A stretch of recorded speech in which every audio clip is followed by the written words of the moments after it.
Pizzaiolo Day 2. Yesterday was a lot of fun. We had some really amazing content. We had talks with guys through the industry, lots of great chat and questions coming from people all around the U.S. In fact, we even had some questions from people overseas. Which was really fun to see that this community of pizza is expansive. And I want to welcome back my host. Shaylin, what was the takeaway for you yesterday? What did you enjoy? What did you think was one of the highlights for you of yesterday? Let's see. I think my favorite part was just seeing so many people virtually that I haven't been able to see throughout the pandemic. Great pizza makers and pizza people from across the country, the world. So to me, it's just great to kind of connect. It's the next best thing to being in real life. So I look forward to seeing more of them today. How about you, Daniel?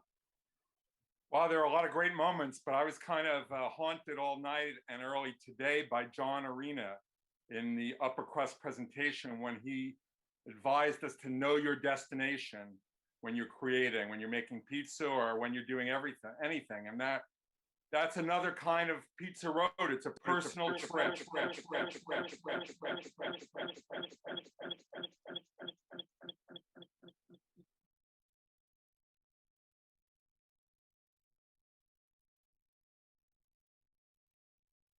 What's your 5-year plan and 10-year? Forget about it. What's your destination for this pizza? And that's what I took from John Arena. Scott, did you have a highlight from yesterday's programming? I think we're all having trouble narrowing down because there's so many highlights, but I loved seeing the joy that so many people brought out in making their pizza and demonstrating how they're doing something from home. Nicole Russell's really stood out to me because watching her make pizza, it washes away all of the deep, nerdy technique stuff that you can really get confused by. And it whittled down to pure joy. And watching her pose with the pizza was just like, that'll stay with me for the whole time.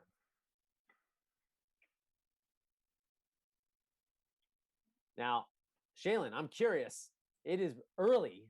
We just got started. I had bagels for breakfast. What about you? Breakfast pizza?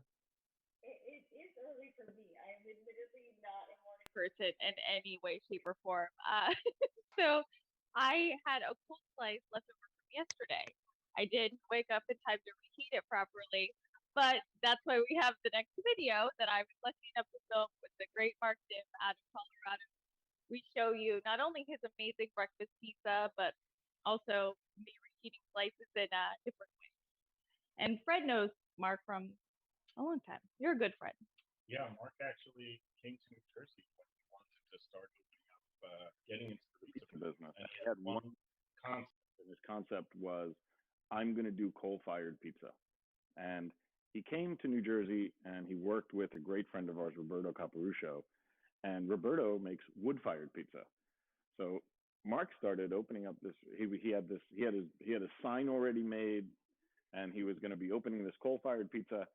And he fell in love with wood-fired pizza, and he said to Roberto, "Oh my God, what do? I already have my sign." And so Roberto said, "Well, you make some products that are non-pizza in your coal-fired oven, and you make your pizza in your wood-fired oven because you're now going to buy one." And sure enough, he did, and that was the birth of Marco's coal-fired. But I know, and I've had in Denver his breakfast pizza with the eggs on it, unbelievable. So I guess we'll see what he's doing. Yes. Take it away.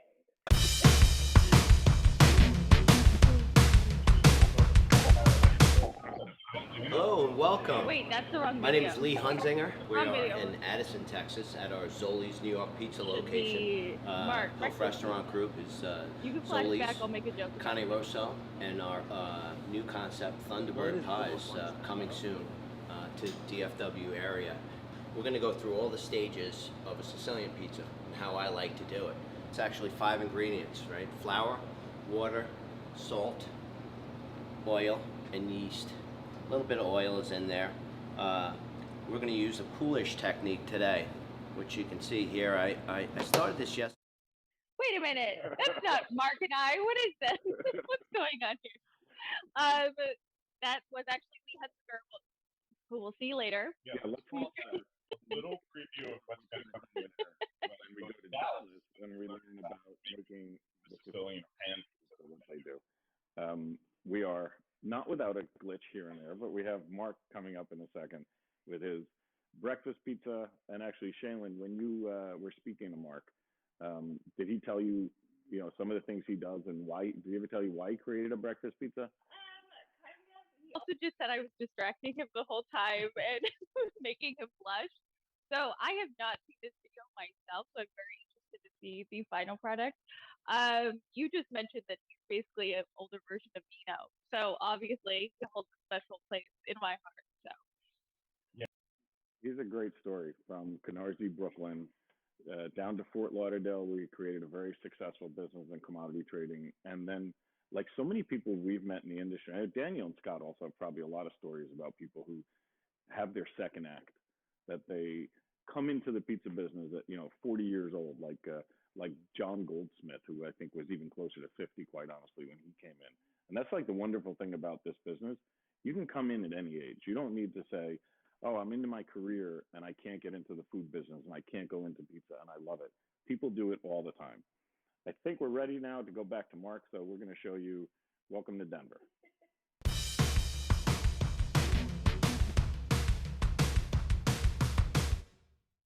Since this is going to be the highlight of my day, I want to see Shirley better. So I'm cleaning my glasses. Oh, good. Hopefully, Oh boy. look good on Oh camera. boy. We'll see. Your stock just went up 10 times, Shirley. How's my buddy Nino doing, all right? A madman as usual, but yes, he's good. You once we get done with this, we're going to talk about, breakfast pizza or brunch pizza, which we started, which I think is awesome. But I don't want you talking stuff about me. I already was told I can't curse, which is very disturbing. So Are you going to put pineapple on your brunch pizza? I think that's what Nino. Yeah. Okay, Nino's going to be very upset. But yeah, exactly. That's exactly what I use as pineapple. As a matter of fact, I use pineapple as like a sauce. It's so wonderful. But on anyway, every pie. Okay, yeah. That's your husband.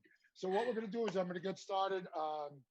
We're gonna do a couple of brunch pizzas. We'll see how they come out and go from there. I'm Mark or Marco of Marco's Coal Fired Pizza in I think, where am I? Denver, Colorado. Yeah, I'm still here.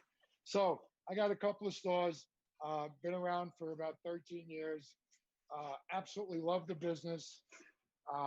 Just really, it's a unique place where we get together and we meet each other and. I met you a number of years ago in Vegas, and here we are still talking and hanging out. And it's just a great business because, we help each other, we get along, and it's, yeah, I couldn't ask for more. So anyway, I'm going to get started, and we're going to make some brunch pizza. And Shailene, anything you need, jump right in. All right? I'm excited. I can't wait to see what you came up with. I can't either. I can't find nothing I started using. Okay. I mean, yeah, breakfast pizza for me is just cold pizza, so you're already ahead of me there.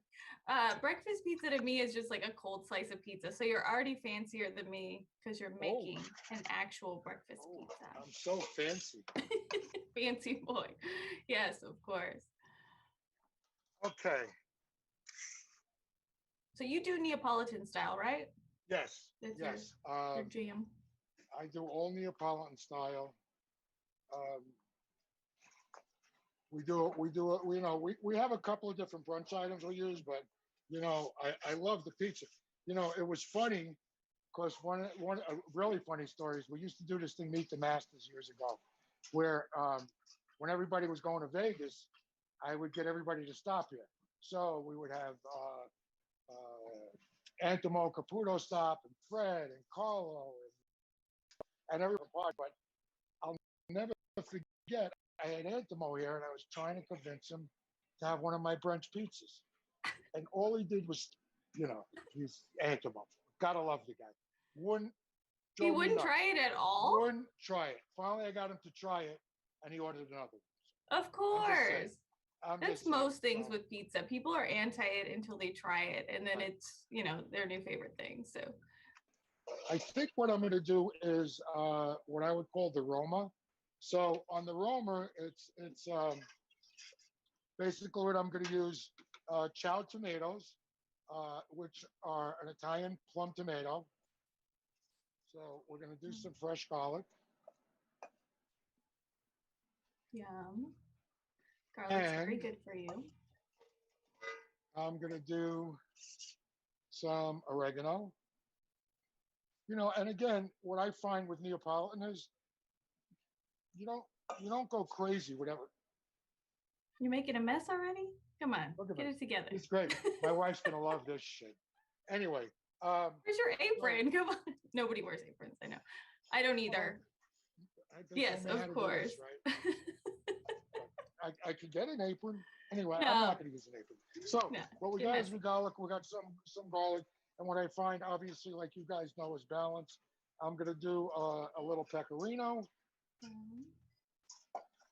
and then we give it a general heaping of olive oil.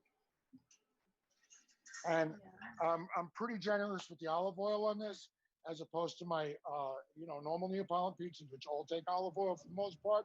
But this I'm a little more generous because that's really part of the flavor profile. And the Old Italia I use for frying, I use for finishing. It's another product that I just find pretty awesome. I met those guys. They were just getting going 4 or 5 years ago, and they've done a really good product. I'm wondering how this is going to be a brunch pizza, though. Are you going to add an egg or something at the end? Yeah. Nino puts an egg on every. I'm not a huge egg eater because I didn't grow up eating eggs. So Nino now literally puts an egg on everything that he gives me. Probably just to piss you off. Of course. As a matter of fact, he called me last week and said, I've been pissing Shailene off by putting eggs on her pizza. That wouldn't surprise me. We both we're like what they call them, mortal enemies. You just love each other but live to make each other incredibly happy. Live to torture each other. All right, so I'm going over there, and I'll see you in a minute. So I'm putting the pizza in the oven, and I'm letting it cook. I'm very excited. Okay. I'll just be here. I can eat my slice while you really quick, guys. I'll show you this. So I cook it. It's about 80% cooked, right? But I put it down in the front of the oven. Oh. And I'm actually going to add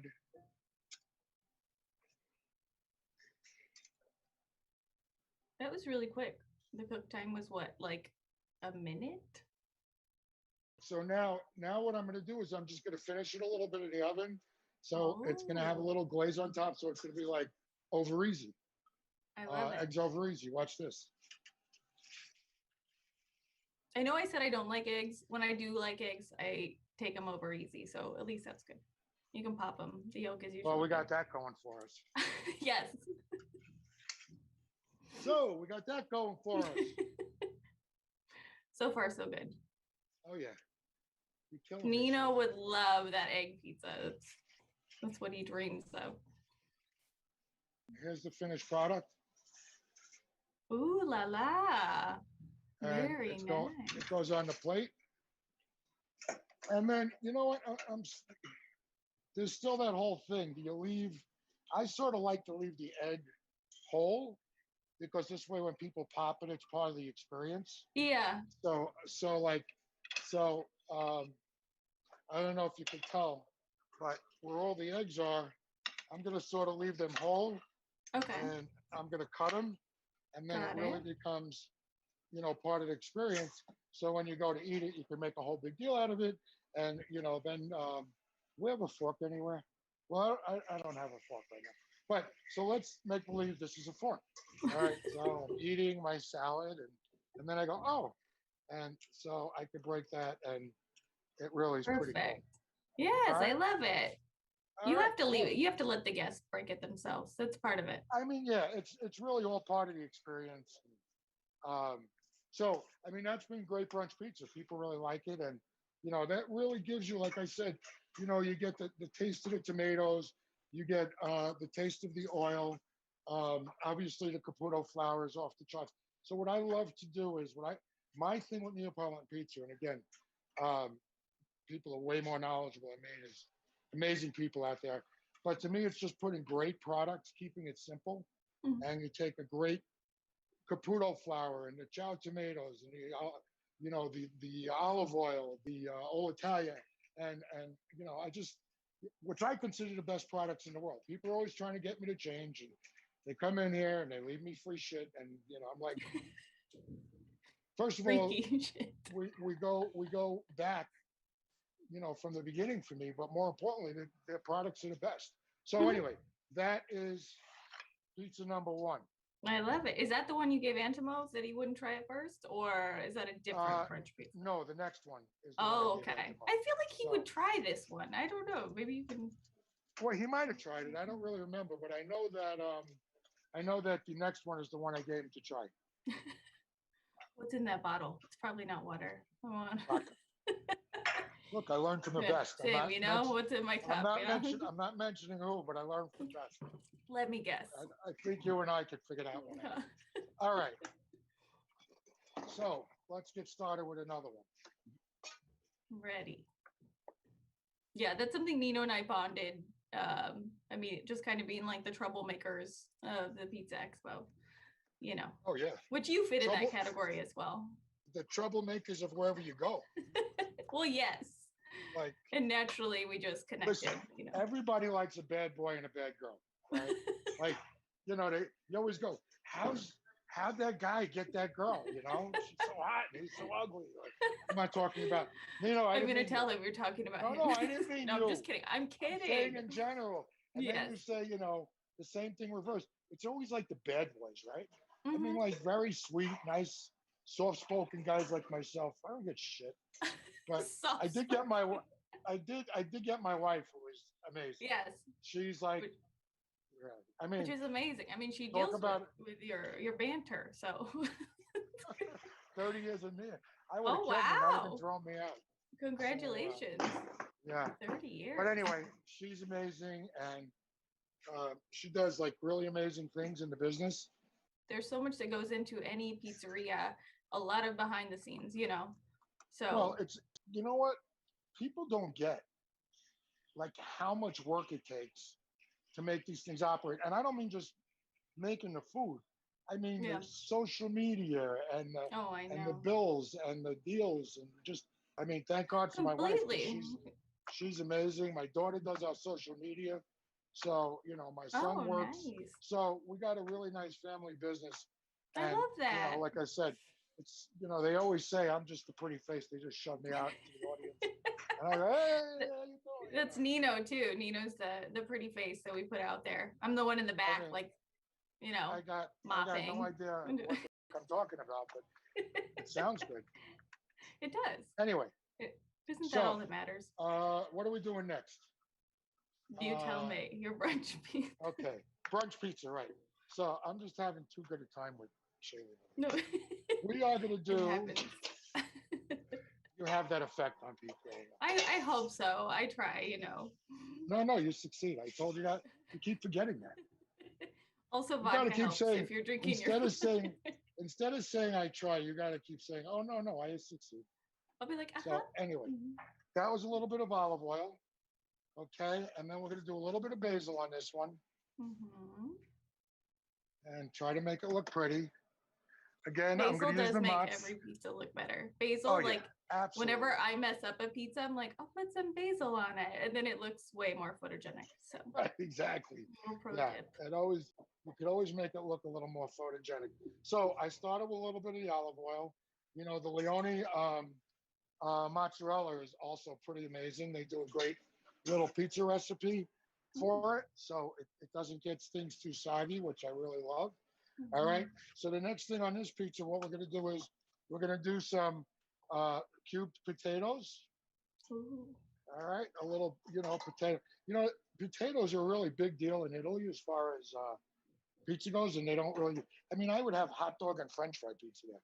Crazy. I know. I can't believe that that's an Italian thing. I thought that would definitely be an American thing. No question about it, and it's so much more of an Italian thing. Wow. All right, so we're gonna do some potatoes, and then this is really I love this. So we're gonna do a little fried pancetta. Ooh. So I love the little fried pancetta because it's not only for the flavor, but for the texture, right? You get that Yes. crunch. It's really good. Yes, I don't like floppy bacon, so I don't like, soggy pancetta either. Right. And Yeah. so for the health freak in you, I'm doing asparagus. You gotta have some green. I mean, but basil was enough green though. That's like a salad to me already. But so this combination we came up with, and people really love the combination, so we kept it. You love asparagus. Okay. Yeah, I mean I do too. Oh. So we'll finish it with a little bit of pecorino, and put this here for a minute. I'll give it a little bit more olive oil on top, not too much because I don't want to make it too oily. Mm-hmm. I got an oil bottom to it, an oil base. Yeah, because if it's too oily, right, it'll just be soggy and stick in the oven, right? Exactly right. Gotcha. I struggle with Neapolitan pizza or just cooking it properly in our outdoor oven. We have a wood-fired oven in the front yard. And yeah, that like stresses me out. I'm fine with electric and just normal deck ovens, but I don't know, something about wood fire really intimidates me. Well, you know what? It's the wood that's going, and it's also not as forgiving.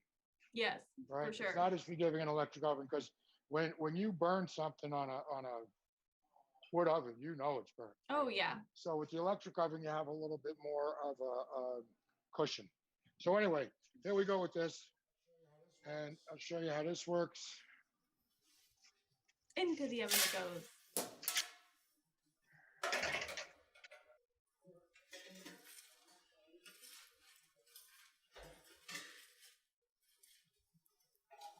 All right, so again, you could see I just about cooked that most of the way. I'm going to put it right here. Let me see what you got.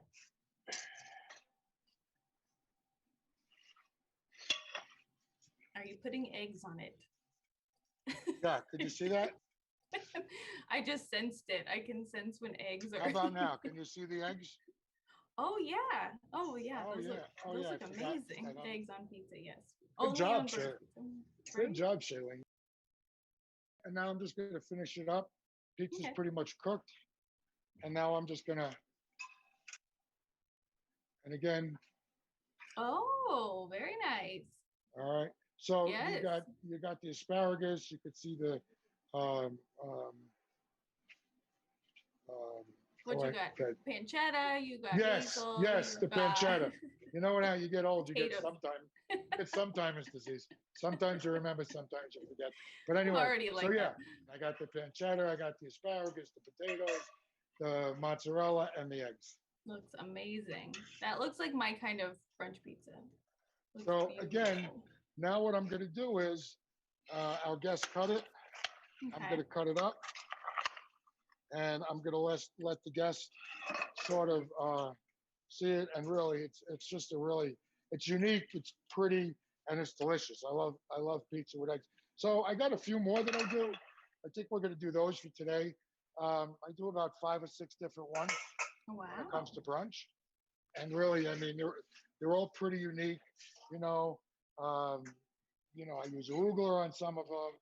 I do like a ham and, a ham and cheese and sort of a breakfasty thing. Yeah, I've worked.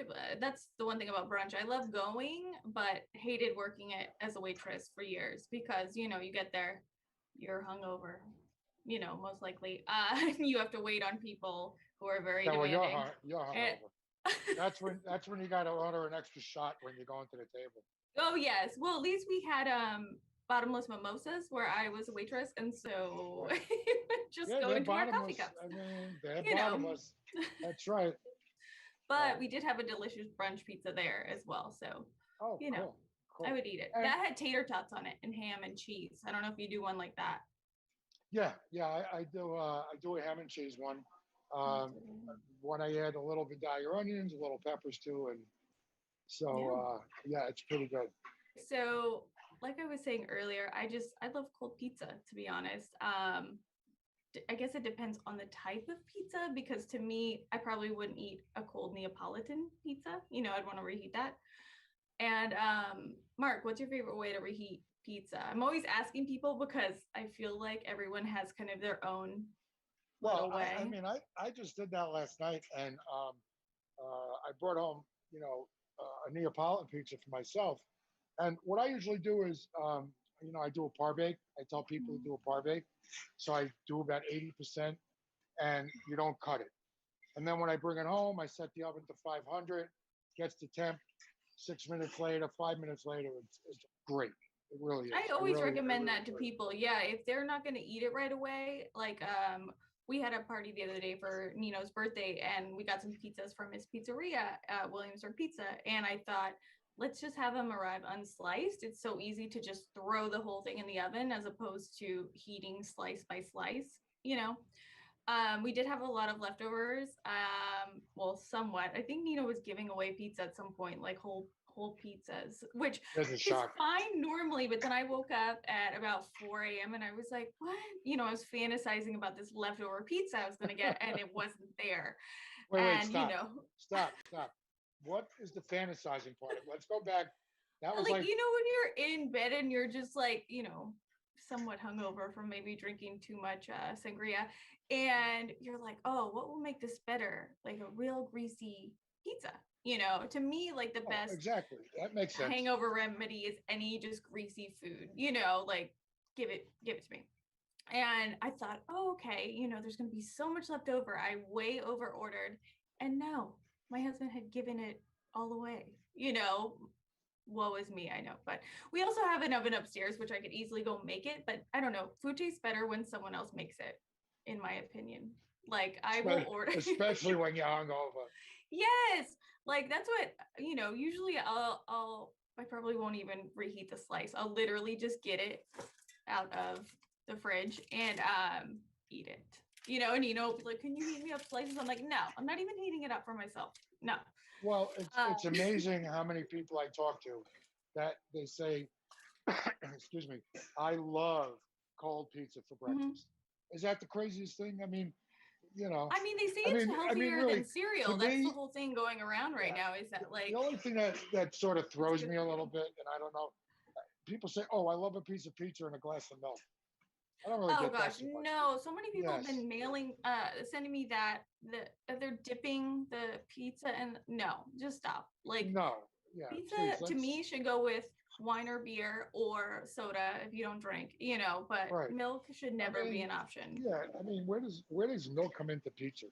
I don't understand it. Milk should only be involved because it's in cheese, like that's the only part. It should that's never where the milk be comes from. Like, do not pour me a glass of milk.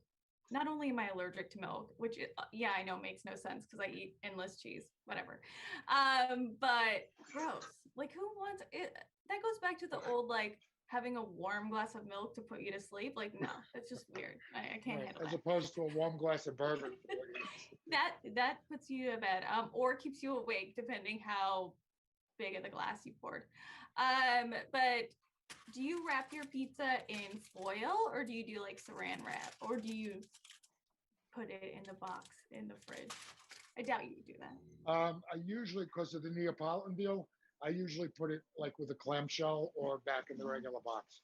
So this is just a plain cold slice, which, oh, good.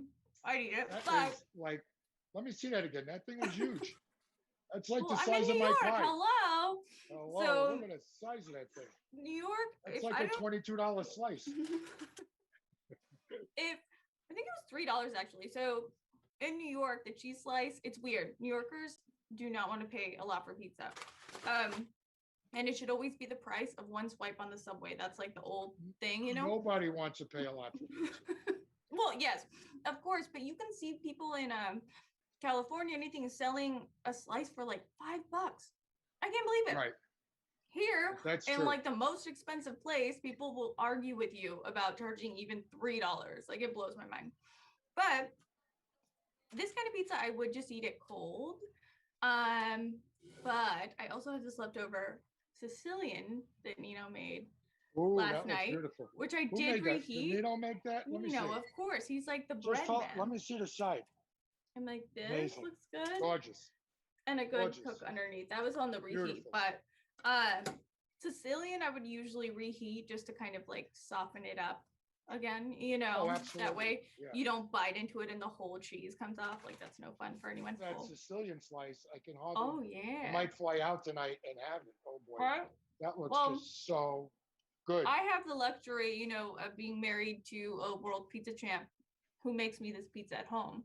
But if you don't happen to be in the same boat as me, you can order it from Williamsburg Pizza. They're partnering actually for this whole thing, because I know people watching are going to want to eat pizza, right? So why not order it, even if you need to order a lot? Proceeds from all the pizza you order, $1 of it goes to Slice Out Hunger, which is an incredible charity that well, this is part of the New York City pizza festival.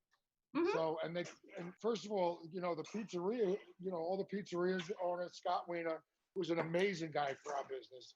He really just does so much behind the scenes, and he's a charitable guy. I mean, hunger is really a big deal in this country. I mean, we don't realize it, but you were seeing lines in Texas and then all going to the food bank during this thing. There's more kids going hungry, and we're all worried about what kind of car we're going to have on vacation.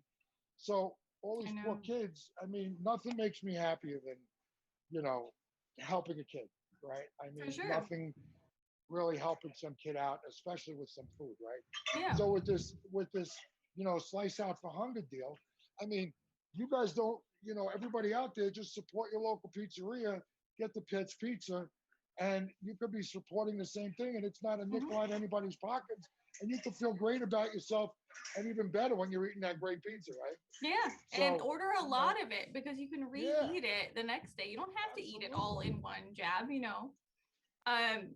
So we have, of course, an actual pizza oven upstairs, but for people that don't have that, it's really easy to just, like you were saying, pop it in your normal oven. You said 500 degrees. I feel like I do like 350 to 400. Yeah, 400, is all right. With the Neapolitan, I do it a little bit higher sometimes, just to get it going a little faster. And do you do it directly on the rack or on like a cookie sheet or foil? Either way, I usually do a cookie sheet. Yeah, I usually do. It's easier. I mean, I can do it either way, but I don't mind doing a cookie sheet, because it just makes it easier to and you will pop it out of the oven and cut it. It won't be a mess, hopefully. Like, that's the thing people have to take into consideration. Like, I'll put, a normal cheese slice, a New York slice, because normally it's not overly cheesy, right on the rack. But if you have like some, I don't know, crazy toppings going on, you should probably put it on foil, or your oven is going to be a mess. And whoever cleans it is going to be very upset. Me, I clean it. So there's also always this that I have that you can heat up a slice with. My hair is highly, you can tell I'm married to Nino Caniglia, right? So no question my hair is so flammable. I'm going to just, show people that way. Can you see that? Okay, that's enough. I would do it. I would heat the slice, but get the fire extinguisher out from the other side there, Shaylin. You would think I would have those all over my home being married to Nino, but we only have one, actually. It's next door. I actually thought you had a fire truck sitting outside of your house. We should. Just like a giant hose. I thought like the borough of Brooklyn said, no, this guy gets his own fire truck. Yeah, I'm surprised nobody ever called on our oven that we have outside. Not that it's really a danger, but lets off a lot of smoke. So I thought if somebody saw this from down the street and didn't realize it's a pizza oven, they would think it's on fire, But if the firemen did show up, we'd just make them some pizza, And right, and that's fine. You know what? That's the beauty of pizza. Everybody loves pizza, and it's a currency. It really is. I could buy anybody off. Yeah, no, it works. Right? But people also don't realize how I don't know how much work goes into pizza. They think, oh, it's so simple. Pizzas. It's like, no, it is actually, a real process of making the dough, letting it ferment. A lot of time and effort goes into it. And people, especially for events, would reach out to us like, oh, can you make us, show up tomorrow and make it? I'm like, no, you didn't tell us in time to make dough. Granted, we could make it, and it would just be under fermented, but. Right. Well, it's interesting because, like you say that, and then I've known plenty of, chefs. I mean, people that I really like, oh, I can make pizza. And then they It just doesn't happen. It's a completely different world. The fermenting time and the different doughs and the different flavors you want to get. And, people really don't get the simplicity of it. They got to overcomplicate it, right?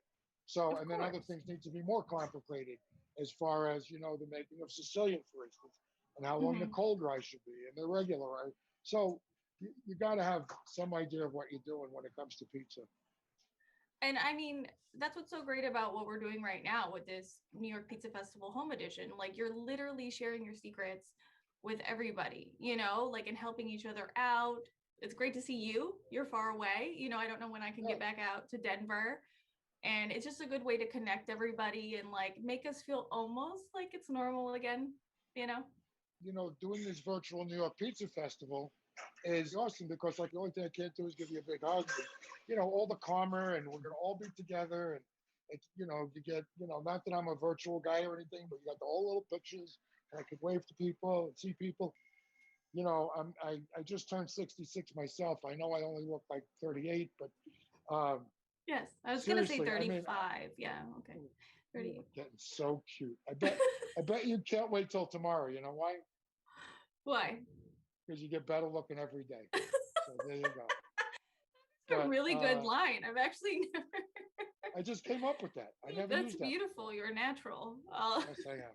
Definitely. Anyway, my dear, I have got to get ready for dinner.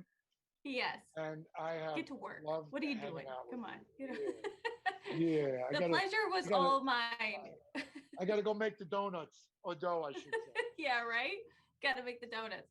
Well, it was a pleasure. Right. Great talking to you. Great seeing you. Always great seeing you, talking to you. Give Nino a big kiss for me. Goodbye, see you soon. Dear. Bye. Great to see you. See you soon. Bye.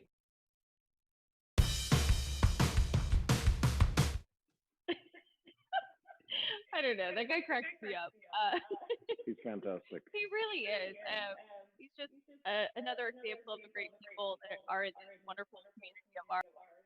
I just was laughing, as you could tell, the entire time and trying to help him remember what he was doing.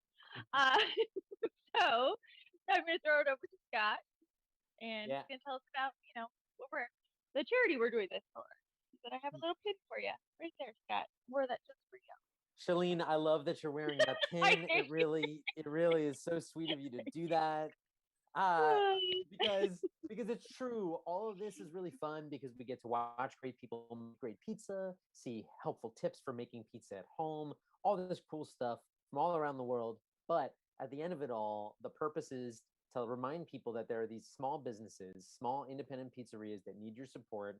And by purchasing pizza from participating pizzerias, you're also benefiting hunger relief. And Slice Out Hunger is an organization that I started about 10 years ago with the purpose of pulling together great pizzerias around the country to support hunger relief and prevention all around the country. And since food insecurity has only gotten more severe over the last 14 months, now is a more important time than ever. So for every pizza that's purchased from a participating pizzeria, $1 will be donated to Slice Out Hunger. And here to talk about some of that participation and why they want to give back, I invited a few great pizzeria owners and shop operators to talk to me all about why they give back to their communities. So enjoy this next clip about why people give back.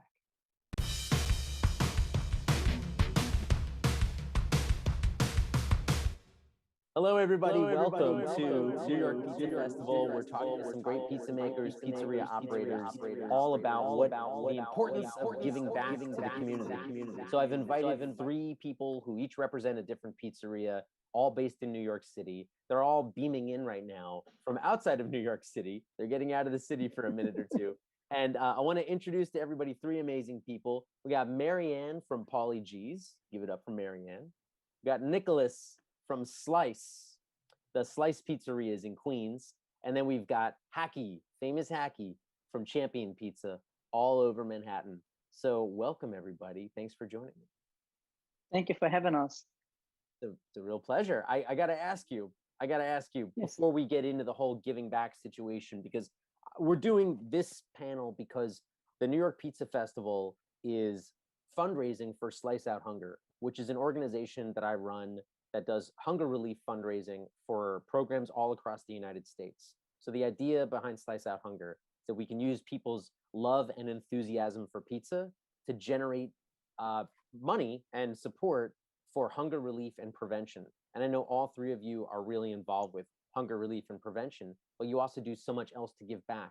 But before we hear about that, I want to know what brought you into the pizza game in the first place. How did you get involved in running these three great pizzerias? Haki, maybe I'll start with you. I will be the last one. I will go the first, okay? You know me, I'm a very shy person, but you know what? I'll go the first one, okay? You're the least shy person. Then Marianne. Let's start with Marianne.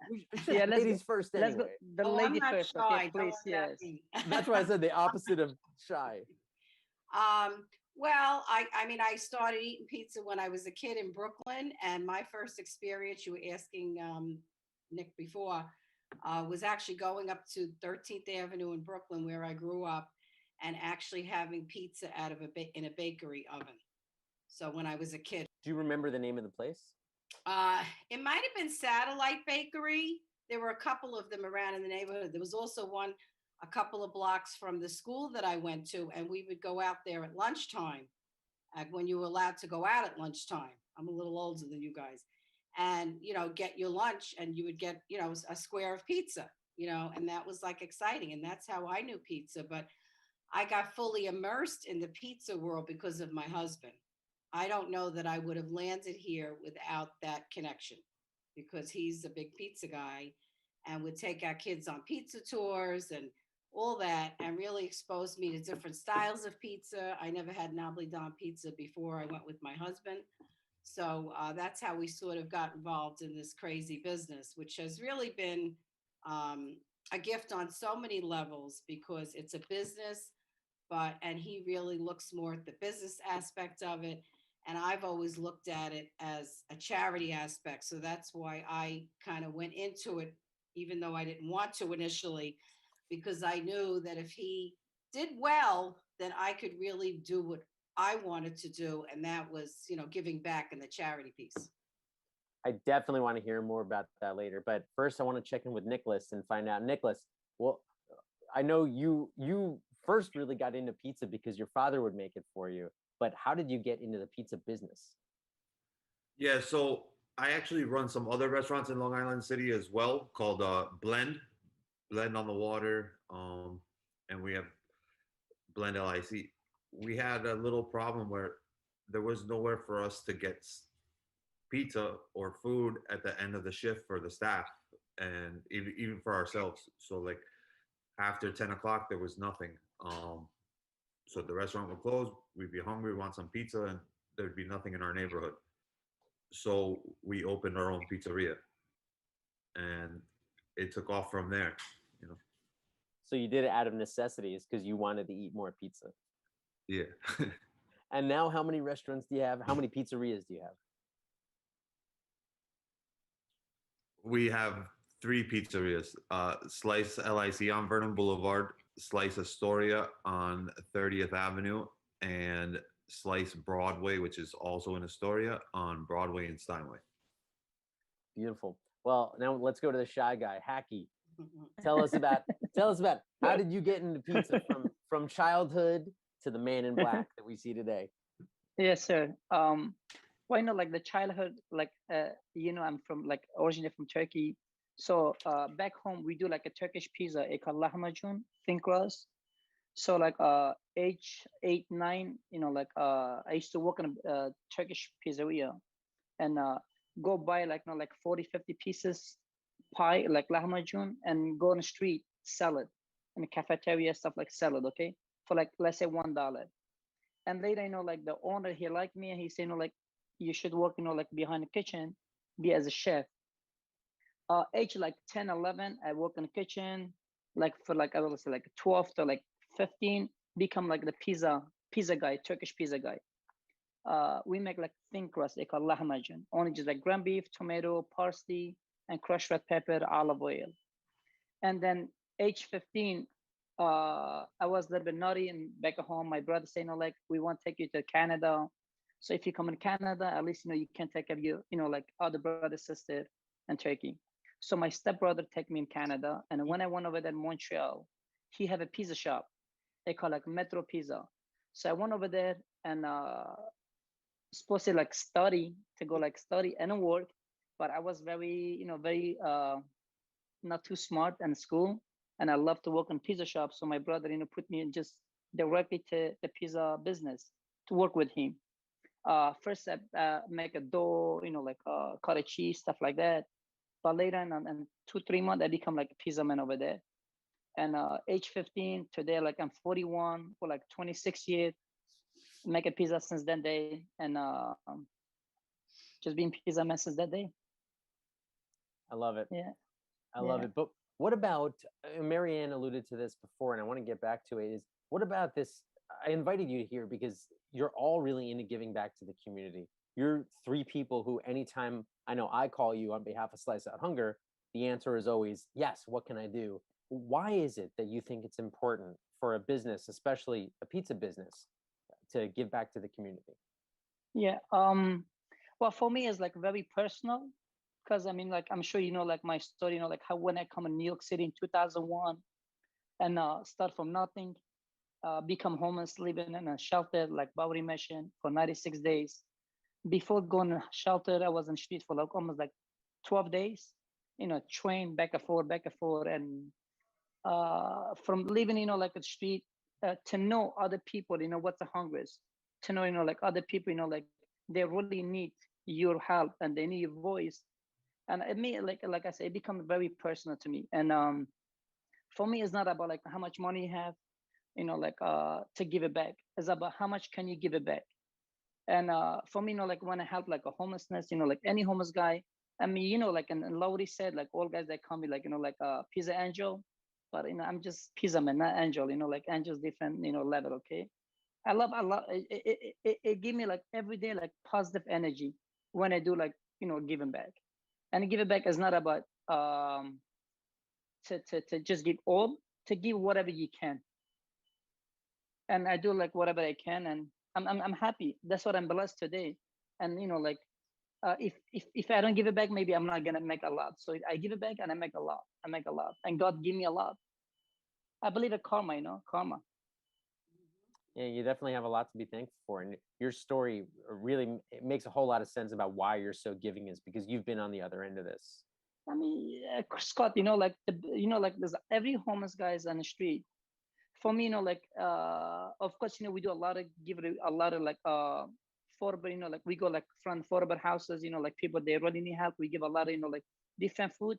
But I'm a pizza guy. I can give a lot of pizza, and I know what's being in the street. Like those guys like how much they're going through. Okay, so like maybe like for me is like to spend like maybe $100 is nothing for me, or maybe even like $1 is for me. Not $1 is nothing, but for some people $1 is like a lot of money. They cannot have it, and for that reason, like I say it's just too much personal, man. I get emotional when it comes like this kind of story. It just make me like emotional. I tell my son, like my son's 17 years old. I want like before you do anything, before you become like anything, just be kind, because kindness is everything. Kindness is before everything. Okay, if you're kind, and people will be kind to you. If you be nice, people will be nice to you. And if you be like respect everybody as like everyone equally, everyone, no matter what. Don't look people like they're cute, they're beautiful, or they're rich or whatever they have. Look at people, everybody just equally, okay? And people will respect you the way you are. I don't think, I mean, you have a different perspective because you've been in this situation where you needed help. But I mean, for like Nicholas and Marianne, why did you decide that part of your businesses would involve giving back to the community as much as you do? I'll say so. Hackett, you're making me very emotional here because, your story is amazing, and how you've turned that around to benefit other people. I mean, that's really what it's all about, right?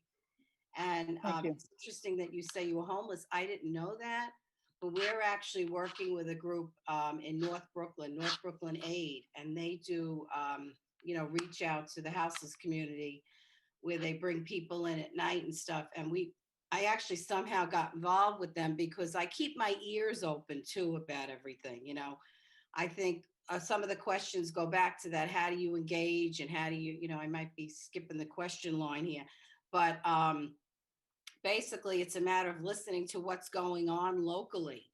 I mean, we don't get too involved with any outreach like beyond, Greenpoint, Williamsburg, whatever. We would get involved with Slice Out Hunger because it's the same initiative. It's feeding people, right? And I always feel like if people don't eat, there is nothing else they're going to be able to do. So, I mean, that's like the fundamental basic need, right? So, I mean, you're coming from a real person of experience, but when I grew up, I mean, I always look at this when I see people. I was never hungry. I was never without a roof over my head. And I've always been grateful for that. And I was taught that by my grandmother because she came, from nothing. And, pretty much we did too. We weren't living high on the hog, but we always had a roof over our head and something to eat. And it really pains me when I see people that don't have like the basic necessities. So, I applaud what you're doing and from where you came from. But like, I think it's important as individuals that, you get to a certain place, but you need to constantly, I think, be reflecting on where you were from, and what you could do to help other people. There's so much need out there. And what other better way than if you do have a food business, you can engage directly with giving food. It's not even like you're giving dollars. Sometimes you give dollars and gift cards and things like that. But when you give a pie, I mean, pizza is a real comfort food, right? So people get happy, and it's it's purpose. It's a purpose in life. Nicholas, what about with you in Long Island City and in Astoria? I mean, why is it that you've decided to be so active with giving back to the community? So we've gotten a lot of love from the community, and it's honestly changed our lives. It took us from one restaurant to multiple locations, and I feel it's part of our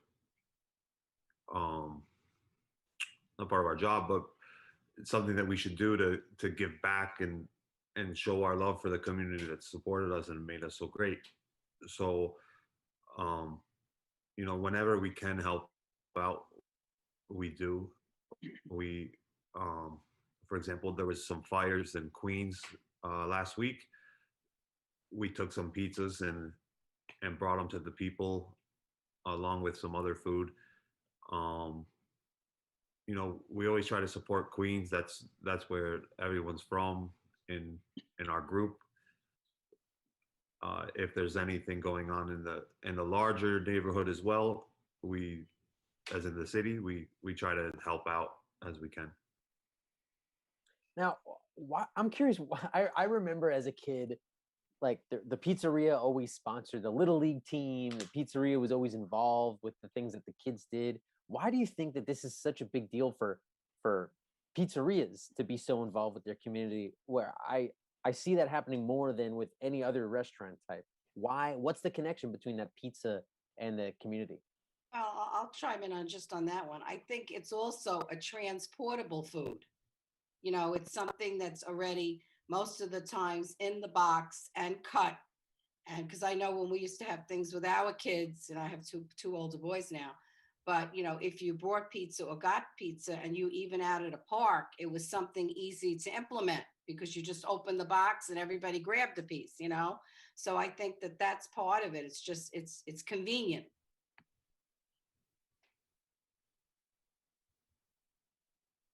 And sorry. No, go ahead. I'll add in there. So it's also easier for, not that it's easier, but it's more economical for people to give. Like you can feed 8 people for $18, if it comes down to it. Where if people donate from a steakhouse, let's say a steak is $30, they have to donate, and they're donating 8 plates, then it's going to cost $240. So people tend to, we can feed a lot more people with pizza, so they tend to go that way. Yeah, that makes a whole lot of sense when you put it in the numbers. So, want to know more about specifics. Like, how do you all specifically give back to the community? Marianne mentioned sometimes it's giving dollars, sometimes it's giving pizzas. But like, what are the other ways that you find yourself getting involved? And is it always something that you find, or is it somebody coming to you to ask for it? Because I know running a restaurant, you get asked all the time to give. How does that all work? Like, how do you actually make the give to people? I'll start. I don't know why I feel like starting today, but basically, like even the first year in business, it was sort of overwhelming that people would come to you, and we were just really starting out. We were really, really struggling the first year. I didn't even know that we would make it the first year. We were borrowing money off our house to stay in business the first year.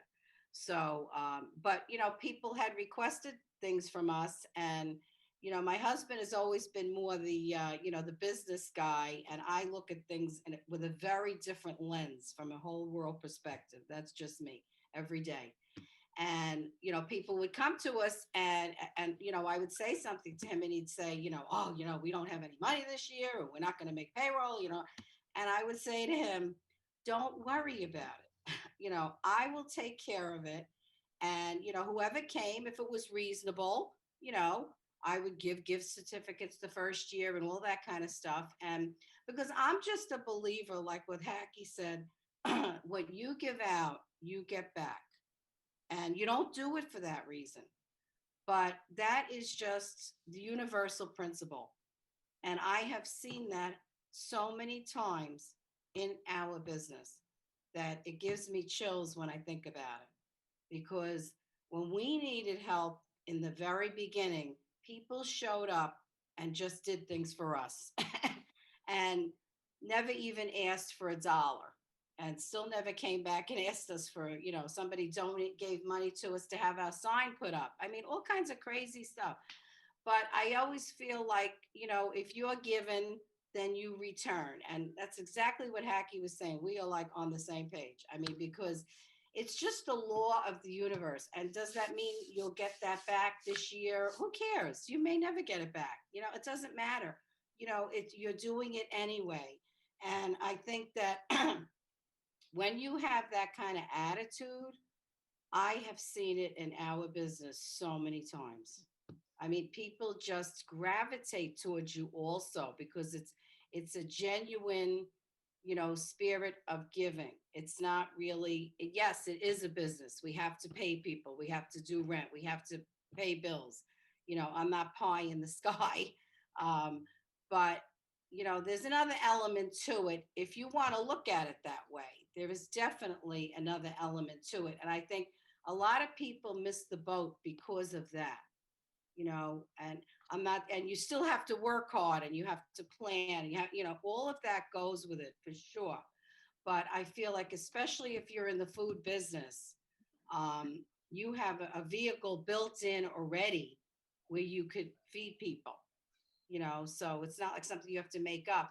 We have the pizza. So, I mean, we got a request a couple of weeks ago from Ronald McDonald's house, which we had never been involved with before. And I'm not sure how it came about, but, it was like 25 pies. And, sometimes my husband and I, we don't have our own delivery service. We actually will get the pies ourselves, get our cars out. And you know what it's like in New York, trying with the logistics of parking and everything.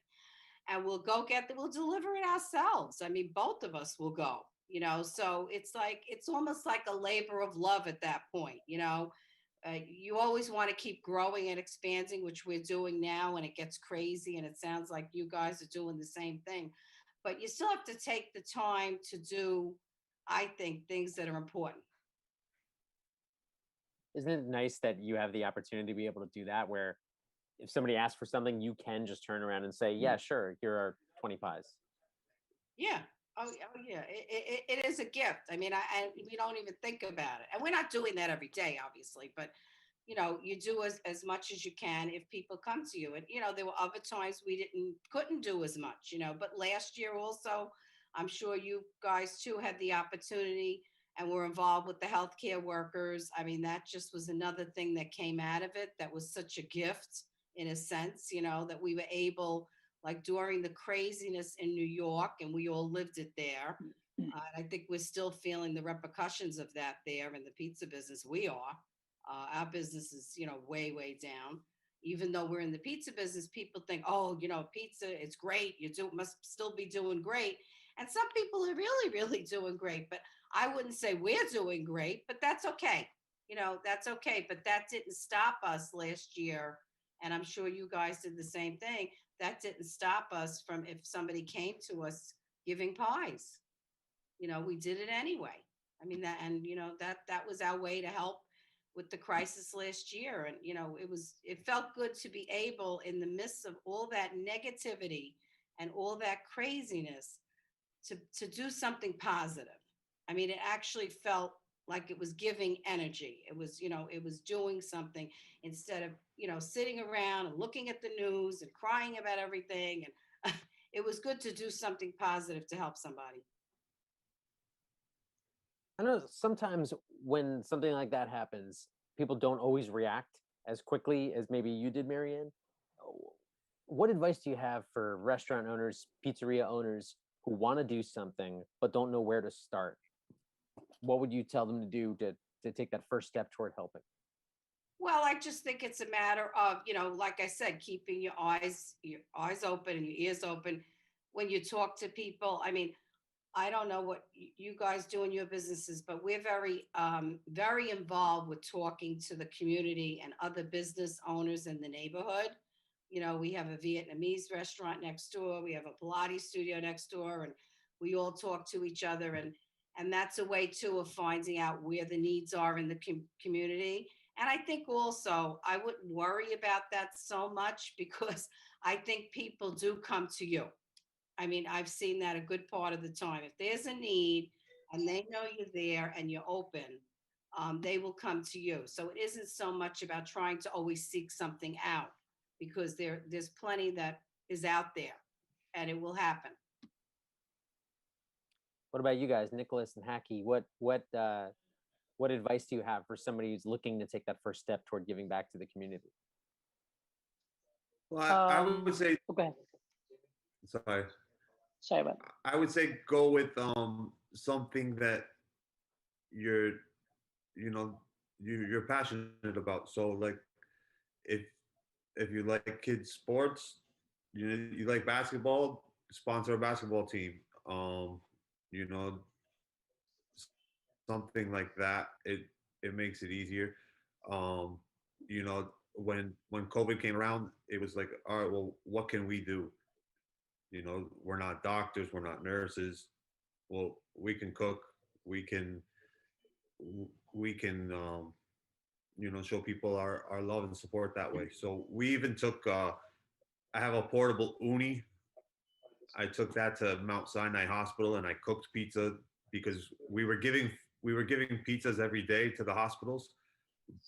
But it's not the same having you know, all right, the restaurant made 30 pizzas, we sent it to a location.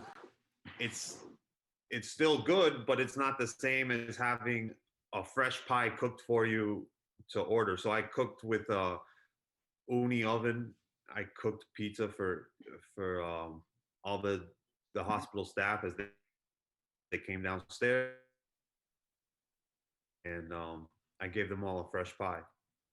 So it's just like choosing what can I do in my abilities. That's so cool. I love that you brought out the little portable oven and start just cooking. That's like really above and beyond, because I think there are probably a lot of people out there who think that they don't have the time or the funds to be able to do it. But Hacky, you were about to say something. Yes. Yeah. Sorry about the cut off the other person that talked. Sorry about that. Well, you know, like the beginning, like the COVID, you know, right now, you know, the COVID, it hit so many restaurants. A lot of people, you know, like special restaurants owner, they suffering very bad. I closed like Champion, like 3 Champion Pizza. I closed my other 4 restaurants. I closed altogether almost like 7 right now, and we may close another one.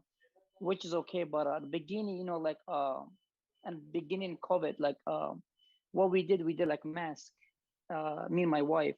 So I want to go buy one mask. I have asthma, so I kind of like if I get a COVID, I was scared I'm gonna die. So I wanna get buy one mask. They call it N95, and I want the supermarket. They told me like $30 one mask. And I tell my wife, like how can you make like something to help like other people they need. And we make a mask. We make almost like over like 10,000 masks. I'm not saying like number, but we make.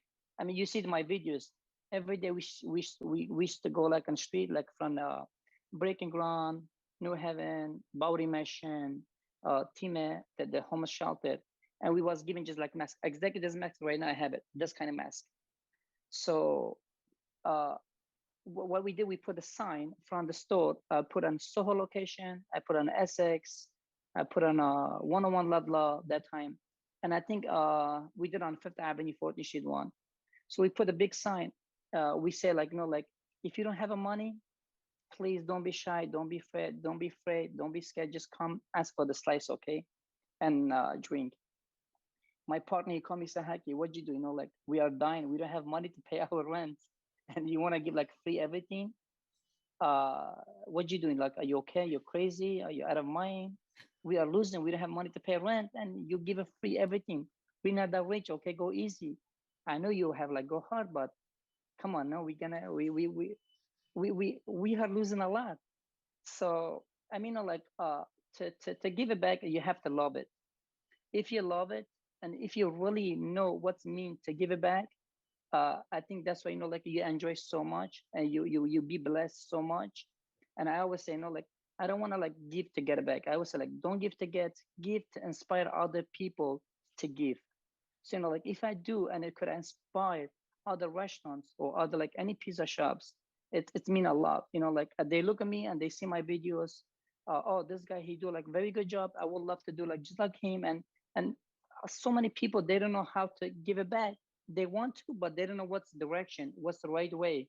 And when they see the videos, when they see this gentleman and my the other like other million, so like when they see us, we do like good things. Hey, you know what? We want to do same thing. So there's a way to do give it back.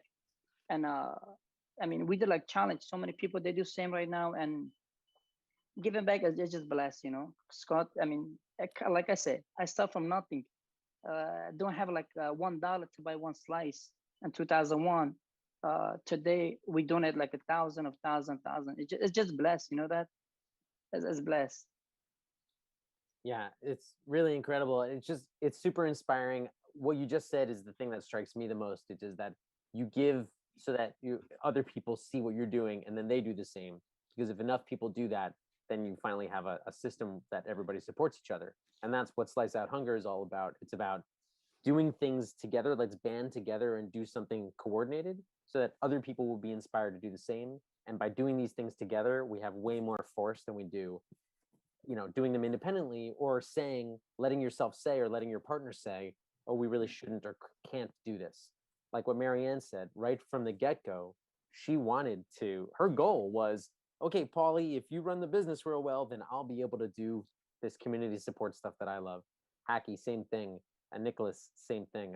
It's so inspiring, and I just want to thank you all for being here. Before we cut out, I just want to go around real quickly and let everybody know where they can be in touch with you or your restaurant, Instagram, Twitter, website, whatever. Marianne, how can people get in touch with Paulie G's? Well, our website is paulieg.com, and we have 2 locations in Brooklyn, one on Greenpoint Avenue, which is our original space, and the other one is the Slice Shop that we opened a few years ago on Franklin Street. We're also opening a new location in New Orleans, crazy that we are. And we have a few other locations outside of New York that are actually franchises with people that we love. And one is in Columbus, Baltimore, and Chicago. So if you just go to our website, all of the information is there. And of course, Paulie's crazy on Instagram and everything else. I do a little bit of that. But as I say, I'm more focused, on the charity side of it. And I'm really trying to up my game in that area too. So I might be calling you guys for some info. Thank you. So, Nicholas, how can people get in touch with you and the Slice Pizzerias? So they can reach out on Instagram, Slice LIC, Slice Astoria, Slice Broadway, or our website or email info@slicebroadway.com. That's probably the easiest ways. Beautiful. Hacky, what about you? Besides showing up to the restaurants and demanding free pizza. Yeah. They can reach us through Champion Pizza NYC. They can look it up, like which location they open. Like I said, we closed a couple right now.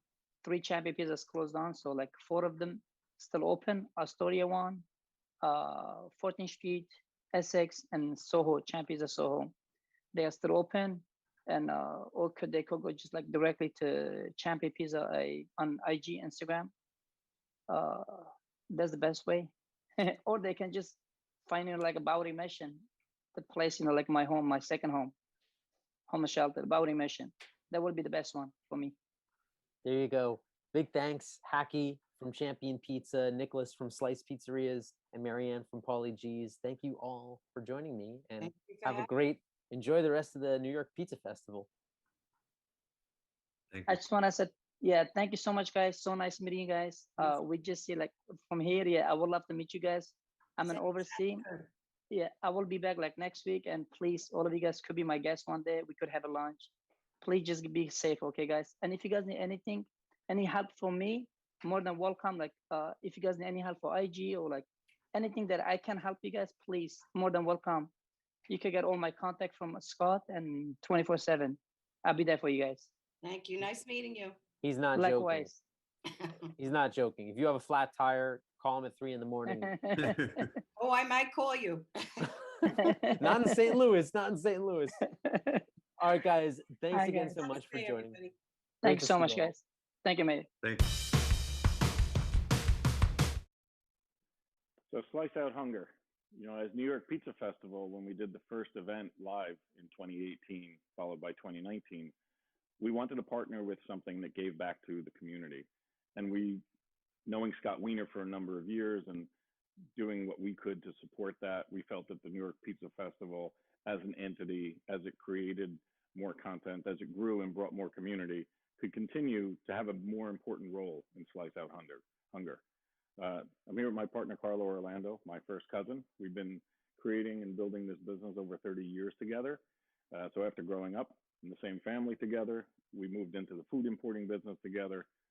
We've created all these great synergies between not just Orlando Foods and importing, but around the pizza community. And Carlo has an announcement we'd like to make right now because we want to challenge all of you to donate. Well, I think from what we just heard, Hacky was saying that, if one person is inspired, perhaps that person can inspire somebody else to go ahead and give. And so, that seems to be what the idea behind Slice Out Hunger is, as Scott was saying also. And so to maybe take the lead on this and to make sure that this event has a certain quantity of donations to it, Orlando Foods is proud to announce that we're going to be donating $5,000 to Slice Out Hunger. You can go to sliceouthunger.org/New York Pizza Festival 2021. Put this in, go donate. You can donate through New York Pizza Festival website. You can donate directly through Slice Out Hunger. Go give some money. I have to give a shout out to David Mann. David Mann is a gentleman in Central Connecticut who was commenting during that really wonderful video. And he was inspired. And what he had told us through his chat was that he was once homeless. And David has found himself in a better position. And exactly like Scott's segment was all about pay it forward, David's paying it forward. In fact, he couldn't be here at this exact moment to watch this because he told us he was signing off because he was going to deliver 2 hotel pans of food to a family in Central Connecticut. And in fact, he's doing that 2 days a week, 2 different families every single week. So Scott, very inspiring your pay it forward and how you've done that and what you've created. You've always been like kind of one of our heroes because we always said, when you grow up, if you want to just be what you want to be, and like you were a testament to, I love pizza, mom and dad, somehow, some way, I'm going to be involved in that community and inside that industry. And I think it's very inspiring. Not only that you followed your dreams, but then you took it to this next level. Congratulations. Thanks, guys. And I mean, it wouldn't be possible if there wasn't a community around it. So folks like you, like Carlo, Fred, Orlando Foods, like all these other companies that are not just involved with this, but are involved in the whole pizza world are incredibly supportive. And I just have to give a shout out to everybody, and also to let everybody know who's watching. I didn't know that Carlo was about to make this announcement of a donation to Slice Out Hunger. So thank you guys so much. Everybody, I want to make sure you all understand Slice Out Hunger is a nonprofit organization. We're a 501c3. We're run out of I usually say it's run out of my kitchen, but it's actually been run out of my closet sometimes, and whatever table is available, whatever day. And we're volunteer driven. So we really don't have a staff. Every dollar that comes in gets used for hunger relief projects. And we've raised a lot of money in the past year, which has all been spent on sending pizza to frontline healthcare workers and to shelters and soup kitchens. I mean, I'm looking at the numbers right now because I wanted to give a live report, but our Pizza versus Pandemic campaign has raised $788,737.68, which means, and we've spent almost all of that. It looks like we have some money left to keep on continuing to send food, but we've sent 39,800 pizzas to shelters and soup kitchens and hospitals and care centers all around the country. And programs like this are helping that. And I think the reason why I just feel so fortunate for this is that Slice Out Hunger is not a big organization. And as you could see from that last segment, you don't have to be big to be able to give back. These are all small independent pizzerias. They're not huge chains. And they knew from day one, Haki, on day one, we're going to be charitable. Marianne, day one, we're going to give back. And Nicholas with Slice, hey, there's a fire in Queens, we're going to go deliver pizza. So it's just really cool. New York City has a great community for this. And that's why the New York Pizza Festival really is supportive and trying to hold up everybody, because we know that this is a community. It's not just a bunch of solo artists. So I know we're going to hear from some great New York style pizzeria owners in the next segment. But before we get to that, then we got a little word from Hormel. So I want to thank everybody for watching and check out this little word from the pepperoni people.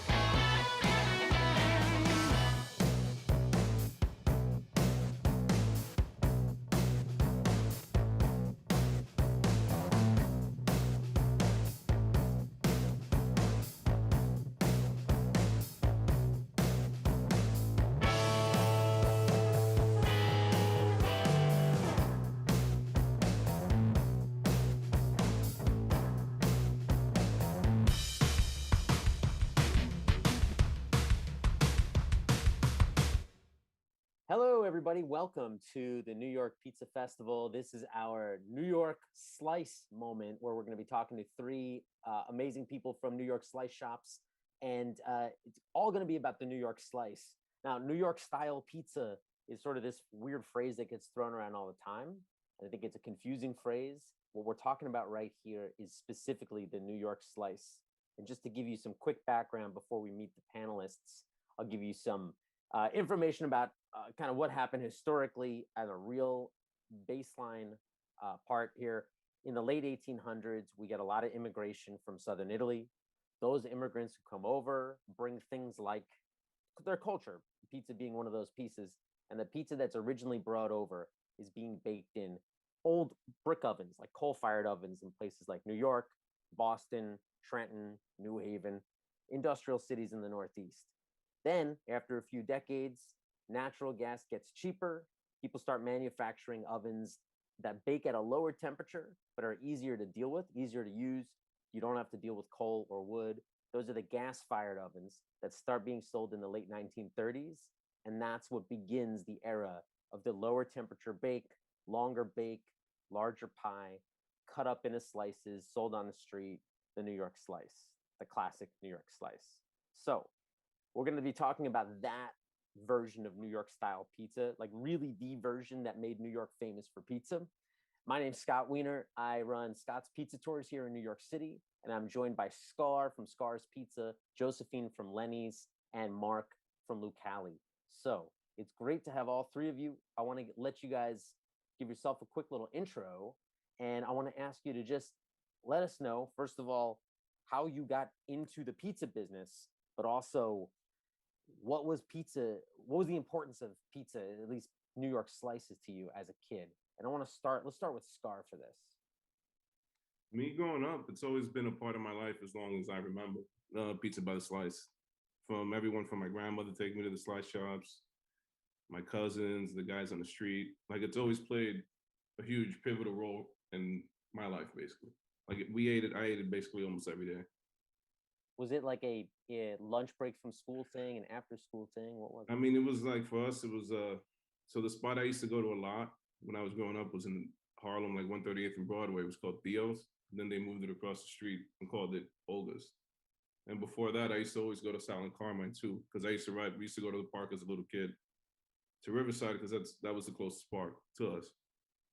So those were the two slice spots that I grew up eating. And for us, it was either baseball, Little League baseball. We always got pizza after the games, after school, cutting school. I mean, it was like always the pivotal part. We always hung out in there, like, got ices, Applebee's, whatever we could afford.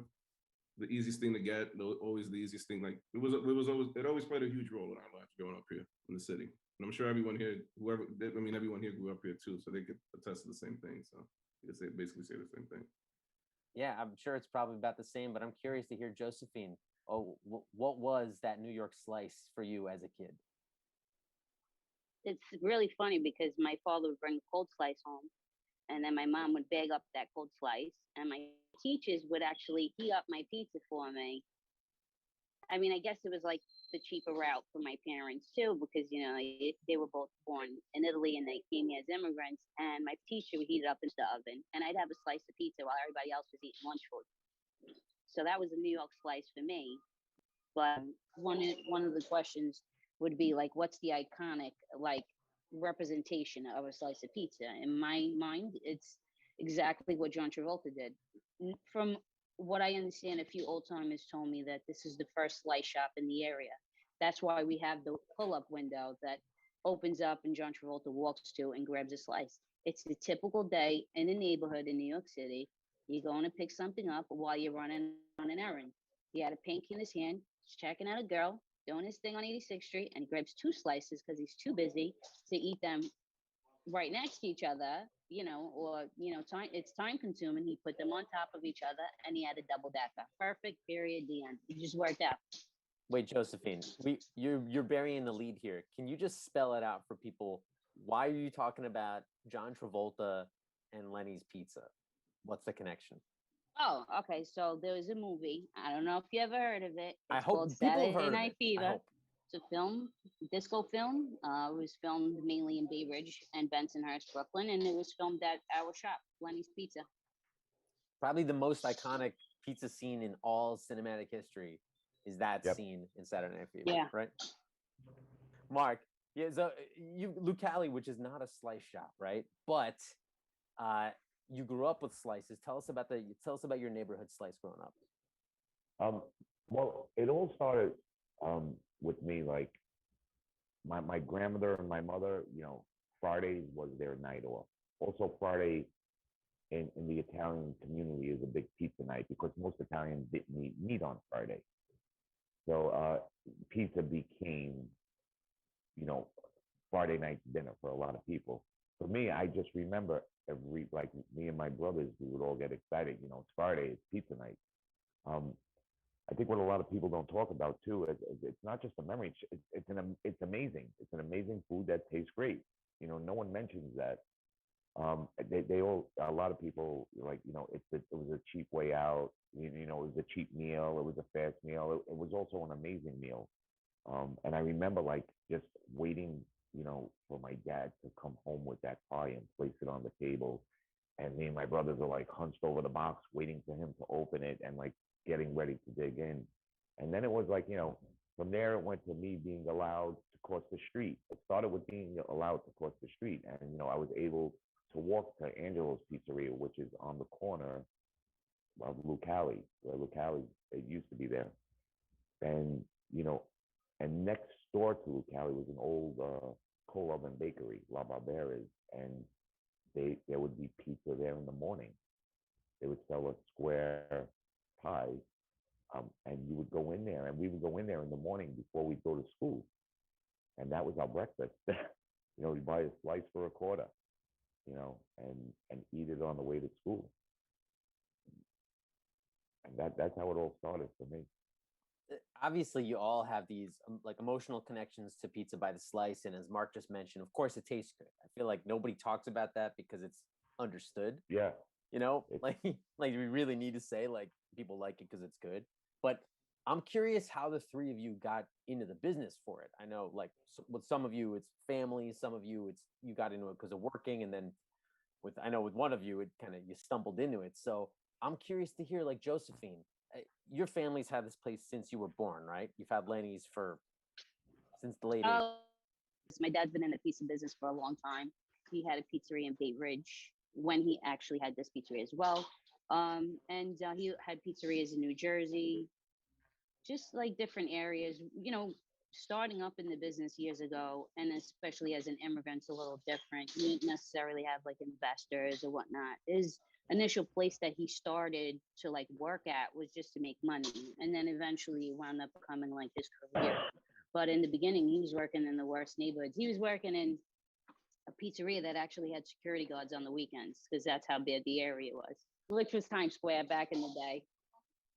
So Joe, when we know your dad got into pizza as the business, but what made you stick with it? Because now you are that. Like when I think of Lenny's, I think about you. What made you want to stick around and be part of the pizzeria? I mean, I love my customers. I'm definitely a people person. I've made a gazillion friends. I've gone to parties. I've gone to funerals, unfortunately. Since the place has been here for so long, people have watched me growing up here. I've watched kids grow up here. So it's definitely a beautiful experience. I've gotten to know so many great people, and that's a huge part of it. But the bigger part is really my parents. I did this all for my family. And Scar, what about you? I know you've worked in a lot of pizzerias before you opened Scars. What was your path like to where you are right now? It's really hard. It was really difficult, but with a lot of luck, we made it to where we were at.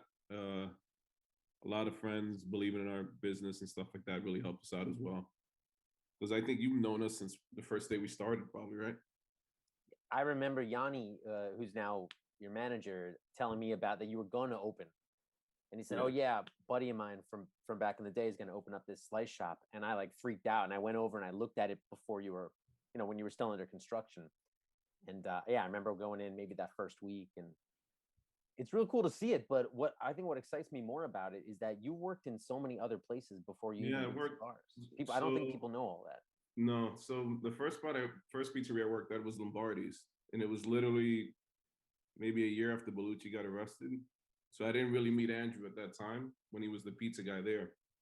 And the guys, so when I started working there, so Yanni's mother used to be the GM, Rosemary, at Lombardi's, and she gave me a job because I didn't have anything at the time. So I didn't have any opportunities. She knew me since I was a kid. So she knew how I was as a kid. She was like, if I don't give this kid a job, he's gonna get into a lot of trouble. So she gave me an opportunity to work there, and I started working as a just picking up the phones for a week. And then after that, it just made me a server, and I just started working from there. And then I learned how to, I saw how they were making pizza and stuff. And when I had the pizza the first time at Lombardi's, I was like, this is different, a lot different than the New York slice, I'll tell you that, but it was really good. So I just fell in love with pizza from that point on. And, I worked there. I learned a little bit how to make pizza there. Then I started working, I think at Lasso right after that, if I'm not mistaken. That was down the block. And then I stayed there for about a year or so, learned about wood-fired pizzas and stuff. And then after that, I went to Artichoke and started working with Sal and Fran. And that's where I really learned a lot about pizza making through them. And then also more through Fran than Sal. And they also had a pizza guy that worked there as well that was like really experienced. So I learned a lot with him about how to work the ovens, how to cook it, find out where the hot spot is in the oven, spinning pies and all that stuff. He taught me a lot. And then after that, I went to, I went to Joe's after that. And they think they only still had the Carmine at this time too. So then I learned a lot from the guys that worked there, like Ruben and Alex and stuff. So I learned a lot from them. And then that was it. I felt like I was ready to open up my own spot. Then I did a little pit stop at Gigi's and taught them how to do pizza there. Looked like a little B recipe of some sort. And then after that, I just opened up my own spot. That's awesome. Mark, I feel like your story is kind of opposite. Scar's got all these places where he worked, like literally on the same block over there. Mark, you never left the block where you grew up, but you weren't working at the pizza shops. Where were you making pizza before Lucali? I was in the construction business. My cousin, one of my cousins purchased a pizzeria in East New York, and I would go there and visit him and just hang out with him. And one day, I asked him, I was like, "Hey, can I make a pizza?" And he was like, "Yeah, sure, go ahead." And I made a pizza. I mean, that was the only pizza experience I ever had. For me, it was I signed a lease on a location, not knowing what I was going to put here. I didn't know if it was going to be a cafe, an ice cream shop, and then it's just like, about 5 months into me doing the renovation, I decided it would be pizza. So you're renovating the place, not knowing what you're turning it into. Yep. You just turned it into a box. Yeah, it was, like I said, I guess, my, a lot of things people don't know about me. I love, since I was a little kid, I loved, I was fascinated with construction and design. And I just wanted to build a beautiful room, something out of the 1920s, 30s. And that's how the process started.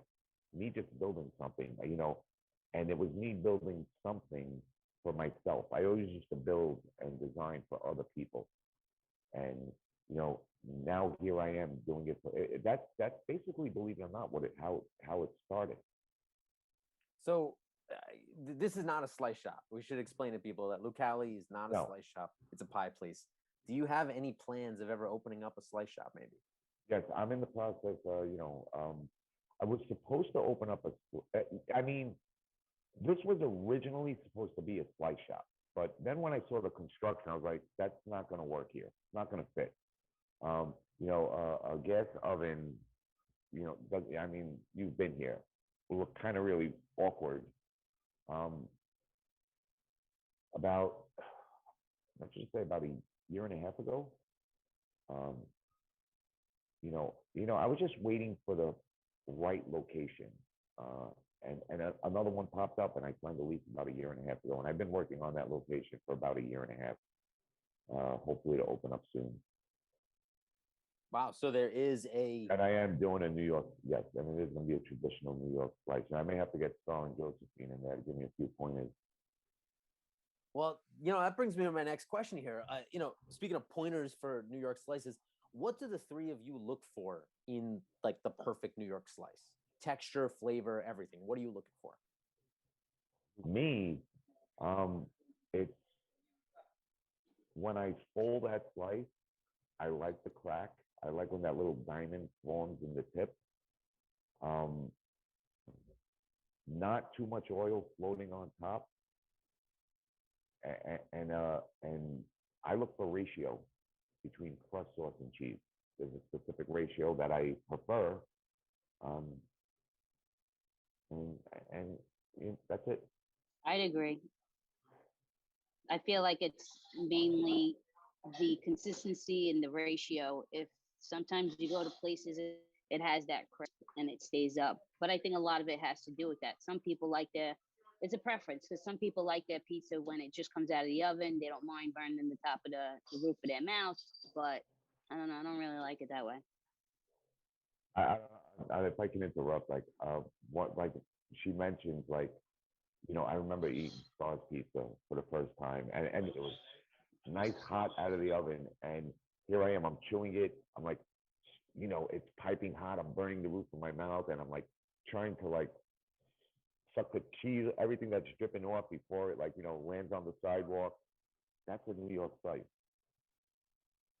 For me, it's like I agree with what Mark was saying. It's like the chewiness, the like doughiness, like the crisp. It's like it's really hard to like just make it all come together. Like and to do it, the hardest part for me owning a shop now for 5 years is the consistency as well. Yep. It's like I had an issue with the guys doing too much cheese on the slices, right? And it's not because I'm trying to be cheap. It's just it made the pizza like you were saying, it made the pizza floppy. It made the pizza, not enjoyable. Like especially when you get too much cheese on a slice, if you let it sit and you reheat it, it's not the same. It has like this real. It's not the same. No, it's not. It's not the same at all. I hate being on top of people and just me watching them. Like I'm sure all of us could see. Like we see our pizzas, we're like, all right, something's off. Just by walking in, you'll see it out. You're like, all right, you guys are doing too much sauce here. You guys are doing too much cheese here. There's always something wrong with it. The real trick in a great New York slice for me is just having, like what Mark was saying, all three ingredients come together perfectly. That's to me, that's the key to a great slice, in my opinion. It's funny, like you mentioned consistency, and with my oven, a brick oven, every night before opening, it's like I'm making the sign of the cross because you never know what you're going to get out of these ovens, right? And it's not really the oven. I had this conversation with one of my guys that's going to start working with me. When you're making pizza in a pizzeria that isn't busy, it's on and off, and you're making pizza in a pizzeria where you're constantly going nonstop, you're coming out with two totally different products. You got dough sitting on the counter maybe 20 minutes longer. There are all these things you need to factor in. And, the New York slice became something, I want to say like in the 90s, early 2000s, it kind of fell off a little. And it fell off a lot. It fell off a lot, yes. Yeah. And people really no longer cared. Just for this, it was a moneymaker. And I think that, I forget what year it came out. There was that article in the Village Voice with Dom DeFara. And that's what, put Dom on the scene, really. It really blew him up. And here you have this guy who, again, like I said, back in the 50s, 60s, 80s, Scott, like you had mentioned, you had that culture come over from Italy. And these were guys that were, these guys were at that oven cooking till they were old men, taking care of their families. And they took a lot of pride in what they did. And that got lost. And then Dom came back on the scene and he started pumping out these amazing slices. And I think it just started this whole revolution where now you have Scott, me, That's Pizza, all these guys out there, starting to take pride in what they do again. So, when you say that pizza and the New York slice really fell off in the 90s, and of course some of that still sticks around, what do you think what's the biggest gaffe when you walk into those shops at that time or even now?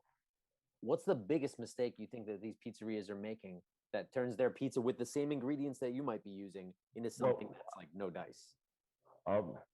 Now you have the invention of buffalo wing pizza and all these crazy pizzas because you know what? The pizza isn't selling. We need to be a little bit more creative. Josephine, you're a little younger, a lot younger than me. But, growing up in these slice joints, people never ordered toppings. It was very rare. No, they didn't. No, we didn't really sell toppings. We didn't sell toppings for a while. Now we have like a whole bunch of different slices, but when I was a kid, we only had a couple of rolls. We had a fried calzone. We used to fry calzones in front of the shop. Yeah. And then we had a square and a regular. Slice was $1. So I'm not that young. But you also have to remember, it's time as time passes, people want variety. You go to Starbucks, you get 10,000 different types of coffee. Me and you might say, well, I just want milk in my coffee. Maybe you get a drop of sugar, but it's a totally different world now. So if you don't go and continue on with the way things are, you're going to fall back and these people will look at you crazy. Don't forget, my father still writes his inventory on a paper bag. You can't say that about most people who did. Most people don't even do their own inventory. They give it to somebody else to delegate. It's a different world now. It's a completely different world, and you can't fall short. Because if you fall short and not take credit cards, let's say, you're going to lose business and eventually you're going to go out. I think that's a big difference between now and years ago. Everything just became more complicated. Well, I also think, like, again, as far as toppings, and I could be wrong, it's kind of like this crazy theory I have. Outside of New York, you really couldn't get good pizza anywhere. You know, and I'm going, I mean, you really couldn't get good pizza anywhere. And I think all these other states, they weren't making good pizza, so it's toppings. You know, they're throwing all these toppings and being super creative, which, don't get me wrong, I do appreciate toppings every now and then in some of these crazy pizzas. But I think, you know, New York is, you know, I think that pizza culture, most of it, as far as the customer, is gone. Right? The old school customer is gone. They were just used to good pizza. And then you have, like, you know, it went south. And I try to educate my customers because, like, they're coming from a culture where the pizza needed topping because the pizza wasn't good. And, you know, they're always asking me, well, you know, they sit down, what do you recommend? It's their first time here. And I train my waitresses, you know, if people ask, what's your signature pie? The plain pie. I want you to experience pizza in its purest form. No toppings. I agree. I didn't. And because they've never had good pizza. My biggest seller at the shop is cheese.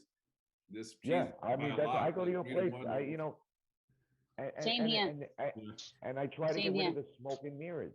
But this is like where you're talking about the consumer and what they want. Josephine mentioned that, like, you know, you make this buffalo chicken slice because people are asking for it, and you're there. Pineapple. Yeah, you got. I'm not eating pineapple on pizza. No, but because it's a different. New York has become. It was always a melting pot. It's become a different melting pot. Gentrified more now. Yeah, gentrified, whatever you want. And it's a more transient place. You know, people were born and raised and died in New York. It's no longer like that. Well, at least not my neighborhood. Wait, guys, hold on a second. I gotta give these guys.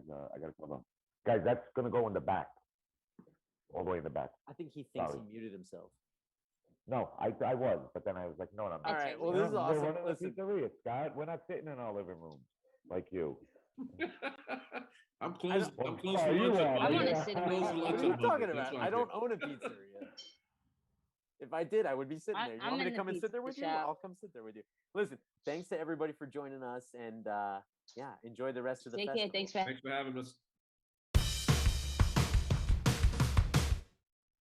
Great. Love New York slices. Speaking of New York and speaking of pizza, we have a special guest who just dropped by to bring us some food because we're here, we're hungry. The more we watch this, the more we think about wanting to eat. And actually, Roberto Caporuscio from Keste Pizza and Vino on Fulton Street in New York, where he's got this amazing restaurant. He has actually a huge training studio there where he trains chefs, trains pizza makers, trains homeowners who want to make pizza. Roberto, what did you bring today? The fried pizza we always create with and margarita is my favorite water smoked mozzarella from Mozzarella. And new items we started to do 5 months ago just for delivery, the Roma style pizza and the gluten free. So we are now our business is 40% gluten free. 40%. So those of you that don't know, he's one of the masters with gluten-free products. Roberto, you even mentioned to me once that people come there and you've seen people cry when they eat your gluten-free pizza. Yeah, that's the reason. Why? Because of their 5-6 years they never have a chance to have a pizza, and when they try, that happen. And now another thing happen all the time when we deliver the pizza gluten-free. They call back us. You sure this is gluten-free? You want to be sure. So that is definitely testament to gluten-free. That's fantastic. Which one should we try first? So I think I want to try gluten-free after that. Yeah. Shay as well. Speaking of New York pizza, and thank you so much for bringing this, Roberto. We're going to take a quick look at a little trip that I made back to the Bronx when I visited the Bronx, Little Italy. And it was a really special surprise because actually that day, Shay's husband, Nino Cornelio, happened to be there. And we sat down with Roberto Pasciullo, who is the owner and founder of Roberto's restaurant on Arthur Avenue. And as well, after Roberto's fine dining Italian restaurant, he opened up 089, which is the zip code of his home in Salerno. And it was a testament to the pizza of that area. So we're going to take a quick look now at that little conversation and that trip.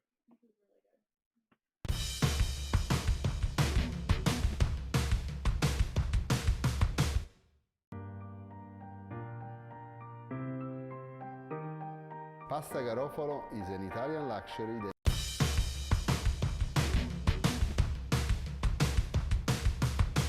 I heard you guys were here. Nino Cornelio. Somebody ratted all you guys out. What's going on? What's going on? Sit down. Yeah. Look at this. We're among pizza royalty. Roberto Pasciullo and Nino Cornelio. I mean, this is some of the best that's in New York. You No, know, we have everything represented. We have the Bronx, New York City, we've got Brooklyn in the house. So it's New York City and Brooklyn. New York City and Brooklyn. You know, I'm all of New York. You know what I'm saying? I take it for myself. You know what I mean? How'd you get in the pizza business? I started making pizza when I was like 12 years old because, you know, I mean, the pizza guys looked cool. They used to hang out at the cafe after work. And I was like, oh, this is a good crowd to get into. And, you know, started hanging out, chopping vegetables. They were getting abused, mopping floors. You know what I mean? They said, you'll never make pizza. I used to go across the street from the pizzeria, buy dough, bring it back to my house, and then pull out the flour. My mother would want to kill me because I wouldn't clean up. One day I walked in, I knew how to make pizza, so they were like, all right, well, he's cheap at least, you know what I mean? We pay him $30 a day sometimes, so let's just put it to work, why not? And you stuck with it. Yeah, I stuck with it. I was kind of a bad kid, so like regular employment, That's what he said before. Me too. Yeah, that's how we get things out of Italy. Yeah. Right, exactly. Yeah, I know. I mean, I couldn't be a lawyer. I didn't. And you took that to another level. You've won multiple world championships. You've opened 6, 7, 8 restaurants, and I know you've been called to consult on many more. My father, like, he used to always say, I don't care if you pump gas for a living, but you better be the best gas pumper out there. So, pretty early on, probably when I was like 17 or 18, I was like, let me do everything I can to look at the whys. You know what I mean? Why am I putting salt? Why am I putting sugar? Why am I doing this? Why am I doing that? And the history of it and everything else. At first, I was trying to work. I would never stay at a restaurant for more than 3 months because I was like, in 3 months, I can learn everything good. I can learn everything bad because learning the bad's important too, so you don't make the same mistakes. And I kind of hit a ceiling at a certain point, and then eventually I said, wait, why am I looking at pizza guys? Why don't I look at bread makers? I know how to source great tomatoes. I know how to make my own mozzarella. I know how to source Parmesan and all this stuff. All these bread makers do is flour, salt, water, yeast. Why don't I start looking at what they're saying? And that brought me to the next level. At the time, nobody was talking about fermentation. No one was talking about starter cultures. Nobody was talking about any of this stuff.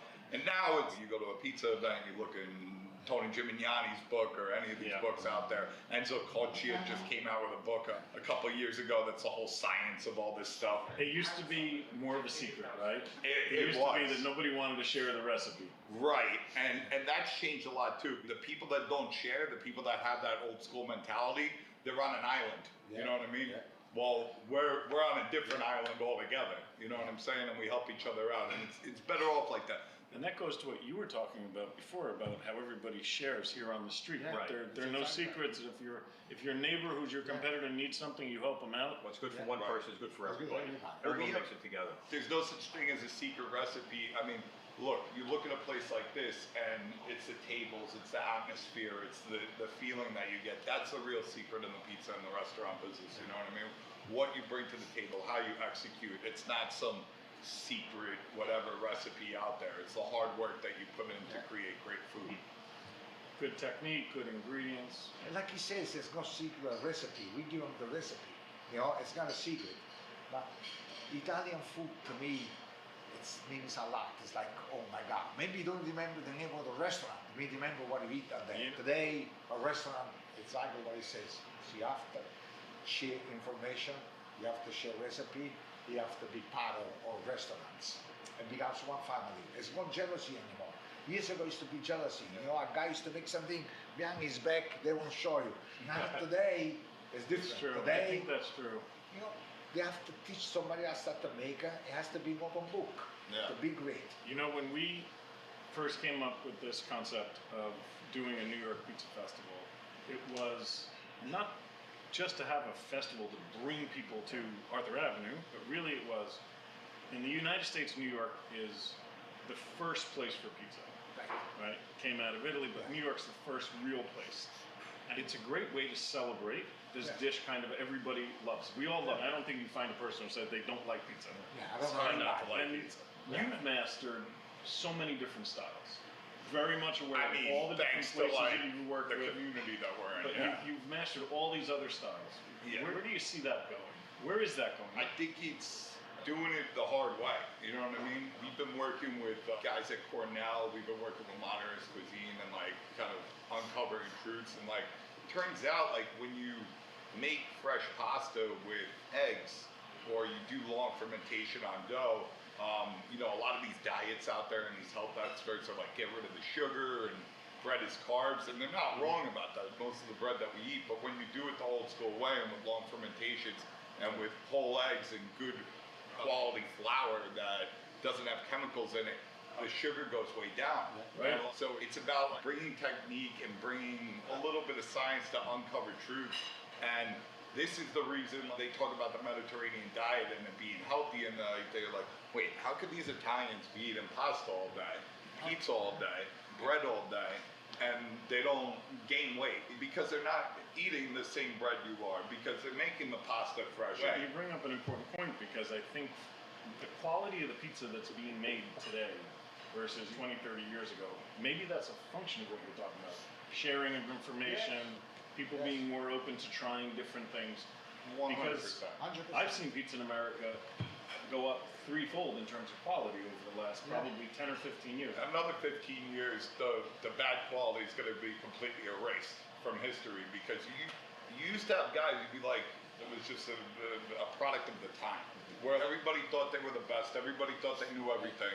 I think we're a little bit more humble now. I think every day we can learn, and every day we can appreciate our craft and put as much work and energy into that as possible to make the best product. It's something that's still evolving.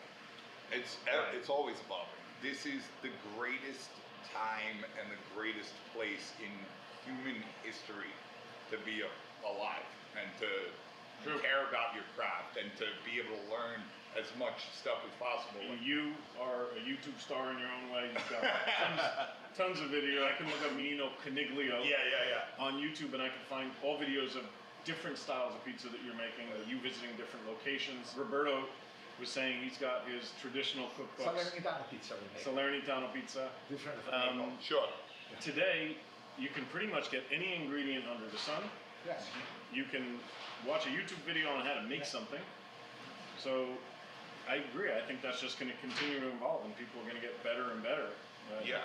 If they want to. I feel like the only reason I was able to win a lot of these competitions because I was just ahead of the curve, and now like I gotta like keep running because I'm like falling behind, because it's like, oh, that thing, you know, we all know it now. So everybody's getting better and better. Oh, they're getting great, man. I mean, if you look at Yeah. the competitions, whether it's a Caputo Cup or the International Pizza Challenge, 2 years ago to when I won 5 years ago, it's completely different. 10 years ago, it was like, I'd say about 90% of the pizzas were almost inedible. You know, because it was just, it was random people from the Midwest mostly going to these things. No one really knew what they were doing. The level of quality is oh my going God, Now, it's insane. Those 90 people, they don't know what they do at night because everybody makes good pizza. So they have to learn how to make a better pizza, use a better product, because everybody's doing better and better. So we make pizza healthy what used to be 10 years ago. Because we will share information and everybody says, well, you know, it's good, I gotta be better than him. So it's how we make it better. When I came up in the pizza business, everybody was using bleach brominated flour. Brominated flour is illegal in China. In California now, you need to search a general warning. It's illegal in virtually every country in the entire world. Canada just made it illegal about 4 years ago.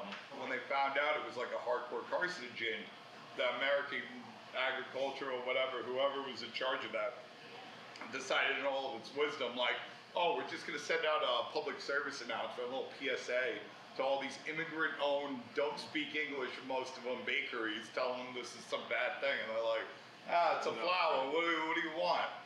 Now we know better. I think I think raw material quality, again, you can source anything anywhere in the world. As an importer of ingredients from Italy, we've seen the demand for these super high quality products that we bring go up exponentially over the last 10 years. Yeah.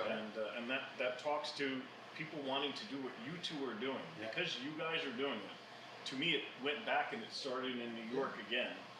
And you evolve. People around the country start copying. They want to do the same thing. They want to improve what they're doing. They want to learn. And it's great for the industry. You guys are leaders. I think for a long time, people were like, show me the easiest way how to do this because I don't have time. And now it's kind of going back to like, you know what?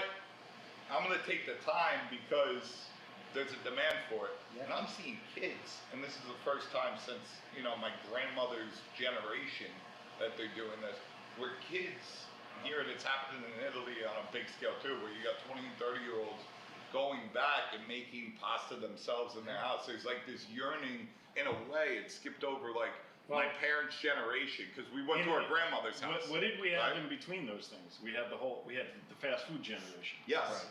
100%. Going out that shows who you are, that shows your wealth, and everybody's always going to go up. But now there's this return, maybe this kind of return, food, because authentic, our grandmothers are they're gone. They've passed on. We used to go to our grandmother's house. Now where do we go? Their parents aren't doing like the Sunday dinner like the same way, and now they're taking it upon themselves. I think 50, 100 years ago, people came from Europe, which has a rich tradition in food, almost every country in Europe, and they brought these old techniques. Then after World War II, we got into this modernization area, computers, everything mass-produced, everything quick, and America adopted. And now we're realizing how much we gave up from those old days. And I don't think it was wrong what we did, because you got to realize, like, these people, I mean, in Italy, like, Italy had a really rough time from at least the 1880s all the way up until after World War II. That's why we have so much immigration. Sometimes came to America because after the war, Italy was nothing. Oh, thanks. Not just here, all over the world. Canada, Australia, Brazil. Italy went all over the world. Yeah, they went all over the world for a reason. I mean, under Mussolini, you have ration cards. Like before that, you have feudalism. Before the unification, you have more feudalism. Like, it wasn't a great time. And most of these people, like, maybe they had a meat serving twice a year. Twice a year they were able to eat any kind of meat. And then all of a sudden, like, wait, we have flour and we have meat and you can buy cheese. A lot of people were lucky to get a cheese rind from like a rich person's house to throw in their cauldron. You know what I mean? You come over here and you're like, oh, I'm gonna have the meat with the cheese and here's a chicken parmesan. That's what they did. You know? They changed a lot of recipe. Whatever they added, that's what they cook. Pizza, when it came here from Italy, was also a product of what was available to the Italians that wanted to make pizza. They maybe didn't have wood-fired ovens, or they didn't have the same flour. They already had the coal ovens that they were baking bread in, so it's like, why not use this? And then what else did they do? They made it bigger. Yeah. Because we have more. Because America, everything's big. They make big pizza. They make because we can. We have the food. My Italian friends always say, you Americans exaggerate everything, right? You're esagerati. Esagerati, sì. Right? You're exaggerating. Yeah, but and that's it. Everything's big here. The cars are big. The houses are big. The pizza's big. But they say that now because they're now looking at it from the viewpoint of their grandparents or their great grandparents that came over here. Like, they were coming from abject poverty, and then they're like, whoa, maybe the reason it's 12 inches is because that's all they can afford to make it. You know what I mean? I think America, we invent the pizza by the slice. You walk down the street, you can buy a slice pizza. Right. In Italy, in that time, you have to buy the whole pizza. Yeah. So we invent pizza by the slice because America, that's what we do. We make it easy. Okay, what can we sell easy on the street? And I think street food was invented in America. That's what interesting. I think that's a great point. People started to look at it as fast food, something you grab along the way. You walk by and you buy slice pizza. And it's only the last decade or two that people see what pizza could be elevated to, what real pizza is like. The fact that you both have restaurants that are about pizza where people can go and just have a meal with that is a testament to it, right? You go to Zero Tonovi and you could have a meal that's only pizza, that everybody at the table eats it, and it's a dinner. Like, when 4 people eat 4 pizza, time you finish your pizza, it will take you easy 1 hour. So it's not like your pizza anymore. It's healthy, it's all natural ingredients. 100%. And it doesn't kill you in your pocketbook, right? It doesn't kill you. Like he says, we use a better product now than we used to use it 20 years ago. We care what we make and we care what we eat. So what we eat, that's what we try to give to the customer. You won't give nothing that you won't be good for yourself. That's what it is. And we get it better and better every day and healthy. You go to the store, it's not cheap to eat. You know what I mean? Not as cheap as it was. I've been going to the grocery store looking at like, oh my God, yo, this short ribs, a little $17 a pound. That's it's a little crazy. Pizza is still reasonable. I think what you talked about, a long levitation of your dough. Yeah. Right, and it's very natural. It's natural. It's all natural. It becomes a low glycemic food. Low glycemic food, and you're also like one of my little brothers. He's all into CrossFit. He's always on these diets of get rid of gluten, which really means get rid of carbs. And they're not exactly wrong because most of the products out there don't allow this fermentation of the lactobacillica to break down the gluten. Like it's non-digestible. And I told him all this and I explained this to him, and he's like, I mean, if there was a bakery around here, sure, but I'm not going to learn how to make bread. I'm too busy. And I'm like, well, then you don't need bread. That's a good point. And you mentioned it before, and that if people go to Italy and they say, why aren't they all overweight? And they say, when I eat food there, after I eat pasta or pizza in Italy, I feel good. Yeah. It's good for you. This does not need to come off your low carb diet. This is fine. Yeah. No, it's completely just fine. about the process, though. If you use this good ingredient, you're not getting a blood sugar spike. You're not using a bunch of insulin. You're not crashing afterwards. There's just as much carbohydrates in like Wonder Bread as there is in broccoli. The difference is how fast. That's what glycemic index is. How fast is putting that sugar out there. You know what I mean? And if it goes too quick, like with high fructose corn syrup, I was like, I know that stuff's bad, but why? It's terrible. The reason why it's bad, so granulated sugar is like a 70 on the GI. High fructose corn syrup is 100. Wow. So unless you're like an Olympic weightlifter, unless you're like doing hardcore swimming where you need that injection of carbohydrates instantly, that's going to go into your pots. You can't burn it off. You're going to get, you're not burning it off. If you're just... My takeaway is then that this evolution has come in pizza with the better ingredients and the better techniques. Yeah. Is that today more and more and more, we're going to find this product that we eat, we digest easily, and it's a good, healthy food. 100%. That we share with our family, and it's satisfying. You know what I mean?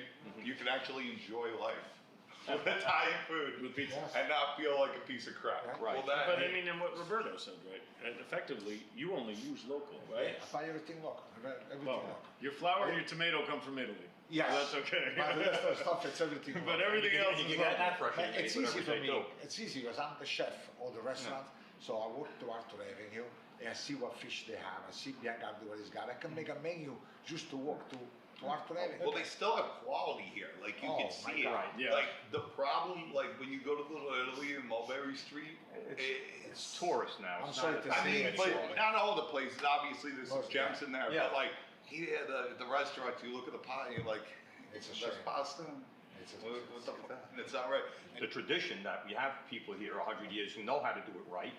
Everyone gets along, like Roberto tell you, if you have a problem, your next door neighbor, who might be your biggest competition, will come over and help you. Yeah, we help. But everyone is very envious of their reputation. When you go to Roberto's name is up there. When you go to Madonia's name is up there. Right. So, you're putting your name on the line in 100 years of your family tradition. You're putting your father's name on the line, your grandfather's name on the line. So it's important to do the right thing up here. We are a repeat customer. You got people from all over Westchester. Right. They come here all the time. We don't have tourists here. Only maybe people who go to the zoo, the Botanic Garden. Right. But most of the people here is people that live in Westchester or they come from Manhattan. Right. So we don't live on tourists. We don't live on people Oh, they It's come not here once. tourists. Even though they don't live here, they're not They're not. tourists. They come here. They come here because this is where they want to eat. You have to be, like he says, quality. You have to be good because people they won't come back anymore. New York City, on every street, you got people, tourists, people. They go to the Bay, they go to Broadway, they come Wisconsin, they come Fuller, they come maybe once in a lifetime. So it has to be quality, has to be fresh, it has to be really true. That's why we buy everything local. We support them every day. We get a fresh delivery every day. Like when they change the special in the restaurant, I go to the fish store, I see what fish she's got, right? And I tell her, John, send this to our bank, send this to New York City. I do all the shopping from here, and I call in the morning, 7 o'clock in the morning, tell her what to bring. Really, I'm still involved 100%. And see, after having it to me, it makes my life easy. With this idea of closing the streets on the weekends and making this just pedestrian, right? That's really inviting for people. We do that during the summer. We close the streets down, make a whole, we call it Piazza del Belmont. We close Arthur Avenue down, everyone's out on the street. And everyone's out on the street all over New York now because of COVID. But it's nice to sit down and eat without any traffic going by, no cars honking horns, no trucks making deliveries. It's serene on the block, you know? When does that start? April 30th is the April first week. 30th? Yeah, and we do it all summer. We're coming up. Yeah. Yeah, let's We're coming up soon. Yeah. That's a great idea. So it's been amazing coming up here to Arthur Avenue. Not only getting a history from Frank, but then seeing one of the most famous restaurateurs on Arthur Avenue now. And bumping into Nino Cornelio from Williamsburg Pizza, one of the best pizza makers in America with multiple awards. And I have to say, we're really looking forward to New York Pizza Festival. But more than that, this community, the sharing, and continuing to spread the love for pizza. Yeah. Thanks, guys. Yeah, awesome. Thank you.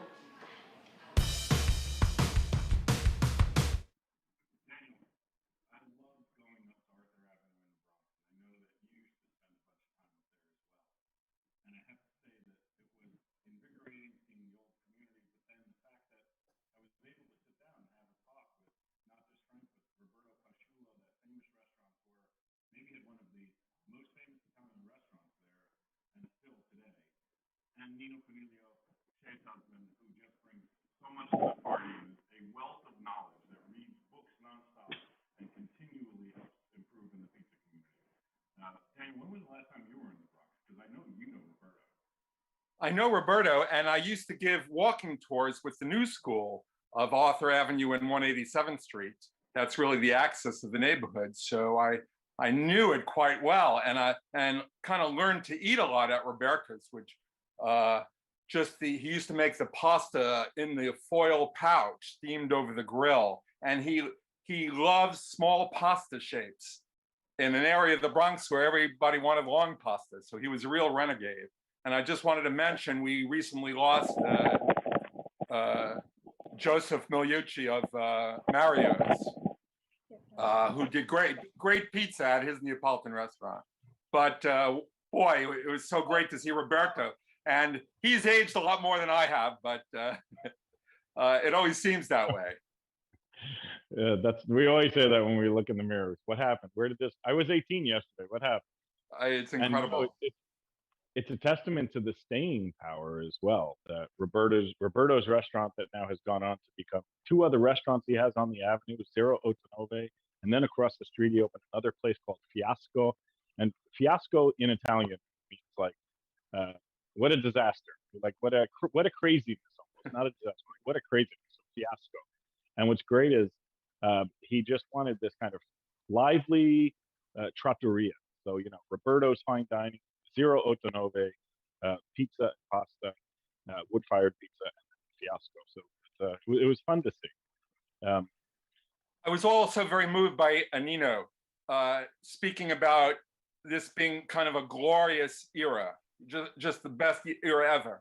And, I think of the geeks who lock themselves in a garage that they're going to do one thing better than anyone else, whether it's craft beer or pizza or bagels, babka, whatever. And I love this era we're living in, that people decide they want to do the best.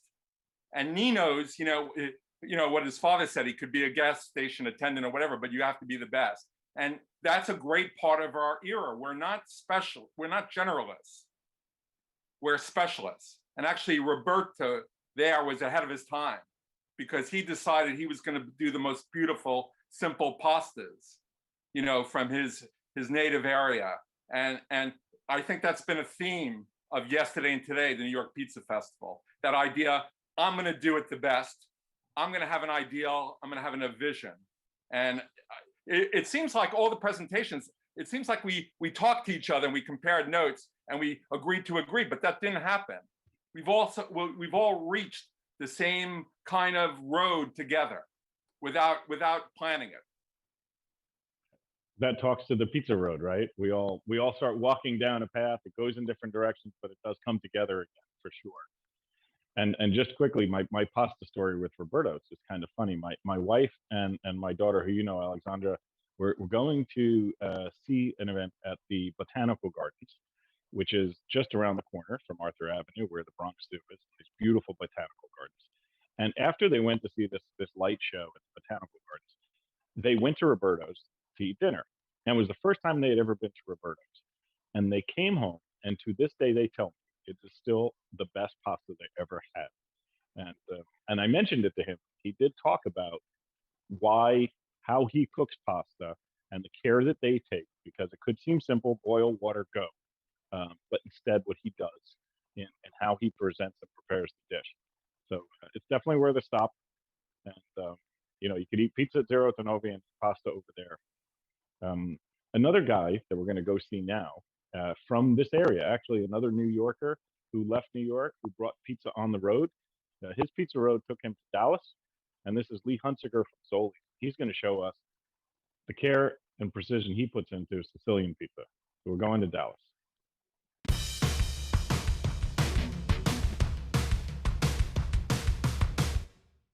Hello and welcome. My name is Lee Hunsinger. We are in Addison, Texas at our Zoli's New York Pizza location. Pilf Restaurant Group is Zoli's, Cane Rosso, and our new concept, Thunderbird Pies, coming soon to DFW area. We're going to go through all the stages of a Sicilian pizza and how I like to do it. It's actually 5 ingredients, right? Flour, water, salt, oil, and yeast.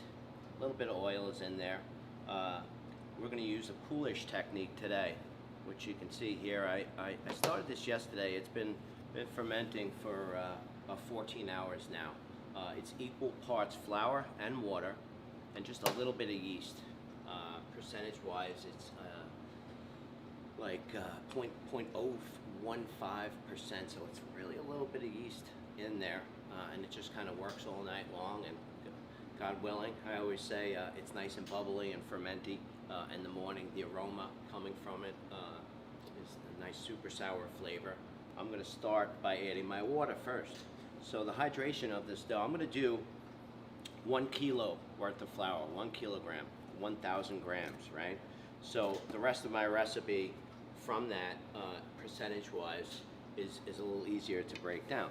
So this is 560 grams, okay? 56% if you're doing baker's percentages. Water. All right. I'm going to add my yeast. The yeast is pre-weighed as well. 0.15% yeast in this dough. I like to use an active dry yeast. Next, I'm going to add my poolish, and you can see one here. I have this nice and bubbly. I have it already weighed in this container here. So. Now, if I try to pull this out, as you see, it's going to stick to the container. It's super sticky, elastic, right? So what I'm actually going to do is I'm going to add some of my water that's already counted for, okay? Be very careful with this, because if I added some different, water from another container, I'm going to actually add more water to my recipe. So it's just a little scoop as such. And then it just releases right from the side as such too. So I want to make sure I get everything in that recipe. I'm gonna just kind of pull apart on my poolish until it becomes one with the water. All right, it will probably mix if I just added the flour, but this will make sure that it does. So you can see it kind of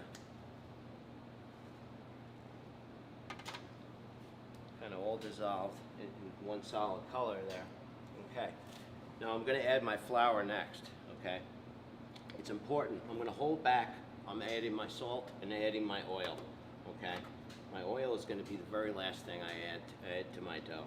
The salt, I don't wanna add the salt at the same time as my yeast, as it can kill the yeast as well, too. The salt will just eat away at the yeast, and that's why we kind of keep it separate. I already have this weighed out, exactly 1 kilo. I'm gonna add that to my dough ball. Make sure I get it all in there.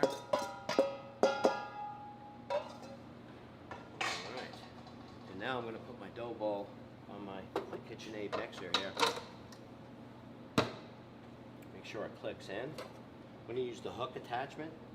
So the total hydration on this dough, between the poolish and the water and the little bit of oil that we're gonna add, is about 66%.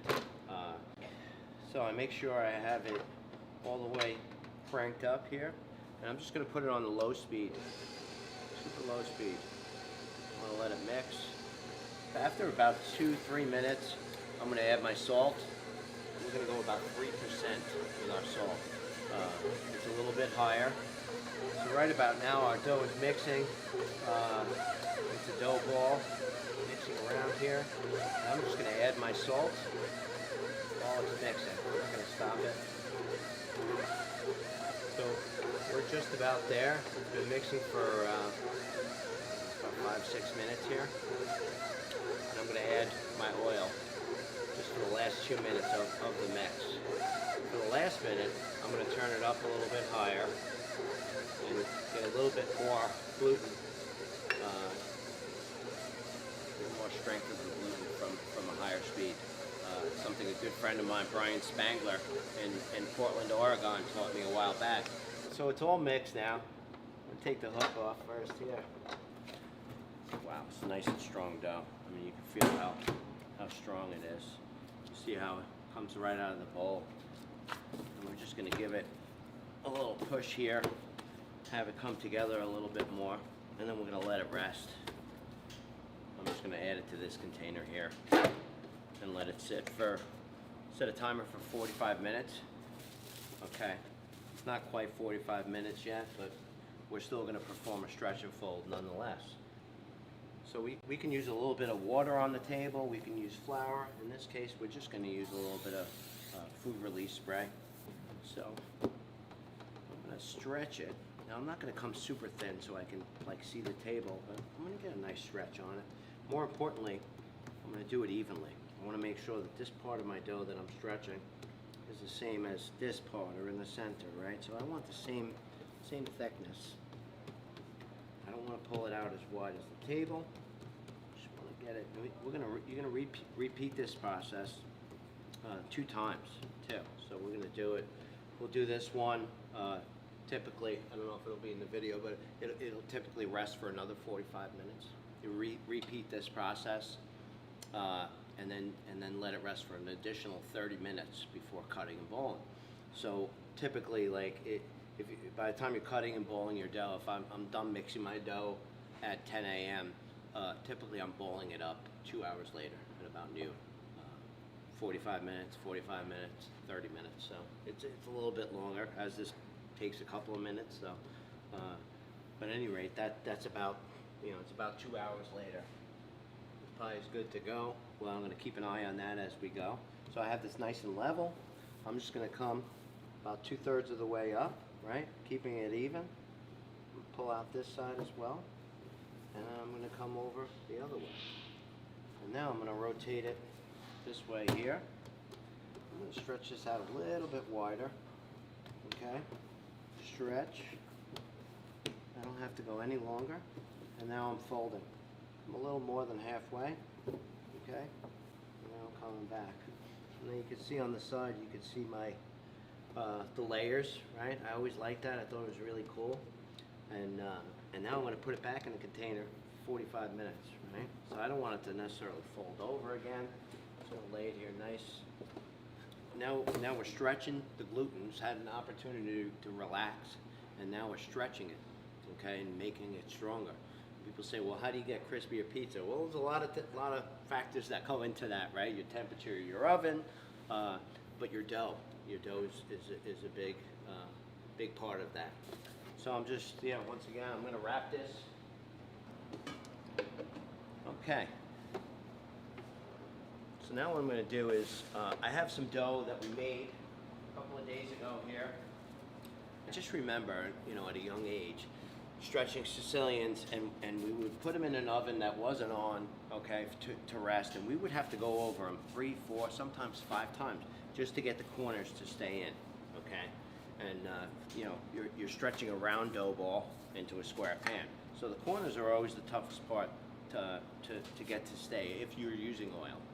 If you have that that right amount, it's a little bit easier to do.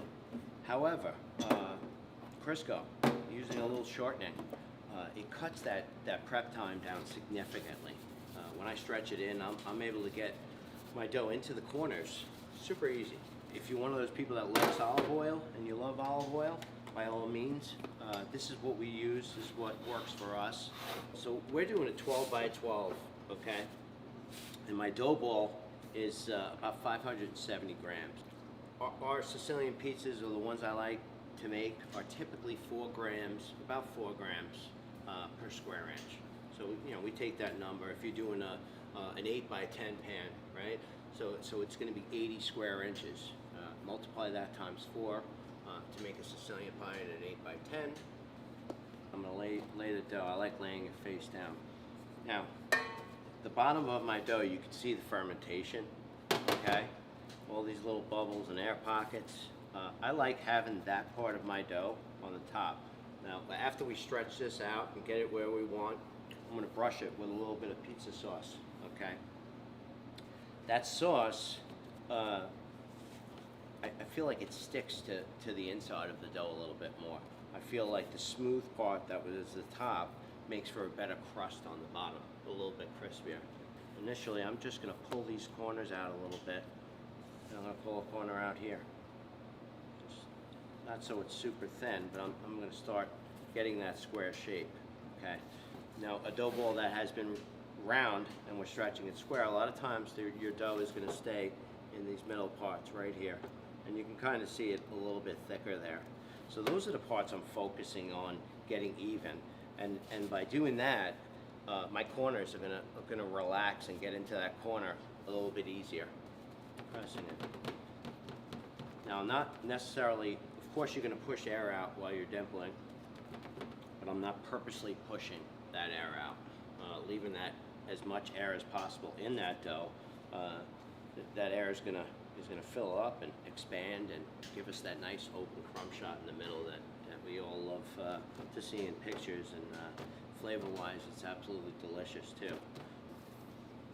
So I have it pretty even right now, okay? Now I have a dough docker here. This will help you, if you put a little pressure on it, it'll help get the dough even. It helps the dough relax, okay?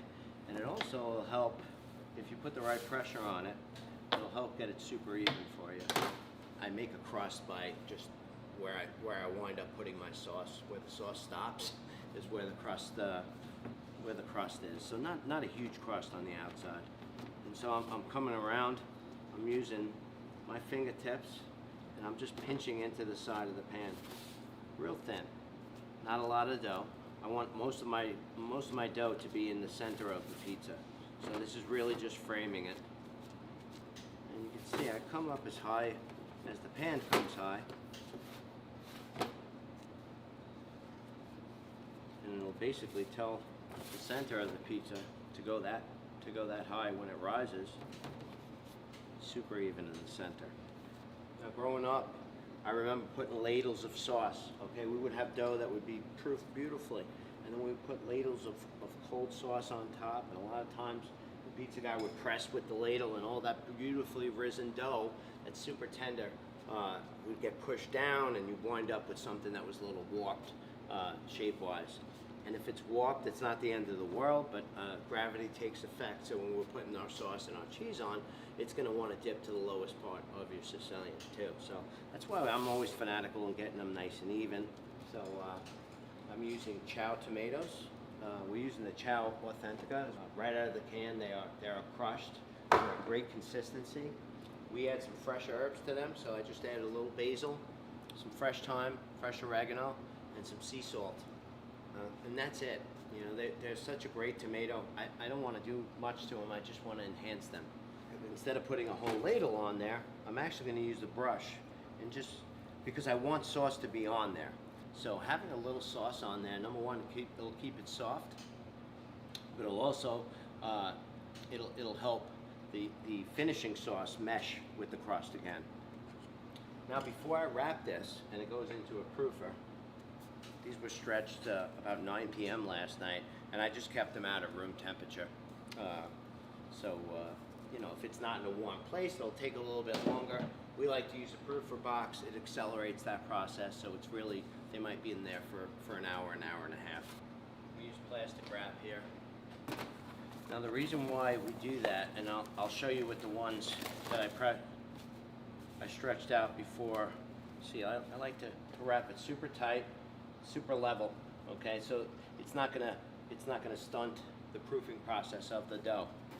As you can see with this dough, it's fully proofed. It's kissing the plastic wrap. Now because it has that sauce on there as well, it's super easy. It's not, when I pull the plastic wrap off, it just kind of slides right off of it. It doesn't stick to it, doesn't pull on your dough, nothing like that. Super level, super tender, like I was saying too. So we're gonna put this in the oven for our par bake. Now we're at 525 degrees, okay? Typically we par bake it for about 6-7 minutes. When that pie is baked, it's gonna look like this. So it's super soft. You see the color of the sauce, you can see the dimples, okay? Even though it's proofed evenly. And the bottom of the dough, real light caramel color to the bottom. You can see my fermentation by those bubbles on the bottom there. I feel like the par bake makes for a crispier pizza.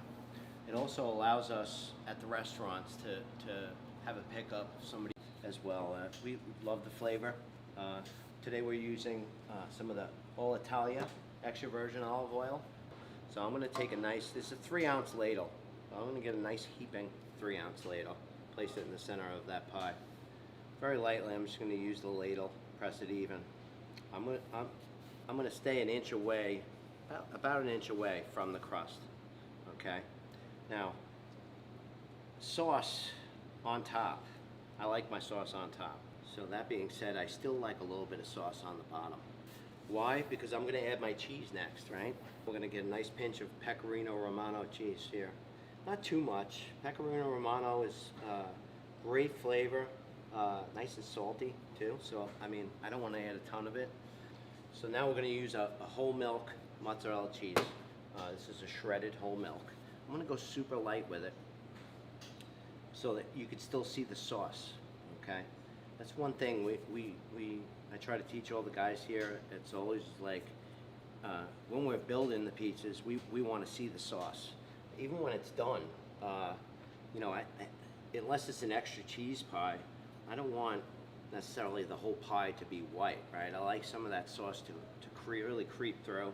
And I've always been a sauce guy myself. I like a lot of sauce. My wife loves a lot of sauce. She always asks for, bring a pizza home, extra sauce. So that's just the way we like it. So I go light with it. I kind of let it hit the sides. If it hits the crust, if it falls in between that little gap there, like I said, it's all good. I'm gonna add some of this Leone. It's a fresh mozzarella loaf. It's a dry loaf. I'm gonna go super light with it. Okay, super light. And this is gonna give that fresh mozzarella flavor without all the moisture of like a ball of fresh mozzarella. Maybe that would be in water. So using this ladle, I'm gonna go around the perimeter of the pie, and it's really about, I wanna say, if you're doing ounces, it's probably about 1/4 ounce, just a little splash of sauce. And I like going around rather than starting in the center, whenever I'm making pizza, whether it's the cheese, the sauce, whatever it is, I always like to frame the pie, right? So I'm not missing any spots. I'm gonna add some of this beautiful Leone fresh mozzarella, and we're gonna be cutting this in 9 slices. So I'm gonna add, not too much, as it's going to be, it's going to add so much flavor to this pizza as well. Just a touch. And now I'm going to add my hot soppressata. Rather than starting in the center, I'm going to start on the outside. This stuff, it's spicy. It's not too spicy. So when it comes to spicy food, I'm a wimp. A lot of people like to make fun of me as such, but this is perfect for me. It just has a little bit of heat, super flavorful. I like adding just a little bit of green. We're gonna finish this pie with a little bit more, but for now, that's all we're gonna do. We'll give it another pinch of pecorino romano, just a tiny bit, and then we're gonna place it in the oven at 525 degrees. About 12 minutes on the bake. So it smells beautiful. Bottom has some color, but not a lot, so I can go directly on the oven. All right. And here we are. So I'm gonna come 1/3 of the way down here. I'm gonna give it a nice, you can hear that snap, right? Super crunchy. All right, so we're gonna add our post-oven ricotta dollops. I like adding them nice and small, much like the way I built the pie. Instead of starting in the center, I'm gonna start directly on the outside, just little dollops, real little, and just go around the whole pie. For me, I like just little and a lot of them.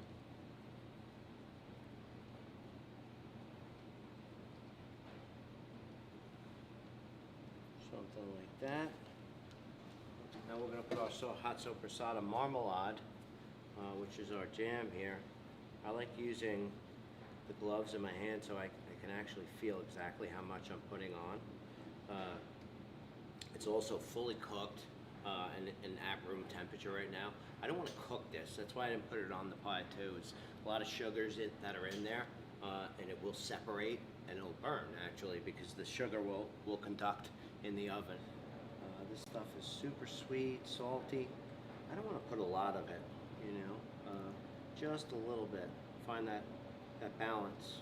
So even with the soppressata on the build side, you see it's on the pie, but it's not covering every single inch of the pie, right? It's just trying to find that balance of flavors.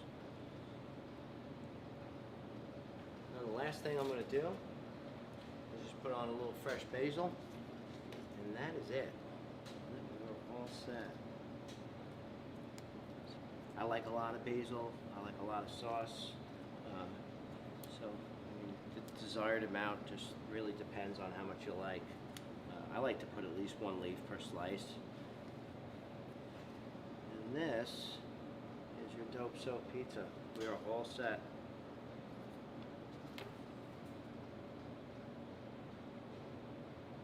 I just want to thank everyone that asked me to do this demo and you know, to be a part of the New York Pizza Festival. To say it's a dream come true, it is. Like I said, I'm from New York. All my family still lives in New York, and that's where I go. That's my home. I love living out here, but boy, I love New York.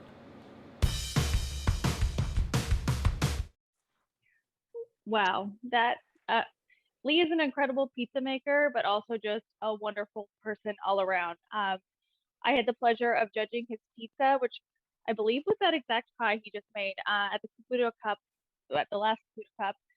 And wow, he blew my mind. And I'm not going to say I'm the reason he won, but I did give him the highest score. So, Lee, you owe me. No, I'm just kidding. Nino and I were actually recently in Dallas, and Lee just took incredible care of us. Like, he is 1 in a million. So I'm so glad he's able to do that demo for you. And Daniel, what'd you think? Wow, you know, as I was watching that, I was getting closer to my laptop. I was just drawn in closer, you know? He's folding the dough like it's a hand towel, you know? It's hard to work with dough. This guy is a master. And the way he shaped the dough ball into the corners and how he loves the bubbles, you know, bubbles are emptiness. That's where nothing is, but actually there's magic in that air, that lightness.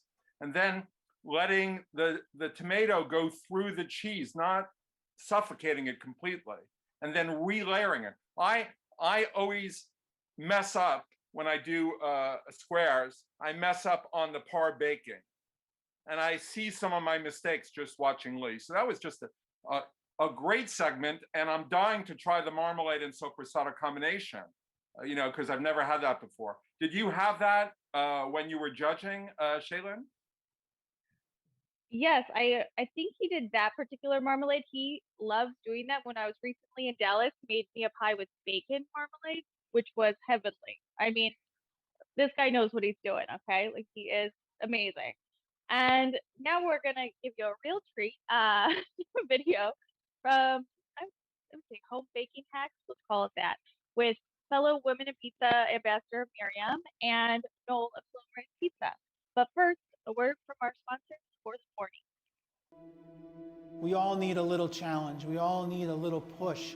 When you craft a dish, when you craft a pizza, you have a vision in your head. Is it matching up with what my hands and eyes are doing and seeing right now at the moment? My name is Mark Hopper, and I'm the culinary director at Forza Forni. In 1995, I dined at the French Laundry. That experience by Chef Thomas Keller changed my life. It was a culture and environment that I wanted to embrace. I was the chef of Bouchon Bistro in Las Vegas. I was Thomas Keller's executive chef for casual dining. Thomas Keller didn't teach me how to cook. He taught me how to think. He told a story with the food. There's power in humility. Just let the ingredients speak. I started when I was 12 years old in a pastry shop, like my dad, like my grandfather. I loved being a chef, but after 25 years, maybe it was time for another endeavor. I moved to northern Spain, where I began working with artisans, crafting houses out of rocks, blacksmiths forging iron. I could apply those different materials to a different future. At Forza Forni, we are the leaders of our industry. When you consult with Forza Forni, anything that you can dream up, we can work there, build there, test out. We will teach you technique. We will teach you ingredients. We will give you options and awareness, from stadiums to street corner slice houses. We want to open your eyes to new opportunities. We have a diverse collection of ovens. We're going to refine our technique. Different flours react differently, different hydration rates, the importance of salt, and ultimately the importance of time and temperature. We're going to go deeper than that. We're going to go into seasonality. What is abundant and fresh and seasonal in your area to take your local products, speak to your local community, and bring it to a level they've never experienced before. What you're going to learn here at Forza Forni is confidence. We will make sure that all your fear will be taken away. We can show you how to build great technique. Repetition, the same thing over and over again. It's not another pizza, it's another opportunity. This is Forza Forni Consulting. We are here to create with you.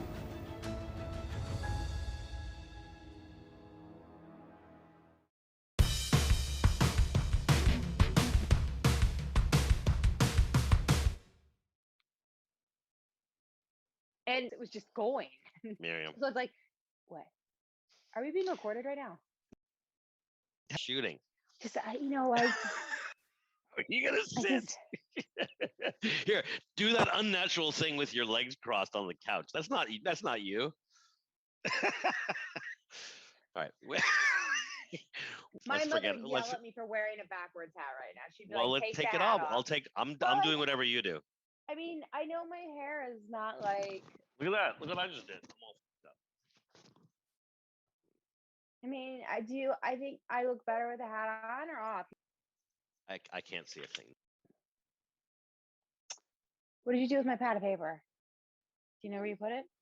I don't know what you're talking about. You The talking to dog. your dog? Yeah. She stole my pad of paper. Okay, wait, hold on. This is LA pizza. This is New York pizza. Pizza lovers of all heights. Welcome to the 2021 Slice Showdown between Noel and Miriam. Showdown? I thought we were just having a friendly chat, Miriam. Well, you're showing down the This is just a conversation. We're not okay. doing a demo. We're not making any pizza. We're just chatting amongst ourselves, trying to be natural so that we can teach home bakers what we've learned over the course of our short but very glamorous pizza careers. I just have read like 20 books that tell me everything I'm supposed to know. They all contradict one another. And I guess I've somehow created success in baking at home, utilizing everything that's those books plus what I think it should be done. So, I mean, we've talked about this before, but I guess today we're going to talk about all the different things that make us successful home bakers and what some people like to refer to us as the most crustastic teachers in the industry. No, nobody calls us that, Miriam, not yet. Okay. So, so let me ask you this. If you're going through your whole kitchen as a home baker, what is the most important tool in your entire home for pizza baking? That's a good question. People ask me that a lot, and I don't really have an answer. But I would say that if you're a beginning home baker, I would say the most important tool you can have is going to be a pen and paper, right? And the reason, there you go. So the reason I say that is that once you start writing things down and you become aware of the variables in the equation, you start to realize that there are things that are changing. Humidity could be one of them. Temperature could be one of them. There's so many things that are changing that once you start kind of tracking them, you realize that it's not so much the recipe, it has to do with those variables in your pizza equation. I would say that the other two things that are super important would be a thermometer and a scale, and we'll get into that later, right? Yeah, I have most of my tools here. My infrared thermometer is currently misplaced in my pizzeria / apartment, but I do have this handy dandy thermometer that I bought that's always on my fridge. This one is for measuring the temperature of my ingredients, my water, but the other one tells me what it is in the apartment. Super 68 important. degrees, that is the magic spot for my Sicilian pizza. Oh, really? Yeah, 68 degrees. Yeah. How did you figure that out? Trial and error. I was like, well, what it was is that during the summer, I noticed that because the Sicilian pizza that I make is a room temperature. I do it room temp. I do not ferment it in the refrigerator. And I found that on the super hot days, it would just like blow up in the pan. But on the really cold days, it was like, come to life. And I'd find myself moving everything into the room where it was warmer. But when it's 68 degrees, it rises so perfectly in the pan that when I go to reball it in the mornings, I do a double proof. Literally, I'm able to just gently pick up the dough and move it all the way over. If it's hot, that dough is like, I'm sticking to the pan. You're going to really have to scrape me up. Awesome. So that's actually a pretty good segue into, I think, our first slice of knowledge. Miriam and I are 8 slices. The 8 slices of home pizza knowledge for home bakers, right? Yeah.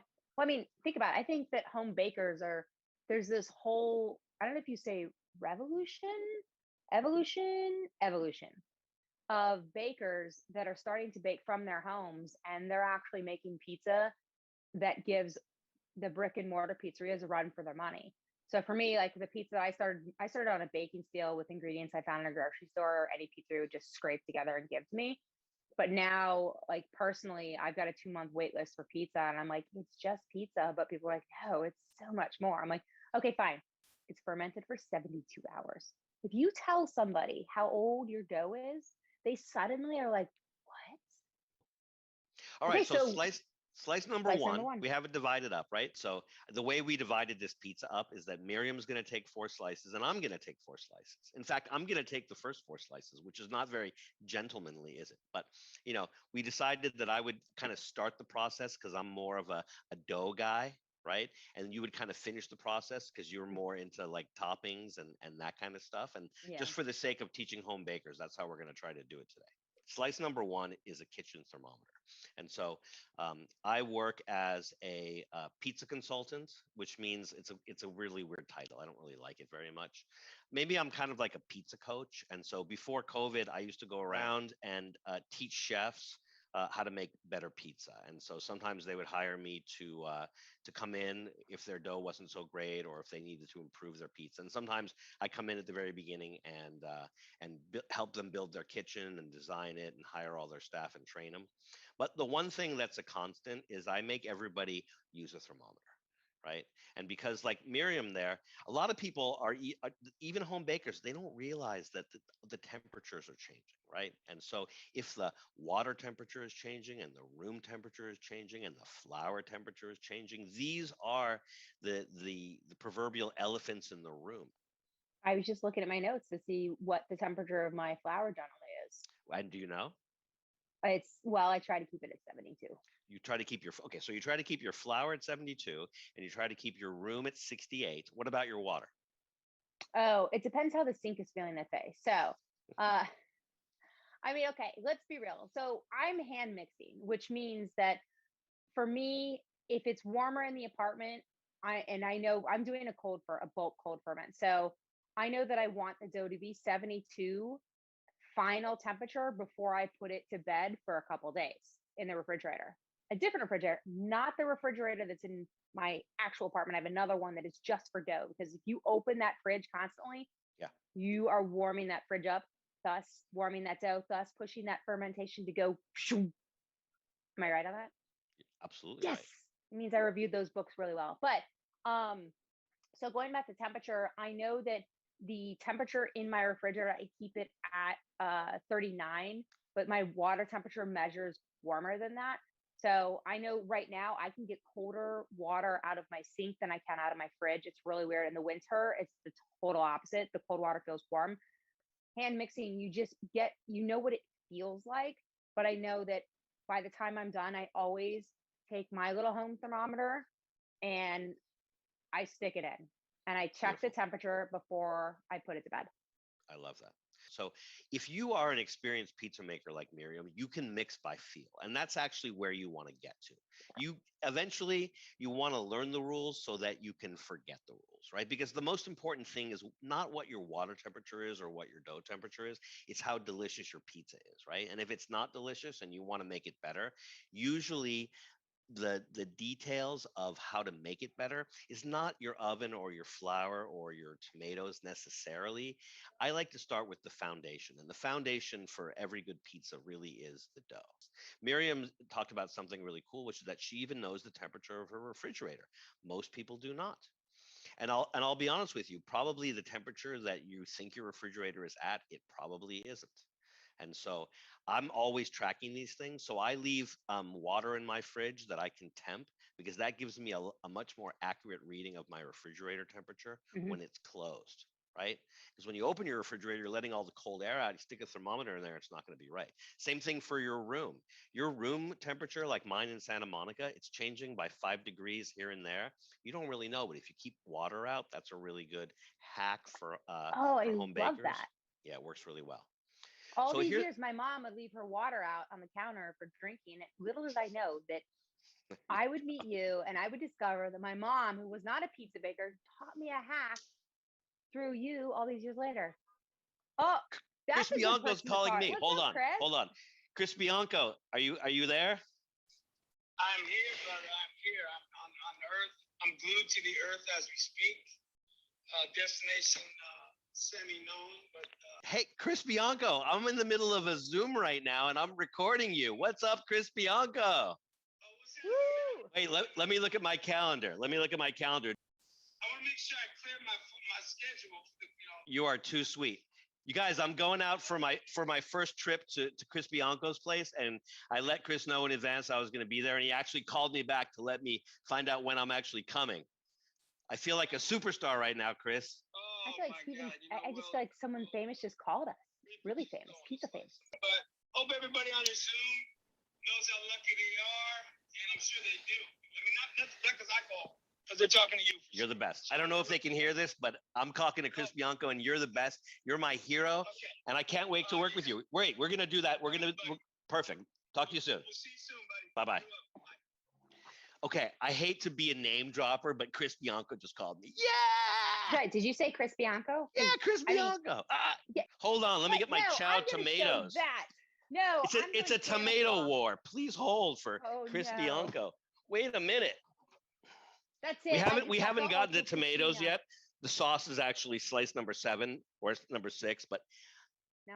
I like them both. Right I like them both. I like them both. We're back. uh, All right. So here's the thing, and this is important. There's different ways to monitor temperature and change temperature depending on if you're a beginner, intermediate, advanced, home baker, aspiring professional, or professional. And I don't want to ruin anybody's pizza buzz, but the more you track the temperature of your room and your flour and your water and then your dough, you're going to start to see certain patterns, right? Just like Miriam did. And so eventually, if you get good enough and you pay close attention, you're going to realize that your dough performs better at a certain temperature, right?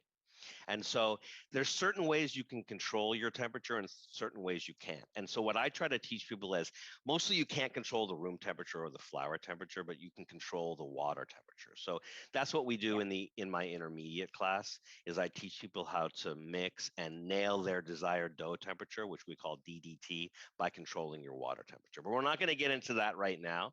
In the beginner class, all I have people do is kind of track their temperature. So we start at the beginning of every mix, right? Which we only do by hand in the beginner class with what's your flour temperature, what's your room, what's your water, right? And then at the end, usually, because people don't know we're going to do this, they end up with dough temperature anywhere between 65 and about 80 degrees, right? How do they get 80 degrees? Well, because if people are in a warm environment and their room is 80, right? And their flour is 80 and their water is 80, it's going to be 80. Ooh, if their flour is 80, God help But them. imagine if your room is 80 and your flour is in your room, so that happens. And so what's so interesting is that if people have never thought about temperature before, in the beginner class we mix and then we ball and ferment overnight, and the next day we all come back and make pizza. And the people with really warm rooms have really big dough, and the people with cold rooms have really small dough.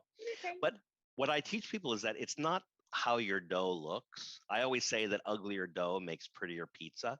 And if people have perfect dough, you never know how the pizza is going to be. So also the style of pizza you're going to make affects your temperature, right? So like, for instance, I noticed that if I'm making Neapolitan pizza, I want a warmer dough. And I also noticed, and I've been to a lot of Neapolitan pizzerias and worked with a lot of Neapolitans and also Italians, they like their dough to be warmer. So for Fahrenheit, those guys are mixing to 78 or 80. That's the norm. Miriam, guess what we're going to do for slice number 2? We are going to hop on this lovely little kitchen scale. Wow, you have a nice one. The reason I got this is that if you use, I don't know if you have one of the other scale in front of you that everyone uses for measuring, like with a bowl when you're doing the flour and the water. But this is like when I'm measuring my yeast and my salt. Like I want to be very down to almost to the very grain.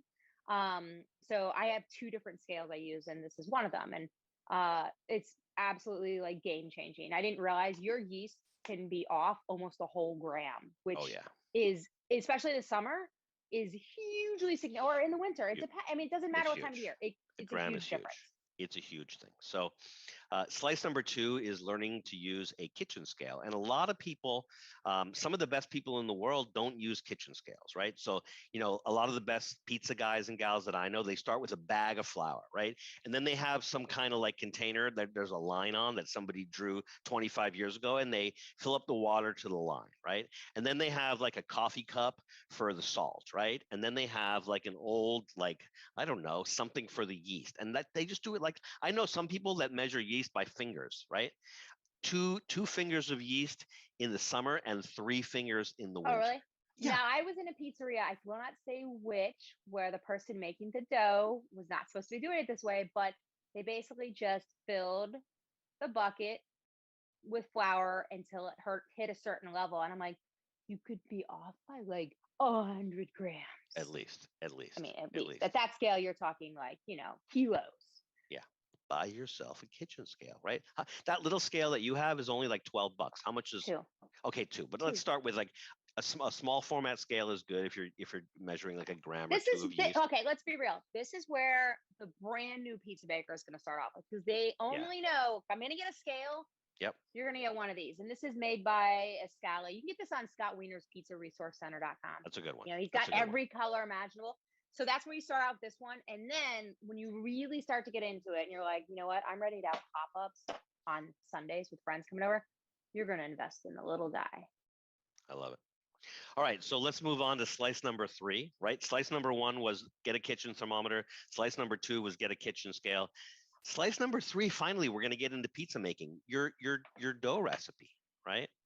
And so a lot of people are in search of like the perfect recipe for pizza, right? I get this question all the time. Like, what's the best recipe for pizza? No such thing. How come? Tell us, Miriam, why?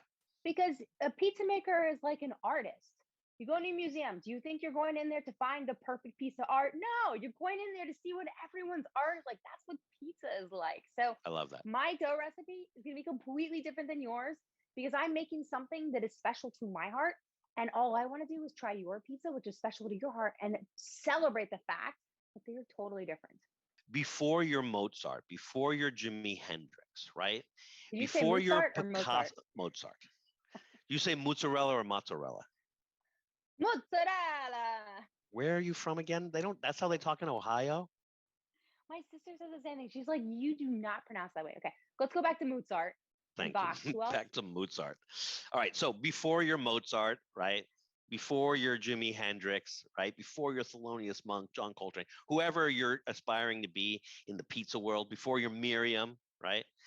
You got to learn to kind of live by the rules before you break them. Right. And so what I mean by that is that there are certain standard recipes for, let's say, Neapolitan pizza. Right. So you got to start with a recipe that already works. Right. There's Neapolitan, there's New York. And then even in New York, there's probably like 3 or 4. There's grandma pizza, there's Sicilian pizza, there's like big round pie pizza. Right. Go to another city, go to Chicago, go to Detroit, go to, I don't know, go to Rome. There's so many beautiful regional pizza styles out there. So you got to decide, what to you makes the pizza style of your choice. Good. All right, so let me get into the most exciting part, slice number 4, my last slice before I pass the torch or the pizza peel to you, Miriam. After the recipe is the process, and that's the thing. If there wasn't like a proper process for each pizza style, I probably wouldn't have a job. Because everybody has a recipe that works or doesn't work, but you can make almost any recipe work. But the process is where people get confused.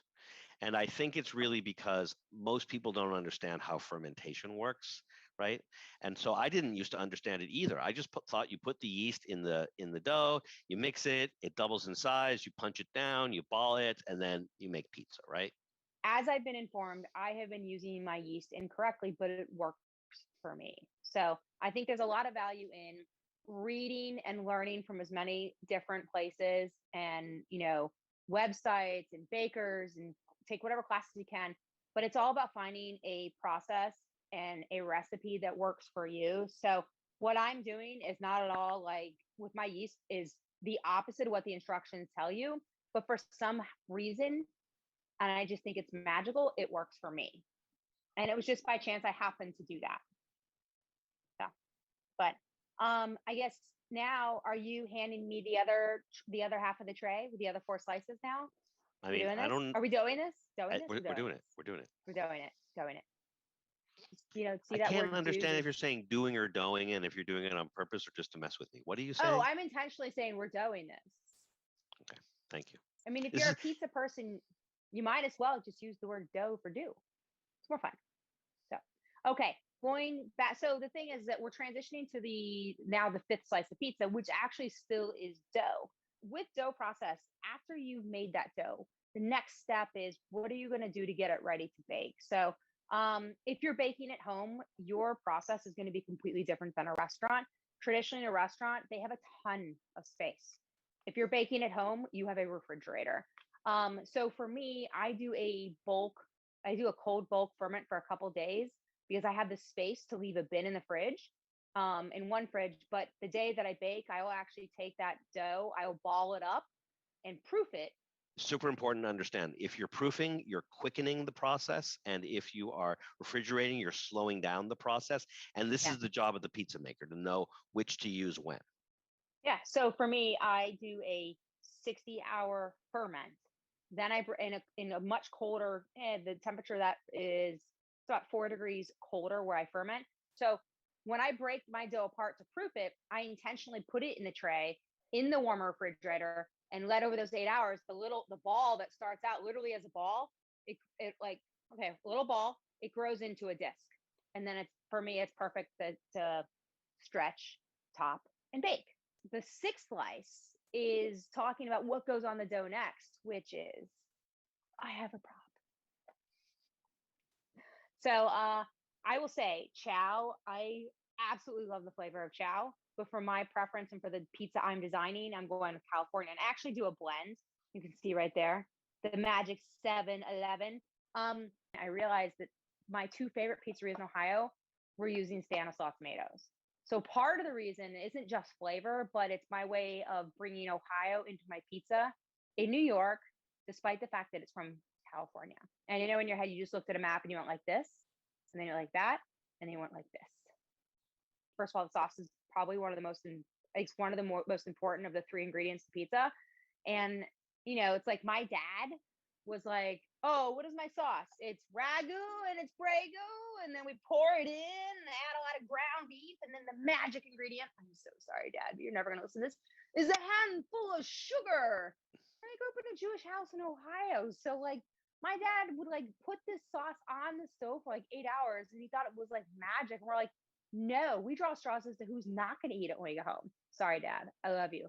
Throw it away. No, none of that pre-made jarred stuff. It's filled with preservatives, sugars, too many herbs, and other things you just can't pronounce. But if you use a can of tomatoes, guess what's in there? Tomatoes and basil. Yeah. Now, I heard a rumor. Have you ever heard the rumor about the piece of basil that's in here? You know, I've heard a lot of rumors. I don't know. No.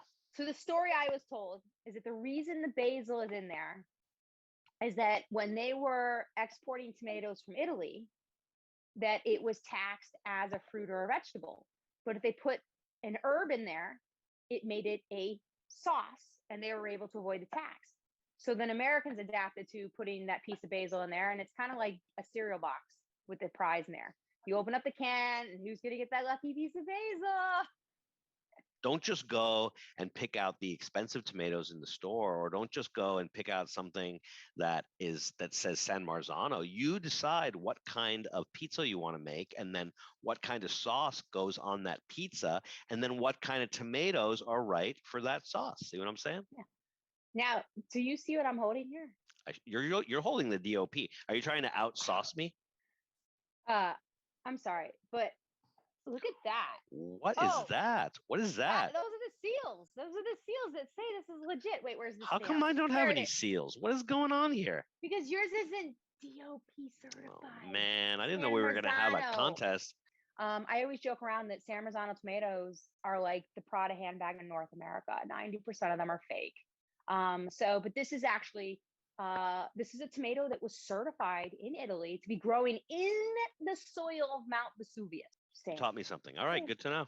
Okay, all right. So, guys, that's tomatoes. Let's talk about slice number 7. Let's get cheesy. Okay, so here's the deal with cheese.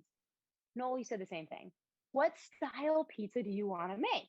If I'm going to make a New York style, I'm going to go with the low-mo. If I'm going to make a Neapolitan style, I'm going to go with the free-mo. Fresh mozzarella, low moisture mozzarella. How are they different? Completely different. All right.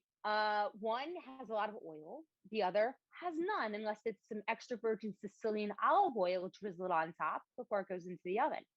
When you're reheating a slice of pizza, guess what happens when you reheat that cheese? If you're using a low moisture cheese, which is like a block or the shredded cheese, that oil enables it to melt down. Whereas with the fresh mozzarella, it's going to dry out. Fresh mozzarella is a water-based cheese. So when I prep it for pizza making, I actually cut it into little cubes, and that way that it can melt down, but I'm not going to like try and shred it. And then the low moisture cheese, I actually take a block of cheese and I hand shred it because that stuff in the bag is coated in cellulose. Nobody wants extra oil, extra fat, chemical stuff on their cheese. That's why a dollar slice drips oil down your arm. It's pre-shredded cheese with cellulose. Listen, I know everyone likes a good deal. Cellulose is not a benefit. It is not something you're getting for free that you want. That's why you pay $2.50 a slice, not $1. Another pizza knowledge bomb. Who knew? We have one last slice to talk about, and that's the oven. What do you use to bake your pizza at home?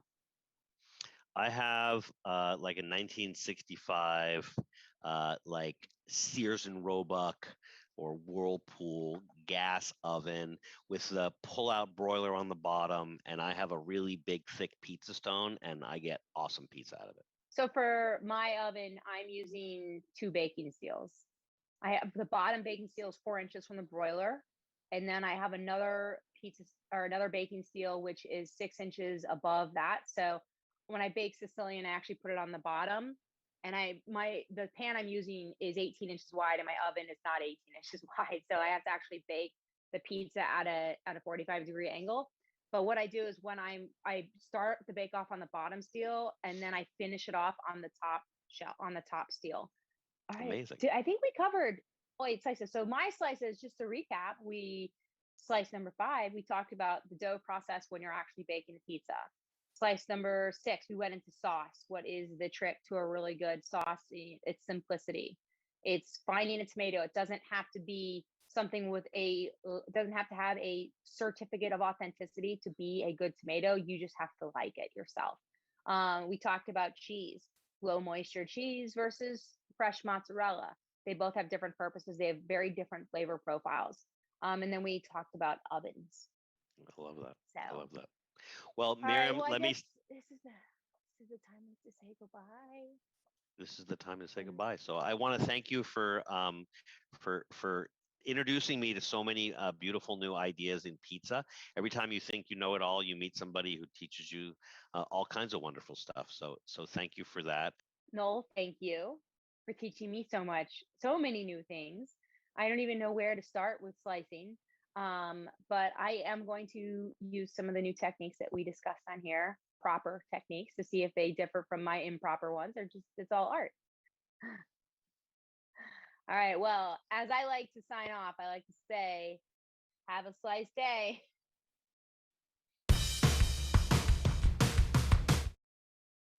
Miriam, out of control as usual. I can say that. She's a good friend of mine. Always great to see her. Love the shirt, by the way. As a fellow movie nerd, you know I love that movie. Mystic Pizza.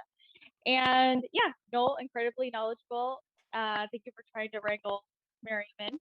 Home baking hacks are just so important now more than ever. I mean, especially in the last 14 months with everyone being stuck in their home. So thank you for those. And Daniel, what'd you learn?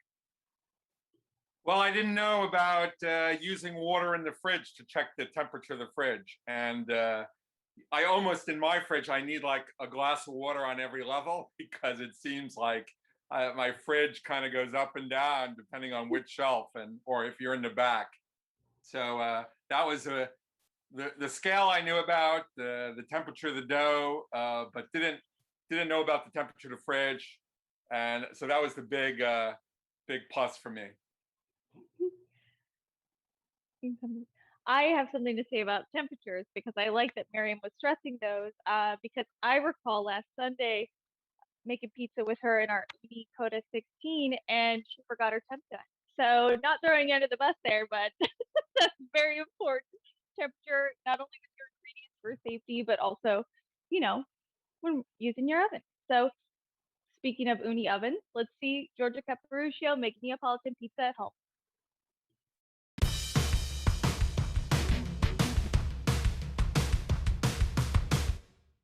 Hi guys, my name is Giorgio Caporuscio and I'm the chef owner of Don Antonio. The location is 50th Street between 8 and 9 and I'm here today for show you how to make Neapolitan pizza home. They represent to the New York Pizza Festival. I started to make pizza in 2009 when I first arrived in New York City. For me it was really a surprise to fall in love to this unique product. That in the same dough you can find the simplicity and the unique of the fermentation.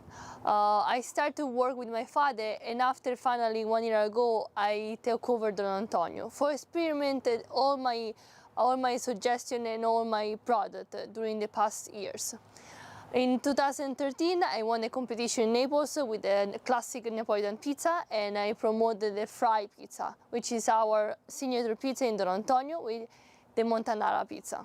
For me, it's really important to communicate to the other people what is my journey, because women can make this kind of job. Okay? For many years, it was related to male. The simplicity of making the dough and stretching and the gentle touch is a secret for making the unique Neapolitan pizza, but also all the different styles. During the past years, I was promoted woman in pizza with all my colleagues because this amazing product can be really changing.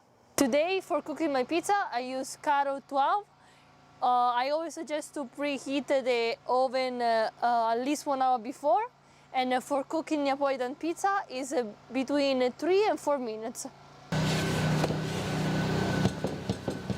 Always push gently to all the crust, and you can see right away if you're making a good fermentation, because when you're stretching,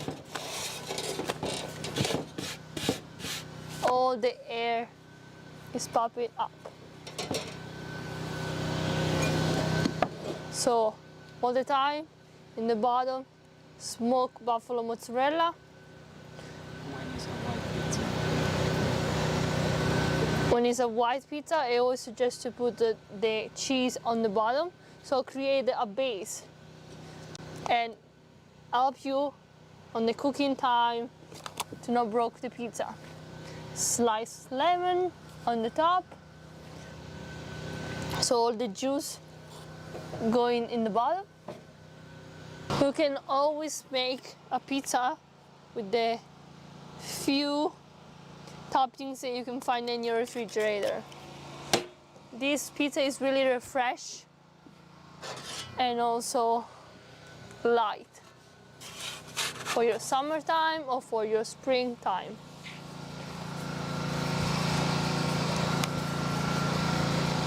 Make sure you put the pizza inside, one shot, and close right away, so the heat can stay all inside. We are cooking with the Oni Caro 12 and we use charcoal. Now, all the time, I always suggest to little bit turn the pizza during the cooking time so you can check all the crust if it's the same color. After about 4 minutes, the pizza is ready. My Sorrentina. Here we go, we cut.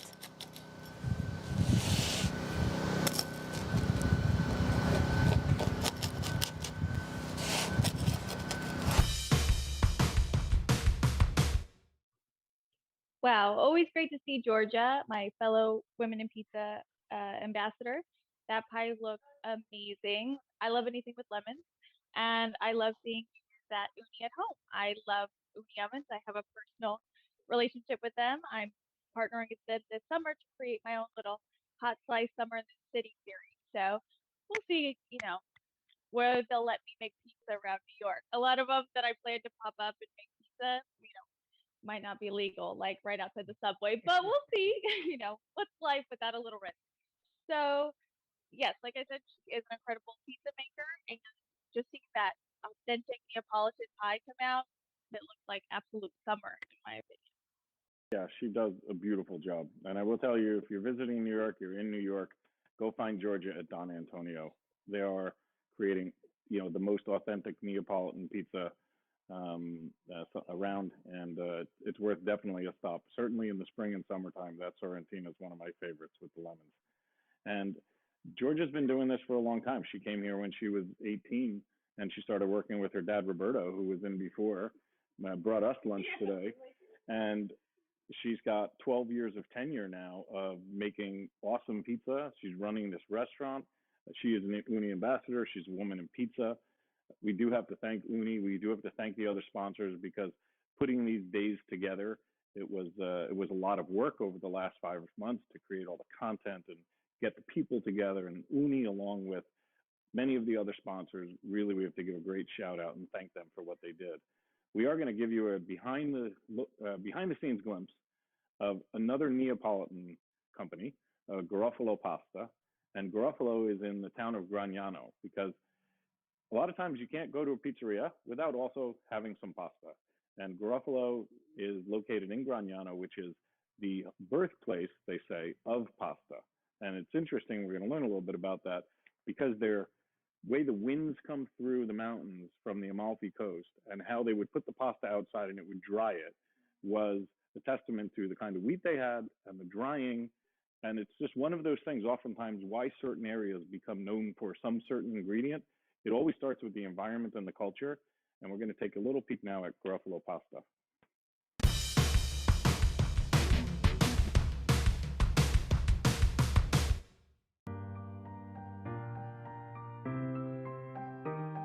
Pasta Garofalo is an Italian luxury that everybody can afford.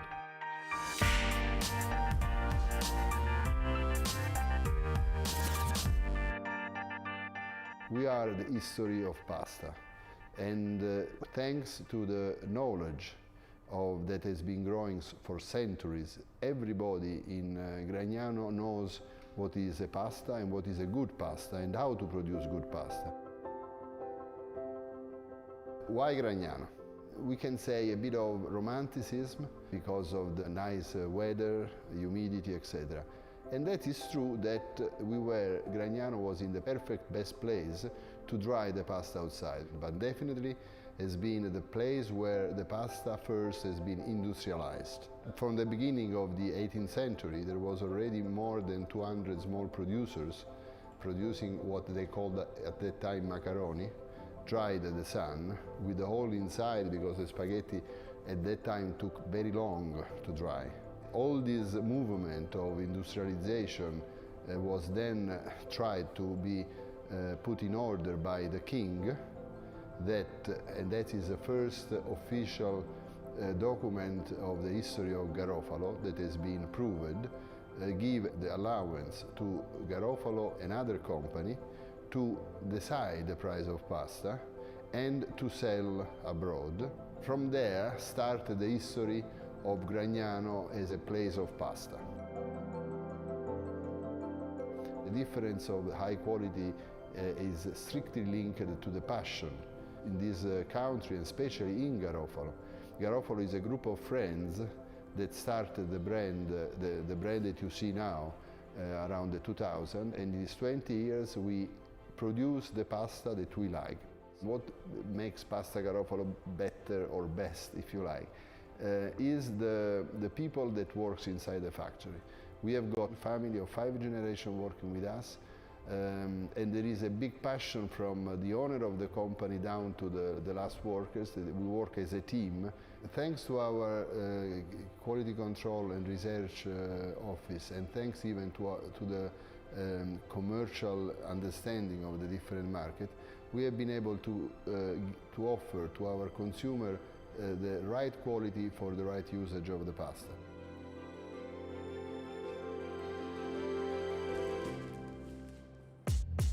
We are a restaurant line, we try to give to the chef the best solution in terms of performance, but also the best quality.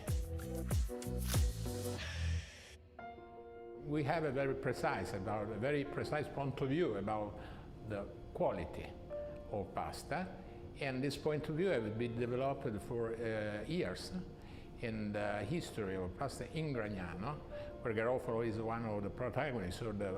It is not only a point of view on quality, but the ability to intend also that the quality is not an absolute value, but is a need of a customer.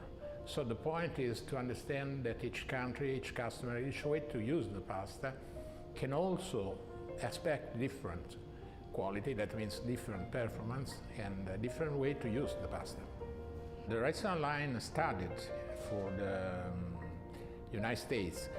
This line has been studied in terms of which performance give to the restaurant, starting from the recipe of the semolina, which semolina have to be used to obtain a very al dente product and that could be fit for the needs of the restoration. The top brand of pasta in Italy are now increasing the thickness of the pasta, and in some way they are also reducing the cooking time of pasta.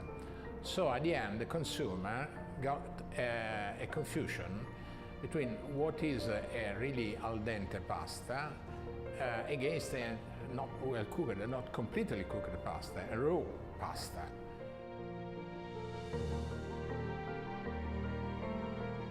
The restoration needs a thickness of the product that assure proper time, and need to have at the end a well-cooked product and really al dente product that maintain the consistency until the moment the consumer is going to consume and eat the pasta at the table. There is not a scientific way to define what that means al dente. Perhaps for each person means something or different, but at the end I could say al dente is first of all a well-cooked pasta. Al dente is a pleasure. It's a pleasure when you eat the pasta and you find the right consistency. Of course, who know well what is al dente is the Italian consumer.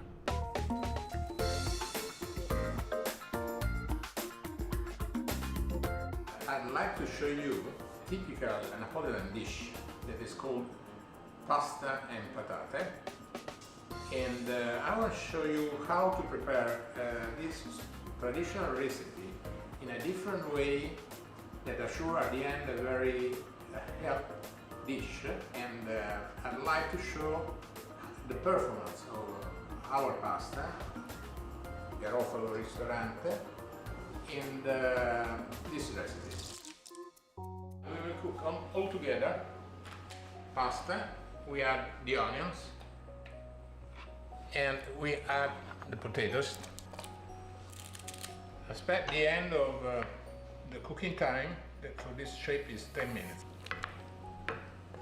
Okay, pasta is ready, and let's finish this dish adding the tomato, some more basil, adding parmesan, some pepper, and oil. Okay, we mix all the ingredients together to have the effect of what we call the mantecatura.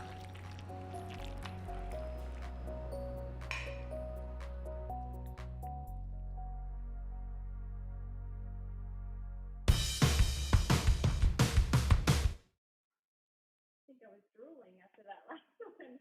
I mean, I do love pizza, but pasta is probably my next favorite food next to that. And sometimes people put pasta on pizza, but that last recipe of his looks like something I should make for dinner later. So we'll see. Yeah, go ahead.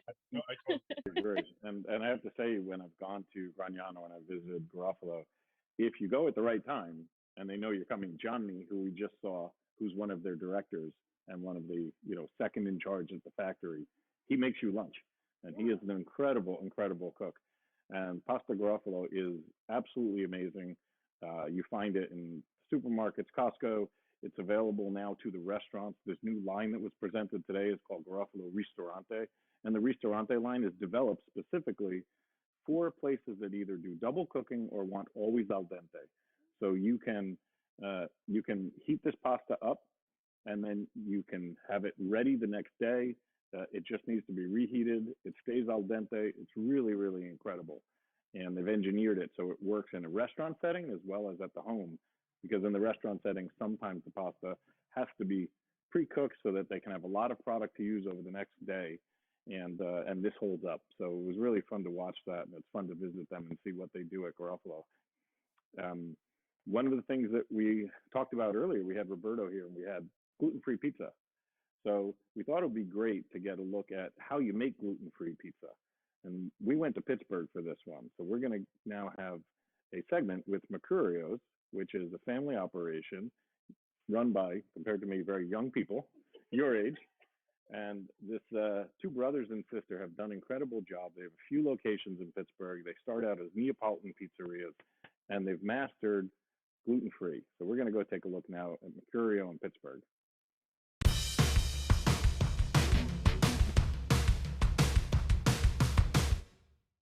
Hi Hi everybody, we are the Mercurios. My name is Michael. I'm Anna. And I'm Joe. And we are located in Pittsburgh, Pennsylvania with 2 locations, one in Shadyside and the other one in Fox Chapel. Today we're going to teach you how to make gluten-free pizza Neapolitan style from your kitchen at home. Joe and Michael are going to walk you through the mixing process and teach you some different techniques that we've learned through the years to bring you a really delicious gluten-free pizza. Okay. We're going to cut to the chase here. This is the Caputo Fior Blut, gluten-free flour, 500 grams, pretty basic recipe. We have just tap water, 400 grams.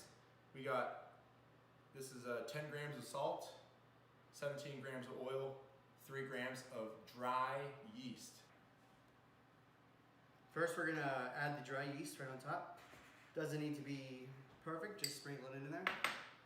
And then we add the water. Very slowly, you don't want it to splash. First thing you do when you start, just kind of stir it around a little bit. Just kind of incorporate it. And then spin the bowl, just try to get all the dry flour you can until it turns into a little slush. The one thing you don't want to do if you think it's too dry is add water. You want to be patient with it and just kind of turn it over itself and add. You gotta grab your salt, sprinkle it in, and continue to rotate the bowl and pick it up from the bottom and squeeze.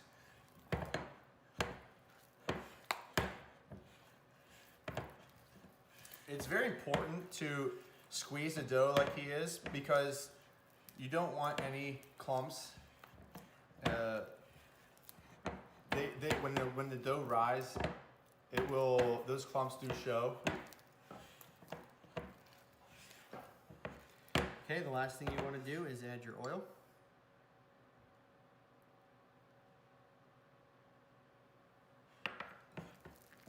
And continue to rotate and squeeze.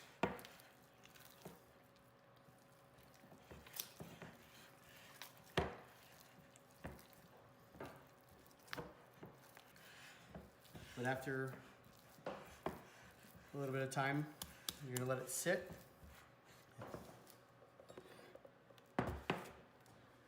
All right, so he finished that in a simple cover. And we would just set this aside for an hour, maybe 2 hours, depending, but this will double in size. The way we package our gluten-free dough is in just some cellophane, weighed out to around 300 grams per ball. And this is how we package them. We don't stick them on in a dough tray, just with a simple lid or an extra dough tray on top. This is the best way to keep them sealed, sealed and moist. That way they don't dry out. But this is the little trick that we do with it. I won't weigh it out, but I will do a portion to show you. So if you would need to, use a little bit of oil, just this to smear on your hand.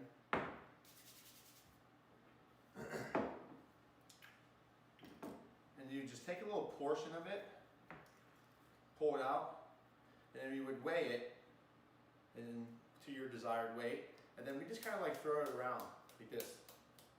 Kind of like, strengthens the ball, keeps it nice and packed. You don't get those like pockets in there. Everything's sealed. It's a nice full ball here.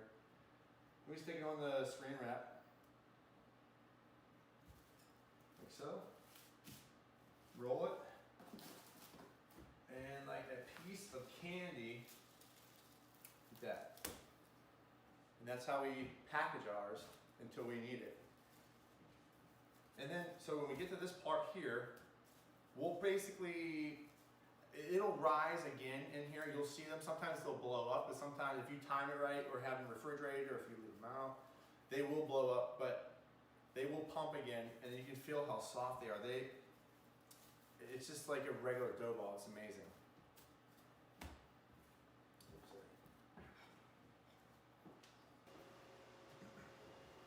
So with this dough ball, And with gluten-free, we've learned over the years, you need a little bit more flour than what you're used to. And I would work with a lot of care because this is very sticky still, almost like cookie dough. But if it's executed the right way, then you learn that it's really easy to work with. So at this part right here, I'm just going to just look at it, I'm just making sure it's nice and covered with any rice flour. You can use the gluten-free flour that you get from the Caputo, or any rice flour. That's what we use at the restaurants. Does just fine. So from here, I have my nice ball. I'm going to just pat. I'm just going to pat the edge here like this, okay? Just form the crust. We can't pick it up, we can't throw it, all that big fancy stuff, not with this, you can't do it. Just gonna pat, and it will eventually grow. Okay, and just gentle turns, and sometimes when the thinner it becomes, it's the more sticky it could potentially get. So it's very important to have a flat pizza knife or a scraper, and kind of just give it a little turn on the bottom. And sometimes you don't need all the flour. I just push it aside when you feel it grow. If you can kind of do that, you're okay. But like I said, it's very delicate. It will rip. I'm just using my hand, just kind of patting the edge like this. Now I can feel it's getting a little tighter, so I'm going to use the scraper.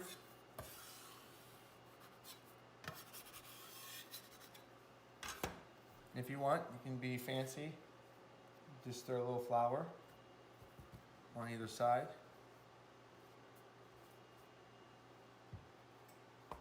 Okay.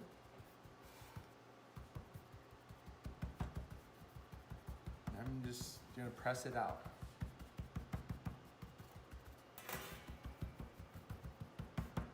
This is basically how we do it at the restaurant.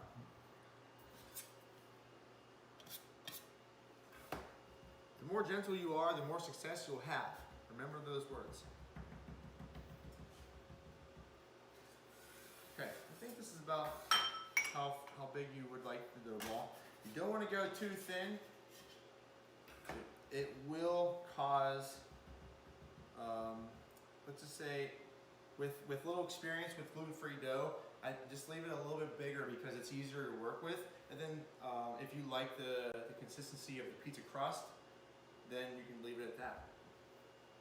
So from here, this is the fun part. You get to make whatever pizza you like. I love a standard margherita pizza. So we have the tomatoes. This brand is Chow, I believe. Yeah, we're just gonna. Everyone knows how to make a pizza.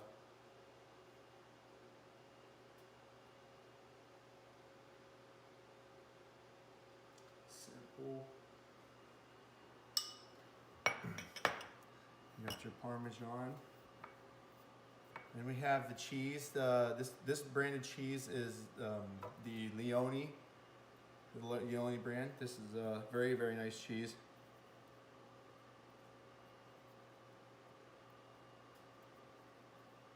And obviously the basil. And some oil.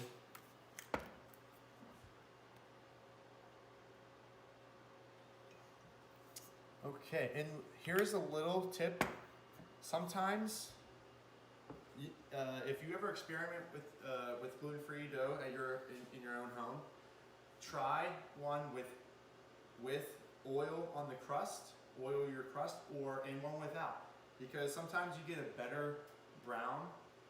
In our case, at the wood-fired oven, we get the leoparding on the edge of it when we oil the crust. We just do a nice little brush of the oil, and it comes out perfectly. Sometimes you can't even tell which is a gluten-free and which is a regular Neapolitan pizza. I'm ready to cook. Take this peel here. Maybe a little flour if you want. A little tricky, but it's also very easy, so don't be bashful. Just go slow, nice and easy. Okay. Got a little tester there, a little feel for it. If you want, if you don't feel comfortable, remember your trusty pizza knife. Boom. Just gonna boom. Push it out of the way. Hey, it's not perfect all the time. You might need to make some room. There you go. I'm gonna put this in the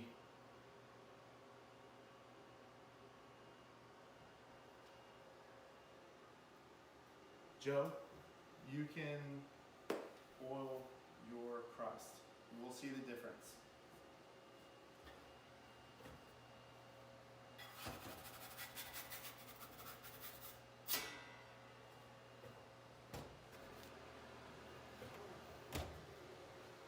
So this one's without the oil on the crust.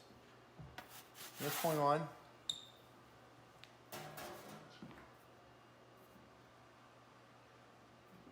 all right, we can dress this however we want. You can eat it like it is, or you can add fun toppings. You know, I got the Leone burrata. I love to do at the restaurant. I'm making a pizza for myself. Look at that. It's insane. How nice and creamy that is. That's right. Pizza first.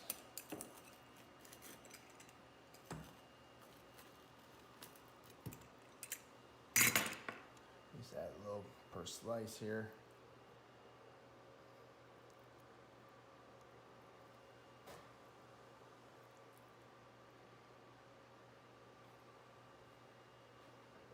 Some more basil. This is kind of my thing.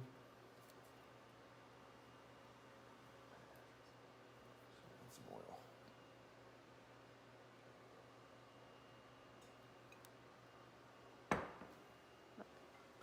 Okay, go ahead. Okay, at this point here, this is ready to devour. Just gonna slide it onto the plate here. And that's a gluten-free pizza. Gluten-free margherita. And after we cooked it, we put some burrata from Leone, fresh basil, fresh oil. Buon appetito.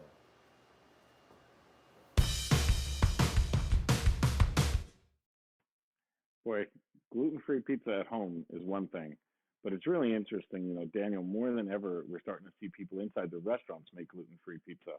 I think it's become a really important offering. You know, you want to be able to have a group that comes in, even with a celiac or with somebody who has an intolerance, or somebody who makes a lifestyle decision to give up gluten and wants to have a good experience as well. I have to tell you that when we started importing the gluten-free flour from Caputo, it just took off like a rocket because the quality that you can achieve, and we saw Roberto come in earlier with gluten-free pizza as well, the quality you can achieve in your restaurant or even at your home is extraordinary. Have you started seeing that same kind of trend in London? Yes, and there's been a huge sea change about that, and in relation to quality. Pizzerias realized they had to offer a gluten-free product because, you know, a large group of people had chosen gluten-free either for health reasons or lifestyle or for a variety of reasons. But years ago, they kind of had contempt, like gluten-free, I have to do it, but I'm not going to put my heart into it, you know, almost treating the people, you know, like victims or suckers or whatever. Now, the better pizzerias, the independent pizzerias, have great pride in their gluten-free product, and they're boasting about it and showing it on Instagram. Even there was the decision: do you put olive oil on the outside to get some coloring into it? And so people, because of Instagram, are really concerned and showing off their gluten-free. So instead of being like something they have to do against their wishes, now it's sort of a competition who can do the best gluten-free. So that's been great, great for the industry. And you know, you have to be behind every product on your menu. You know, if you're not behind it, take it off the menu. You have to have pride in what you do. Yeah, I totally agree with you. And I know that there's a huge industry around making frozen pizza crusts and just having a gluten-free offering. But I think like we saw now with Mercurio's in Pittsburgh, working in their home in this case, just to show how to do it, it's really not terribly complicated. You can make a really wonderful gluten-free, give a great experience to a consumer if you're not at home just doing it yourself. At the restaurant level, I agree, it's a very important offering. It's a bit of a unique item. There are more unique items that we're seeing show up in the States. We're starting to see buffalo mozzarella used a lot. We saw Georgia Caporusho's demonstration before when she made the Sorrentina lemon pizza, and that included smoked buffalo mozzarella. We have something really special for everybody now.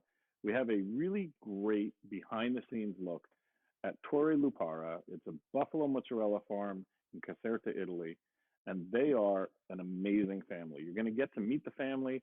You're going to see the farm. This is a fully vertically integrated company. They have 500 acres. They grow all of their own corn. They feed their own 2,000 buffalo, and they do all of this so they can get milk every single day just to make mozzarella. And you think about this painstaking process of having all the people that work there, live there, on the farm. It's a real beautiful place and beautiful people. So I hope you enjoy Lupara.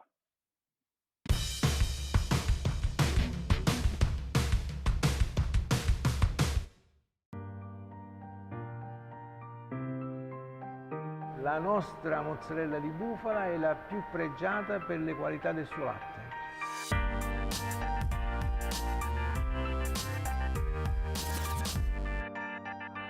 L'azienda agricola casearia Lupara fra un anno compie 40 anni e riceve il latte della famiglia Iemma, che si compone di 3 aziende, di Alfredo, Pinello e Cesare, i 3 fratelli, gli eredi di Ugo Iemma, che sarebbe il fondatore di tutto questo. Mio padre, insieme ai fratelli, si trasferirono nel 1945, il periodo proprio dello sbarco degli americani, per portare a pascolare qui i bufali. Trasportarono 100 capi di bufala a cavallo addirittura. E si stabilirono in questa zona e qui poi siamo rimasti, insomma. La mozzarella di bufala nasce come prodotto molto artigianale, cioè lavorato a mano, filato a mano, eccetera, eccetera. Abbiamo seguito e cercato di migliorare in tutto e per tutte queste fasi, dove principalmente ci vuole una garanzia igienica alta, ma soprattutto non mortificare le doti di questo latte. E siamo riusciti nel tempo a garantire un processo industriale che valorizza il prodotto. La mozzarella di bufala ha un colore bianco porcellana, una consistenza medio elastica e non contiene carotene, ecco perché è più bianco del filo di latte. Contiene invece il fermento bulgaricus, che è un fermento molto pregiato e molto usato anche nello yogurt. Quindi c'è fermenti lattici vivi, attivi. Un prodotto buono si fa da un latte buono. Sicuramente quello che rende unico questo prodotto della casearia Lupara è che c'è un rispetto della qualità a tutti i livelli. Iniziamo dalla coltivazione del terreno, alla mungitura, all'alimentazione del bestiame, nonché a tutti i processi produttivi. La mozzarella di bufala è un prodotto molto deperibile, però siamo riusciti ad allungare molto la vita del prodotto con il sistema del congelamento, un esperimento che abbiamo fatto qui già 20 anni fa e che è in qualità molto soddisfacente per il prodotto finale quando si scongela, in modo da soddisfare sia i pizzaioli sia gli chef per avere un prodotto molto standard.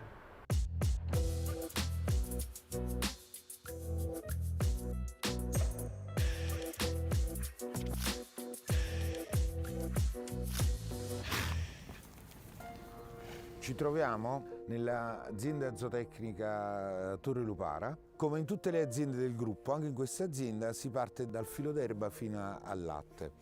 Questa azienda si sviluppa su circa 160 ettari di terra, principalmente si fanno 4 colture. Erba medica, insilato di mais e fieni di varie tipologie, per migliorare la qualità del latte. E da marzo fino a settembre ogni mattina i nostri dipendenti con delle attrezzature particolari riescono addirittura a dare tot di foraggi freschi per almeno 8 mesi. Per noi è molto importante il concetto di felicità, che per noi è proprio anzi una filosofia. Il fatto di dare grandi spazi a disposizione degli animali, piscine per fare il bagno, cura maniacale nell'accrescimento dei vitellini, ma sono felici anche i nostri dipendenti perché anche in azienda abitano più del 50-60% dei nostri dipendenti. Questo modo di lavorare crea una sinergia particolare fra uomo e animale.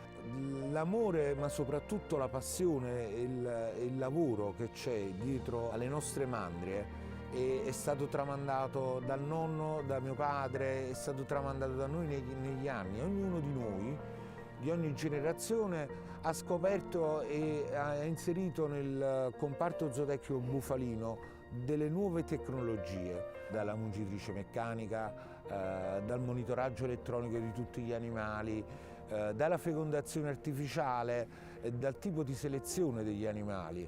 E tutto questo è frutto solo dell'enorme passione, dell'enorme amore per il nostro lavoro.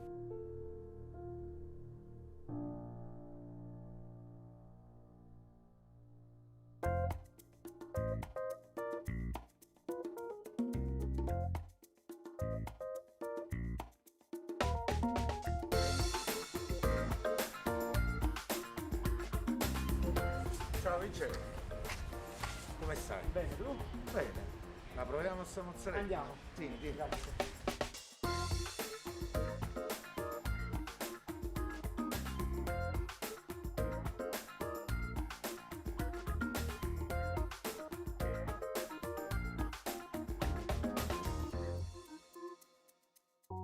Vedi Vince, mio padre è dal 45 che fa la mozzarella a Torre Lupano e il mio nonno ancora prima era allevatore di bufale e anche negli anni 70 mio padre ha cercato sempre un sistema per esportare il prodotto all'estero perché il latte che facevamo era molto e dovevamo comunque consumarlo. E negli anni 90 abbiamo cominciato per puro caso a lavorare col congelato. Un giorno arrivò la mozzarella, si ruppe la camera di pressurizzazione dell'aereo e arrivò a Miami la mozzarella tutto congelata. Mi chiamò l'importatore e mi disse: ma come facciamo adesso? E io dissi: aspettate che si scongela e consegnatela. Cominciarono tutti i clienti che avevamo negli Stati Uniti a dire com'è buona, com'è buona, com'è buona. Anche cominciamo a lavorare con questo sistema, cioè lavorare tutto latte fresco appena munto, congelare la mozzarella appena fatta e conservarlo per quando inizia la vendita. Sì, infatti io che giro il mondo ho utilizzato spesso i vostri prodotti ed erano pronti all'uso, quindi non ho mai avuto problemi, la qualità, cioè lo standard è altissimo, quindi veramente faccio i complimenti.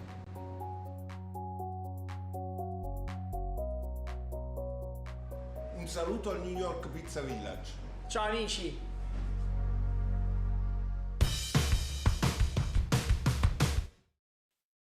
Shaylin, I can't get enough of Lupara.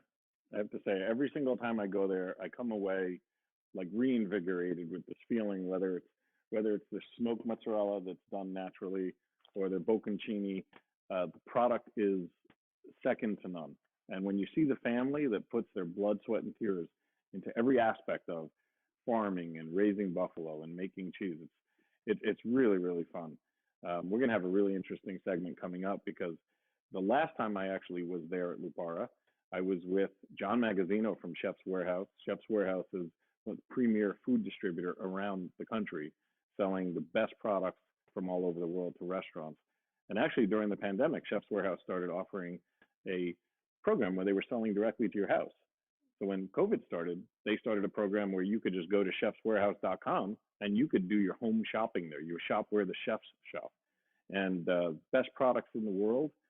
And I was just mentioning the last time I was at Lupara, I was with John Magazzino of Chef's Warehouse and actually Nancy Silverton of Mozza in Los Angeles. Daniel, I know that buffalo mozzarella in the US has been here for a while, and we started importing it about 15 years ago. But I'm sure you find it now when you eat it at restaurants in London, right?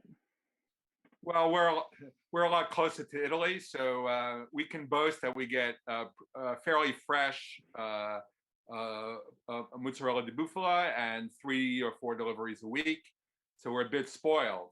And actually, I visited Lupar, and one of their great advancements from an American point of view is flash freezing techniques to maintain the property of the cheese, because it did not travel well, but they were really pioneers in getting a great product to the States, and they're always pushing further to do that. So London, we're a little bit spoiled because we're only, a 3-hour flight. But Lupar is much more important actually to you because of that ability to take it from the first blade of grass to the pizzeria in the US. And actually you saw something very interesting, the way Vincenzo was making his margarita. You saw he didn't let the cheese melt too much. If you over shred it or in very small pieces, and it's very fresh buffalo mozzarella, it's going to leak and get very, very milky if it melts too much. So he put fairly large pieces on, and so took it out of the oven in time, and you saw that parts of the cheese had barely melted. It was in the process of melting still, not liquefying. So that was just a beautiful margarita you saw him make with the Lupara cheese. Yeah, it's a beautiful picture for sure, and it's wonderful. I've eaten it like that, and it's great to eat like that because you bite into the slice, and then you have this warm, fresh mozzarella flavor as well from the buffalo. Because you're right, it stays juicy. I guess we could say that this is part of the pizza road, right? You talked about how they developed that technique for freezing it. I mean, I think that was their way of entering the pizza road even more, right? Not just being local to Italy or local to the 3-hour flight to London, but being able to go to Australia and Japan and America with their product. Speaking of the pizza road, Daniel, what do we have coming up? Well, we have the great baker, the legendary bread baker, who became a legendary pizza baker in no time, Nancy Silverton. And she is really revolutionized the artisanal baking in this country, and then pizza baking, bringing the quality of ingredients and the reach of a great restaurant and a great wine bar, and bringing that to the pizza kitchen. So she's taken the pizza road to a new level. There are other people who've done it as well. Nancy hasn't done it alone, but boy, is she influential, and has she changed the pizza road. So I'm really excited about this segment.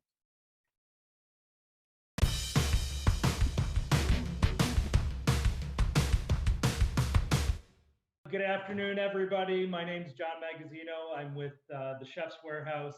We are a specialty food distributor that supplies some of the greatest chefs around the world with their food products. And I'm honored and excited today to be talking to a legendary chef and a friend, Nancy Silverton.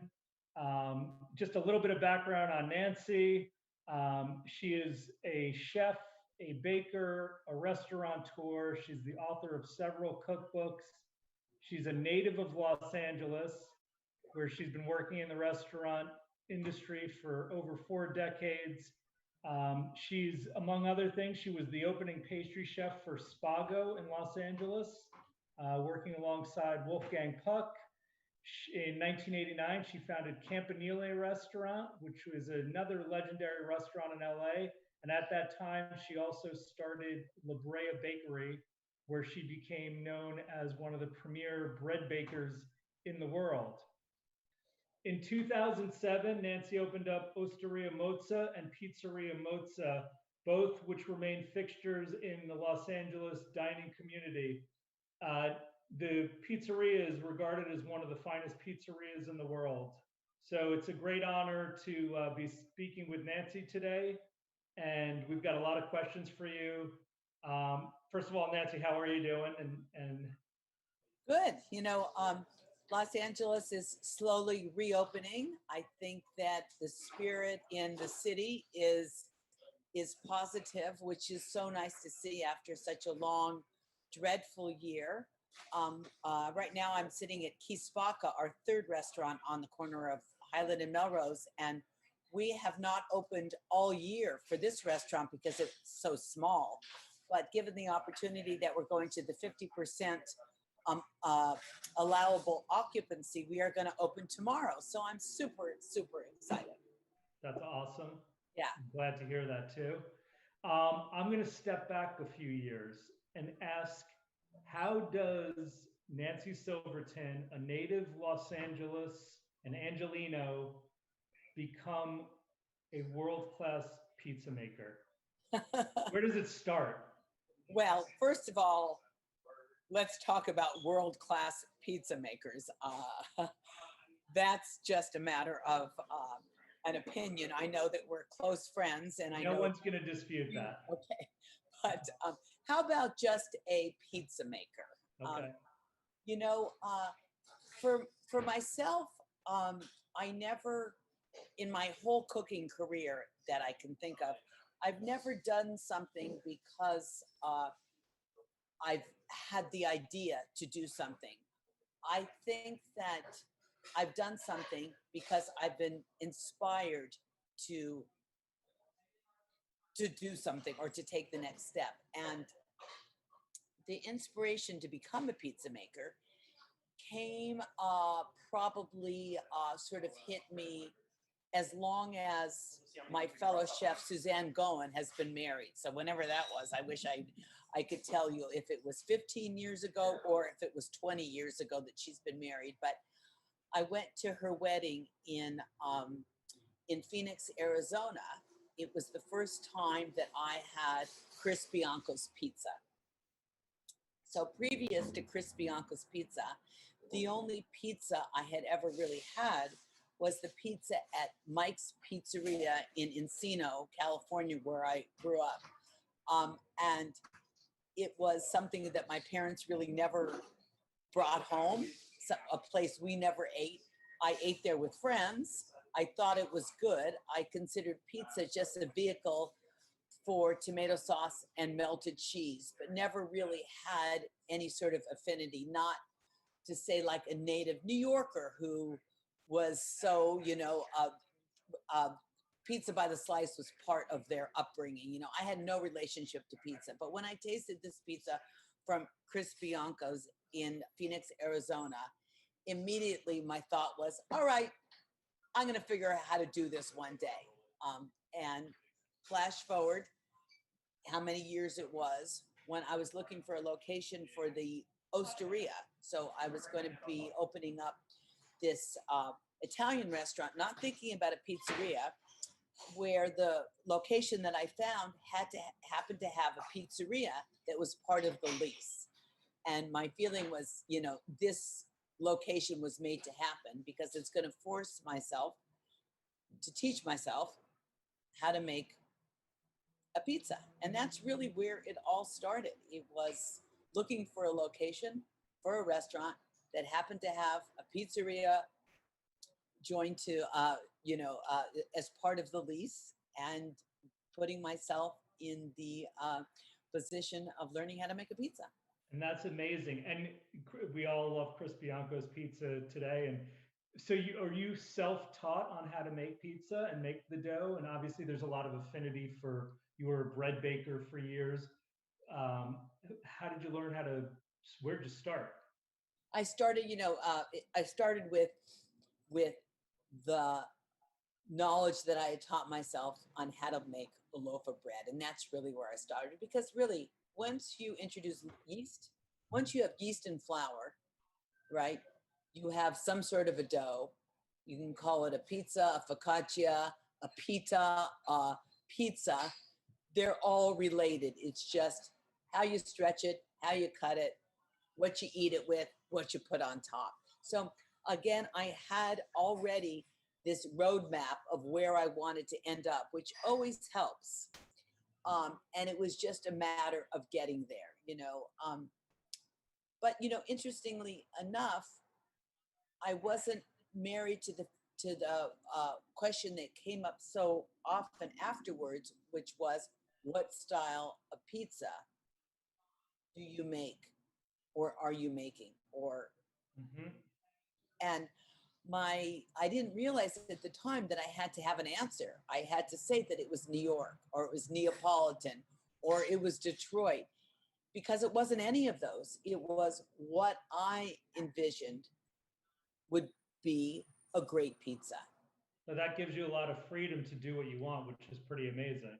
Yeah, but it didn't give our customer a lot of freedom. They were very confused. And, you know, it's funny, when you interact with your customers and you give them a food that they've grown up with, let's say, or they have all these preconceived ideas of what something can be, they don't like to hear that you don't have a true definition of who you are and what you're making. It confuses them. And so because of that, they can become very critical. Like, well, this is not the pizza that I would buy in New York. And like my feeling was, well, I'm not trying to make the pizza, you know, or this is not the pizza I ate when I was in Naples last year. It's like, I'm not trying to make that pizza that I made in Naples, that, you know. Right. So people don't understand that there is,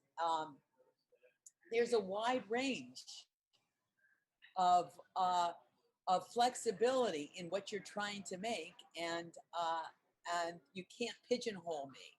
Yeah, well, people love to label their pizza with where it came from and that. Is there such a thing as California pizza in your mind? You know, I think that there isn't. You know, I would think that off the top of my head, if I thought about the United States, I would say, yes, there is a New York street pizza where you buy it, you know, buy the slice. Yes, there is Chicago because it's that deep dish. Yes, there is a Detroit, I guess, because of the cheese and the square pizza, if I'm correct. Yeah. But other than those three states, I'm not sure that there is a regional pizza other than that. Yeah, I would agree with you. And I even tend to break into, you know, where I live in New York, that there are even different types of pizza within the, you know, the New York area. The one thing I would say about California pizza, I often think of is maybe there's more liberties with some of the toppings, or at least originally that was. You know, now that you say that, and even the way that you said California pizza, just the sound of it, and then right away my mind goes to California Pizza Kitchen. So that national chain. And so you're absolutely right. And California Pizza Kitchen started probably maybe 3 years at the most after Spago opened. It was started by two ambitious lawyers. They were able to lure the pizza maker from Spago, Ed Ledoux, to be their pizza chef. And the pizza that he was the most well known for, and the pizza that probably all of New Yorkers are just shaking their head at, was the barbecue chicken pizza.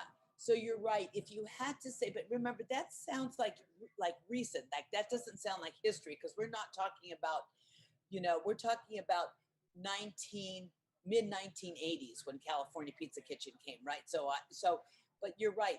All of a sudden, that chain gave people the liberty to throw whatever they wanted on top of the pizza, for the good or the bad. So that would be a California style pizza. You're right. Yeah. I thought you were going to say the smoked salmon pizza with the caviar. No, that was Wolfgang. Yeah. Okay. Got it. Is there such a thing as a perfect pizza? I think a perfect pizza is the pizza you're eating of the moment and you find it incredibly delicious. You know, what I think, I would say probably next to politics,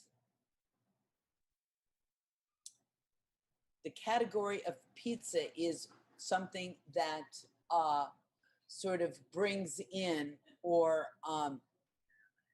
or sort of feeds the most controversy. You know, I mean, I'm wondering if anybody was ever assassinated over either their pizza likes or dislikes, right? Because it became such a heated discussion. It's crazy when you look at the pizza wars. Absolutely. It's a passionate subject. It's People so lose their sense of humor when it comes to pizza.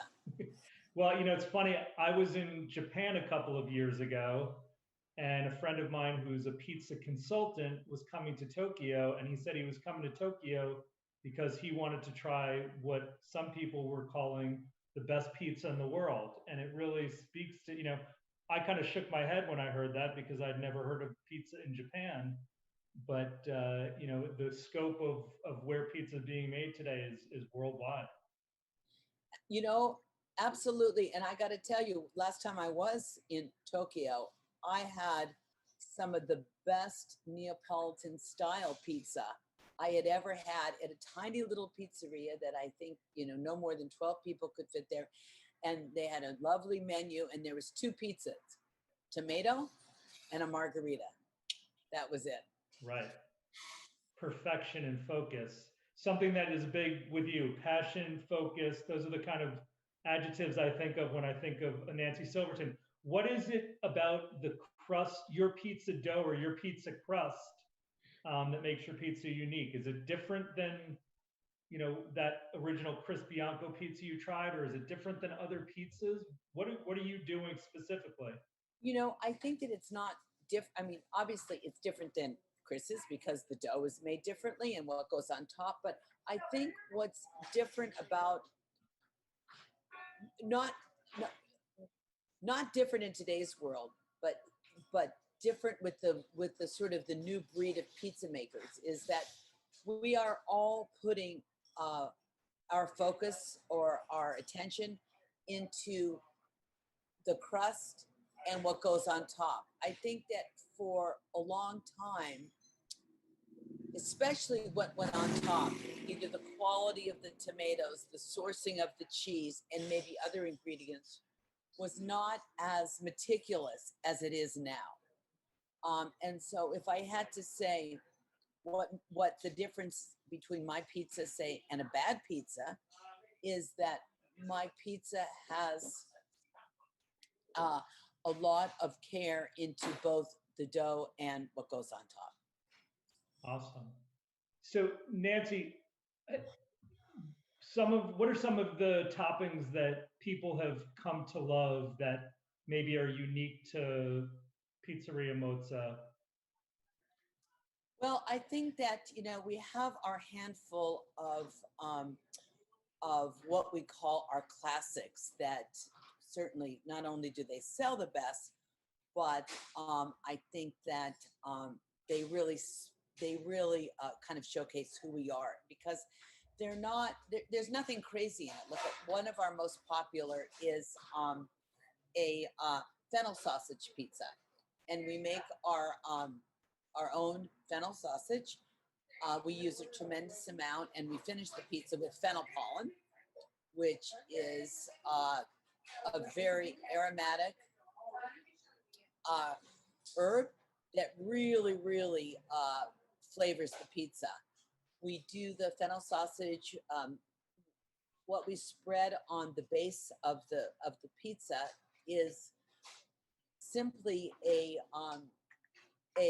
heavy cream that we whip up, panna, and that combination of the fennel sausage and the panna as the base.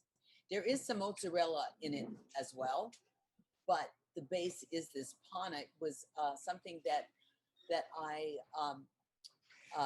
found at my local pizzeria in near my home in Italy years ago, where I saw as one of the ingredients in their large array of pizzas that they offered was a pizza with panna. And I knew that panna was cream, but I didn't really understand what that possibly could be. And it took me years to get the confidence to ask them in my terrible Italian, what is panna? And they came out and they bring me this bowl of white a white mixture, and I taste it. It's like, this is whipped cream. Wow. And so that's what I did. And it's funny because now you see panna as an ingredient on many people's pizza. And look at, we all borrow and, you know, and get inspired and think of other people. But I think that if I hadn't started that panna at Pizzeria Mozza that I borrowed from my local pizzeria, I don't know if it would have, you know, become an item or an ingredient on other people's pizza. But I'm glad you had the courage to ask them. Yeah, I know, exactly, because I never would have thought of that myself. But certainly our margarita, which is our simple, classic fior di latte and tomato and basil pizza, is certainly our bestseller.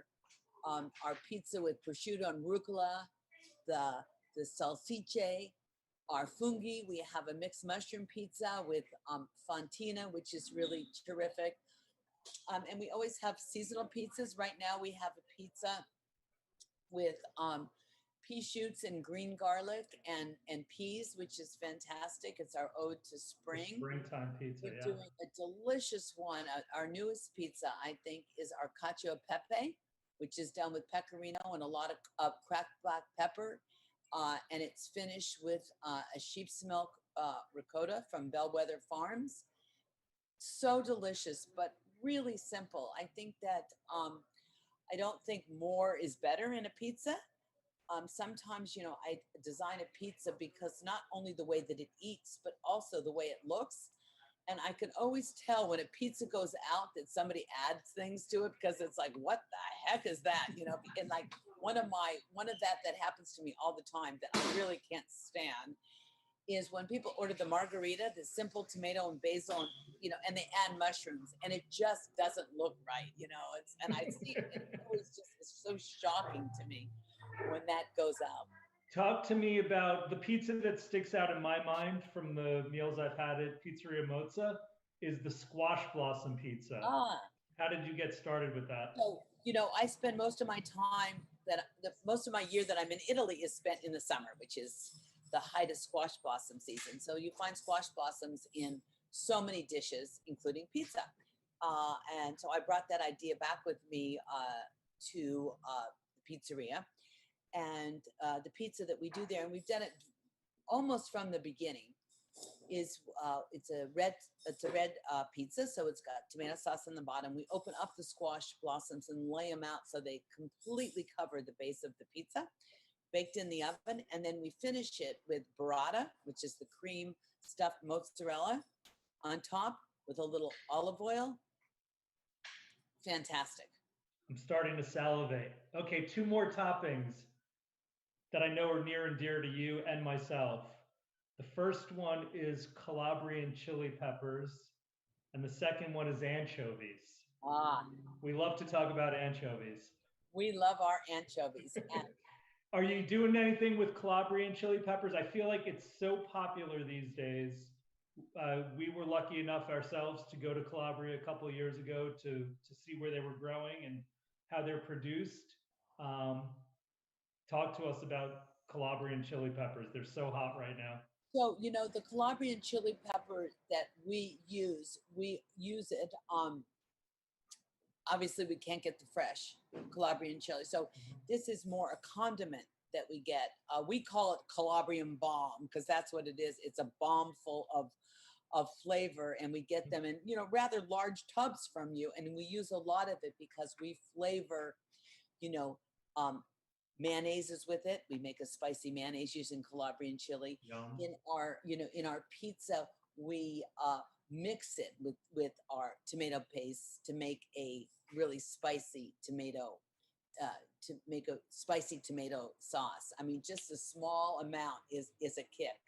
You know, with our anchovies, we do 2 great pizzas with them. And we use anchovies and everything else, but we do a very classic Neapolitan pizza with capers and anchovies. We always like to finish our pizza with the anchovies. I prefer the anchovies added after, not baked in the oven. And we also do one with Meyer lemons. That it's a red pizza again with Meyer lemons, thinly sliced, baked on top, and we finish that pizza with some ricotta, anchovy, and grated lemon rind, fried parsley, and capers. Delicious. You're making me want to be back in Los Angeles eating your pizza. Or Calabria. Or Calabria, for that matter. You're right. Speaking of being in Los Angeles, obviously with the pandemic and everything that's gone on in the past 12 months, it's been very difficult to travel.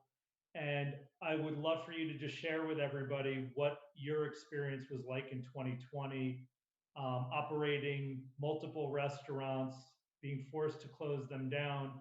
And, you know, I think the pizzeria, I don't know, did it ever close or were you able to operate? And, Well, so, you know, just to make it clear to our listeners, you know, I occupy this corner of Melrose and Highland, and there's a lot of different components to that corner.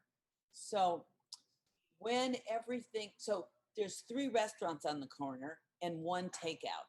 So what I have to say is, and the takeout is called Mozza to Go. And Mozza to Go is at the back of one of our restaurants, Kiesbacke.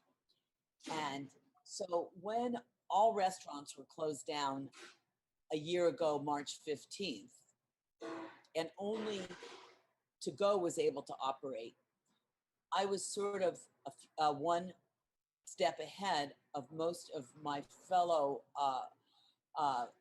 friends in the restaurant business because I was already operating and knew how to operate a to-go business. So that never closed. It was the osteria and the pizzeria that closed. So we have been operating Mozza to Go this entire time. And it's been sort of a fact that people, well, first of all, we know that pizza travels. And so that's also great because, you know, I think that what a lot of people found out is a lot of the food people were making in their restaurants really did not travel. And there was a real art to figuring out what people were selecting from their menu that actually would travel and how to package it. And that we already had figured out. Yeah, I think pizza makers around the country and around the world for that matter during the pandemic, whereas as you mentioned, fine dining really took a hit. Pizza makers, because of the portability of it and you know, and the price and the simplicity, and maybe it's even you know, for many people it's a very comfortable food to have. And during those days, I think people wanted to eat pizza. And, you know, it was an item that the whole family could eat, you know? And that was great. It wasn't, you know, like somebody, because so when people were tired of or wanted to break from all the home cooking that they were doing, it was that one meal that the whole family would eat rather than having to either drive to several places or have it delivered from different places. You know, everybody got the same. Yeah. Well, that's fantastic. So what's the future look like for Mozza? I know you've got some new restaurants opening around the world. Yeah. 2021, exciting days ahead. 2021, I just opened a new restaurant, Pizzette. Did I tell you about that? I've heard about it. So Pizzette is a small little concept in a very small food court. So it's quick serve. I named it Pizzette because the pizza that we are doing for it are very small, as opposed to our 8-ounce dough that we do at Mozza to Go and Pizzeria Mozza, which we always have thought about as being almost personal pizzas, right? People could order one and eat it themselves. These are half the size. I designed that concept to complement all of the thousands of office buildings that were being built in the Culver City area where this food court is. Unfortunately, all those buildings are vacant right now, but I envisioned people coming to the food court and bringing food back to their office where that pizza box needed to fit on their desk while they were doing their work. And so I love that idea, but I went a little bit further and I took that same weight of pizza dough, did not stretch it quite as big as I did for the pizza, but baked it plain, a little dimpling, baked it plain, and we're using that dough to stuff our sandwiches in the way that you would stuff a pizza. So making our sandwiches where we're cutting off the top, opening up the bread, and stuffing our sandwiches from above. Sounds and they're delicious. called pizzette, and they're great. And by the way, we're taking those ends, we're not throwing them away, but we are tossing them in olive oil, baking them in the oven till they're crisp, tossing them in a little bit of chili flake and Parmesan cheese. And they are terrific. We're calling them pizzette ends, and they're kind of taking the place of like French fries or something like that. Sounds delicious. That's already open. But in 2021, I will have 3 new restaurants. I'll have the restaurant at the Hollywood Roosevelt Hotel called the Barish, and we will be doing pizza only for lunch at the restaurant there. But one thing I'm doing at dinner that I've fallen in love with actually after our trip that we took to Calabria, I'm doing pizza fritti there. So I'm doing a beautiful fried pizza that we're topping with, that we're tossing in Parmesan little chili flake. And then we're finishing it with a beautiful Bellwether Farms Jersey cow ricotta. And that's pizza fritti, which we're doing there. And then I'm opening up a pizzeria in London and a pizzeria / osteria in Cabo.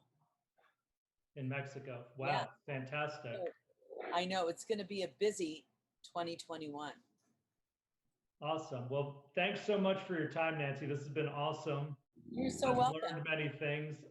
Most of all, I've learned that I miss your pizza. And I miss you. Thanks. And by the way, the poster that you have behind you, I have in my house in Italy. Oh, you do? Yeah, That's I'll send you this summer when I go, because I've got my tickets.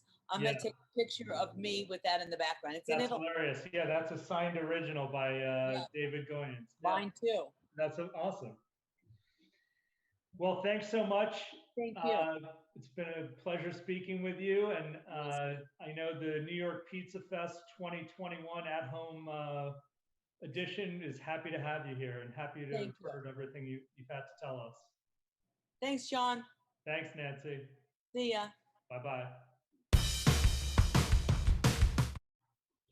Incredible video by of the great Nancy Silverton. I remember living in Hollywood, going to Pizzeria Mazza a lot. Her squash blossom pizza with burrata is just heaven on a plate. What do you think, Daniel? Well, it's a reminder of that heaven and also how innovative it was, because now, like in a London restaurant, if they put burrata on the menu, 15 out of 16 people order it. Whereas, probably when I went to Mozza, near when it opened, that was the first time, I had burrata. And burrata and squash blossom on a pizza was absolutely insane. It was crazy. How could that be? But she understood that pizza was a great platform for ingredients that were exotic to us. And also in that video about anchovy, putting it on afterbake, okay? So she has that in common with Franco Pepe, who's a good friend of hers, the great baker from Caiazzo, Italy. But a lot of pizza making happens after bake.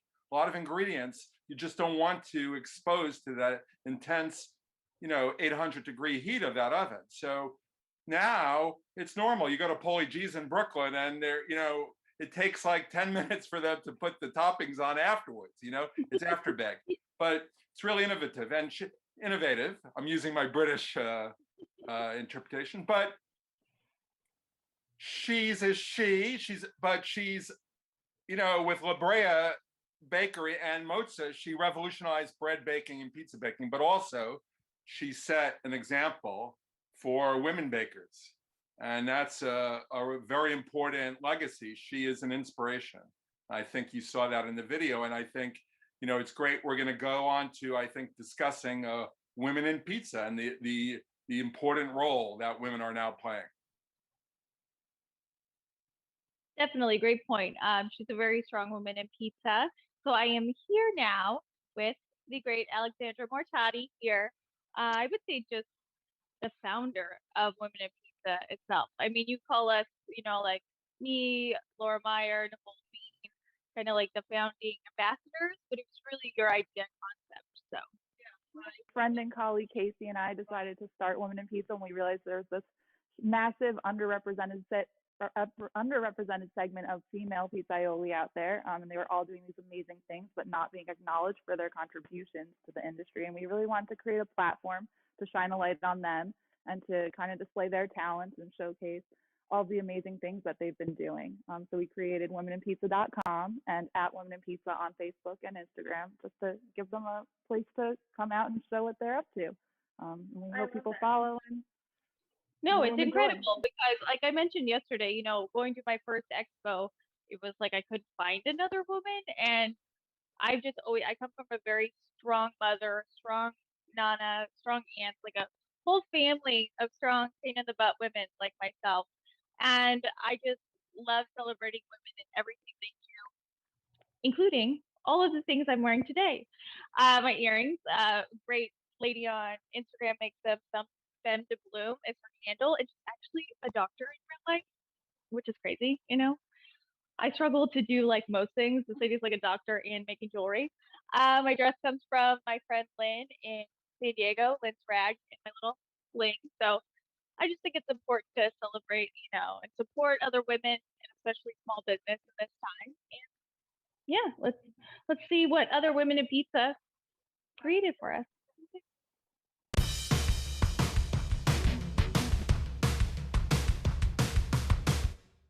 Christy, Real Clever Food from New York, also Uni Ambassador. I'm here to talk about why being a woman in pizza is really special to me. It's super special to me because I want people to see that there are so many talented, great women pizza makers out there. Actually, I created Women's Pizza Month to celebrate those women. Often I was asked, why aren't there that many women making pizza? You know what? There's a ton of talented and amazing women pizza makers out there. And that's why I started Women's Pizza Month, to bring some attention to them, recognition, and respect that they deserve. There's just so many women out there, and I want them to be seen. Also, I want to talk about one of my earliest pizza memories, and that actually didn't involve a woman at all. It involved my grandfather Angelo, who unfortunately is no longer with me, but he is with me when I make my pizza. I remember when I was a little girl, I could barely see over the kitchen counter, and I'd stand on the step and I'd be there right with him, and he'd teach me the techniques and the skills. But more importantly, he taught me the passion. And I truly believe to this day that the most important ingredient is passion. If you want to make the best pizza, you need passion. And that's what I'd like to bring to the pizza community, is that shared love and passion for pizza, to celebrate together, men and women. There's so many talented people out there, and they all deserve to be celebrated and recognized. And I want to thank you guys. You guys have been so great to me in the pizza community, and I hope I could be awesome back to you guys. Thanks again. Bye. Hi, it's Claire Cavalli-Cipardi from Brick and Wood here in Fairfield, Connecticut, and I'm going to be answering the 6 questions for women in pizza. What does being a woman in pizza mean to you? So being a woman in pizza means that I can deliver what is special and meaningful to me, and that is a taste of Naples right here in Fairfield, Connecticut. It's bringing my traditions growing up and being able to give that to my consumer, and that they can enjoy the same taste and flavors that I had growing up. And being a woman, especially in a field that is specifically a majority of males, it's a good feeling to be able to have a very successful business doing that. How did you find yourself on the pizza road? What was your journey like?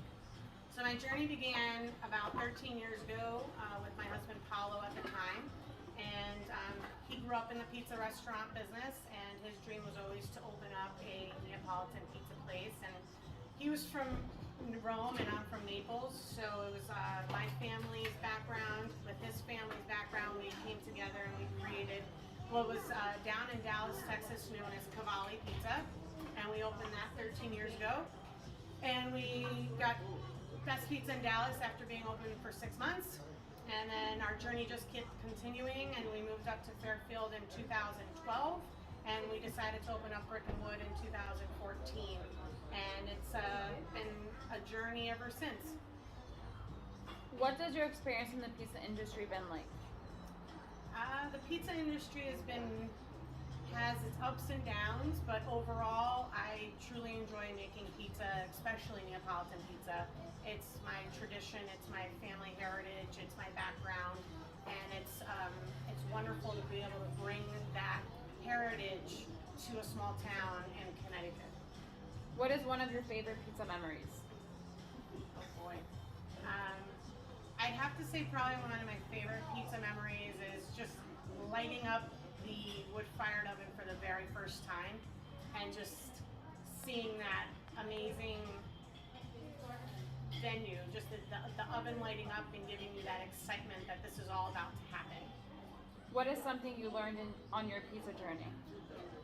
I learned that you're never going to make everybody happy, but you are going to satisfy the people that truly enjoy what you're giving to them. And to just know that as long as you're doing what you put 100% into and you love it and you have all passion for it, you'll be successful. And that's where our motto comes: love, life, and pizza. You gotta love it and you'll be successful. What are your hopes for the future? So the future, I don't know what it holds for me, but I hope it holds a lot of success and happiness for our family and friends and for this neighborhood. So thank you very much, and I appreciate the opportunity to be part of Women in Pizza. Hey guys, how could I not love pizza? Being a Neapolitan, Italian American, living in New York City, it's my birthright and my residence right. I am by no means a professional pizzaiola or pizza chef unless you consider the industry being my home, but I do love to make pizza. It's my passion. And to me, it's kind of a little bit like parenting. You nurture the dough every step of the way, and you take your time with it and you do your best. And there's no perfection, right? We can't predict the outcome as parents. But what we do is we treasure our creation because it's ours and it always will be. And I think we can only learn from other pizza chefs and pizzaiolos and pizzaiolas to perfect our craft. And whatever happens, we're constantly learning, we're constantly students. So I am hoping that the future brings further collaborations, more enlightenment, more experience, and more pizza. I have a very simple hope for the future. It's that I can travel and see my family and that they can try my pizzas too. Being a woman in pizza means being myself. It's about celebrating everything that makes me different as a person and allows me to make unique pizzas. My hope is that by being myself, I can give others the courage to come forth and make amazing pizzas that only they can make. What being a woman in the pizza industry means to me is that I believe that we're all trailblazers. There's room for every woman and a man's table. We're ready to do this. We got this. How I found myself in the pizza road is that I applied to be a cashier at a pizzeria, but I had other interests. I wanted to make pizza, and my boss believed in me, and he taught me everything, and here I am with my own pizzeria in Laredo, Texas. My experience in the pizza industry has been crazy. I opened up during a pandemic on June 2020. I never thought it would be this busy, but I'm very thankful and I'm excited because I'm a local businesswoman. My hopes for the future are that I inspire more women to become local business owners, to follow their dreams, to do what they want, and to never give up and always believe in yourself. What does being a woman in the pizza industry mean to me? That we are taking center stage in a mainly male-dominated industry and proving that we're just as good as men. How did I get started on the road to pizza? I took over from my father with many concerns from friends and family, but I proved them wrong and I'm still here today. What has my experience so far been in this business? Very exhausting, It's challenging. Every day is learning, but for the most part rewarding. I get to come to work and create my own legacy. What are my hopes for the future? To expand my business and to improve my ways. But for the most part, I would like to see more and more women in this industry. Hey, this is Melissa Rickman with Holy Stromboli in Fort Lupton, Colorado. Thank you for allowing me to be a part of the New York Pizza Festival. What does it mean for me to be a woman in pizza? I think this is an amazing opportunity to inspire young women to be a part of such a dynamic industry. It's been such a male-dominated field for so many years, and I'm so proud and so excited to see how many of us are finally getting the chutzpah to get in there and follow our dreams. And I think if we can inspire the younger generations of women to not be afraid and not feel like, oh my gosh, I don't know if I can do it or not, but to stand up and say, this is what I want to do. And I think it transcends pizza too, right? Chefs, but be a firefighter, be an astronaut, be whatever you think it is that is so outlandish or unachievable, because you can do it and go for it. So for me, it's just such a meaningful opportunity and a great business to be a part of. Funny story about how I found myself in the pizza business. I didn't really find myself there.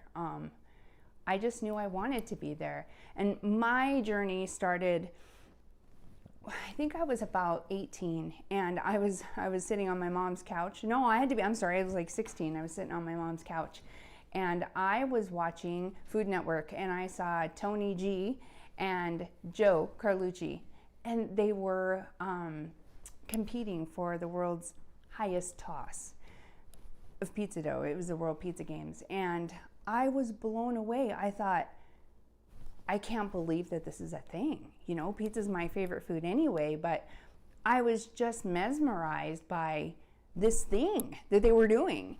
And so I said to myself one day, I want to be there. I want to go to Pizza Expo, and I want to learn all about pizza. And I think, you know, as a young woman, especially back when I was that age, there's so much emphasis on getting married, having a career, having kids, raising a family, that really just became such a far off thing, right? It just didn't seem like it was gonna happen for me. I kind of lost touch with it. But my whole life, I just loved to cook. I loved to entertain. And my mom always made, I grew up on the East Coast, and my mom always made stromboli. It's something that's really, as you guys know, is a New York thing. You walk into any pizzeria and you're gonna find slice, right? And then you're gonna find stromboli. And so my mom always made them at home. And I used to tell her, Mom, you should sell these. And she would just kind of say, no, that's just something I make for us here at home.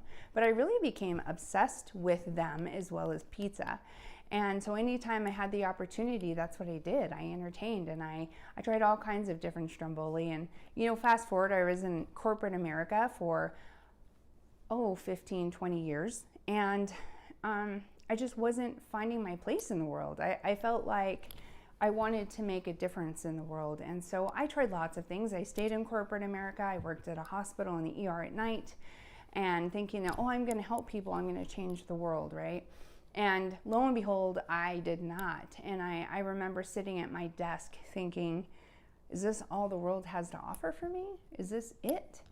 And luckily, I had the opportunity to cater a luncheon for my team. I was a mid-level manager, and I asked my boss, I said, I want to cater lunch for these guys. Morale's kind of low, whatnot. And, I had a great time. I enjoyed it so much. And my boss called me in his office later, and I thought I was going to be in trouble because I've spent too much money on this, this luncheon. And he just was in awe, and he was like, what was this? Like, what on earth did you just do? And he's like, there's this fire in your belly that I've not seen before. And I told him, I want to own my own restaurant one day. And I would call it Holy Stromboli. And not too long after that, I got laid off. We were having, it was like the financial crash of 2008, I think. as a matter of fact. And he said, you know, you have got a fire in your belly for this. I've never seen this come out in you. And so he laid me off. And I was like, wow, I'm glad you feel good about laying me off. But when I got home, my husband Eric said to me, you know, not everybody's boss would send them away with that message. And you clearly made an imprint on him, but you haven't shut up about this like pizzeria restaurant thing since I've known you. Like, you've always talked about it. And so maybe this is the time.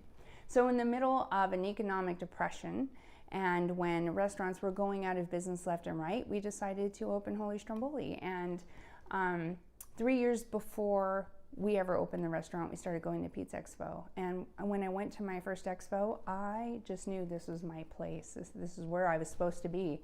And I haven't looked back.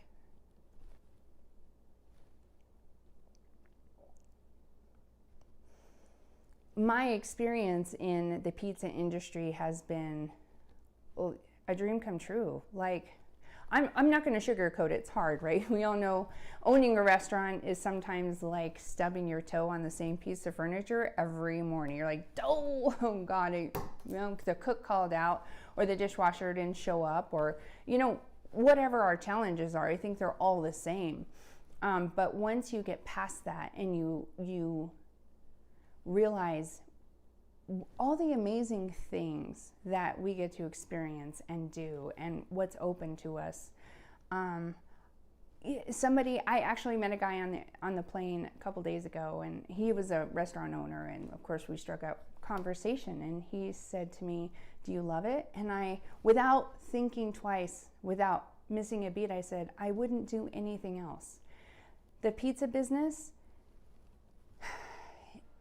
is just, I think it gets in your blood, it's in your soul. And I think what I love about this industry most is everybody's willingness to help each other. I remember when Eric and I first decided we were going to open a pizzeria, we would go to restaurants and we'd kind of be peeking in the back trying to see what kind of mixer they had or what kind of oven they had.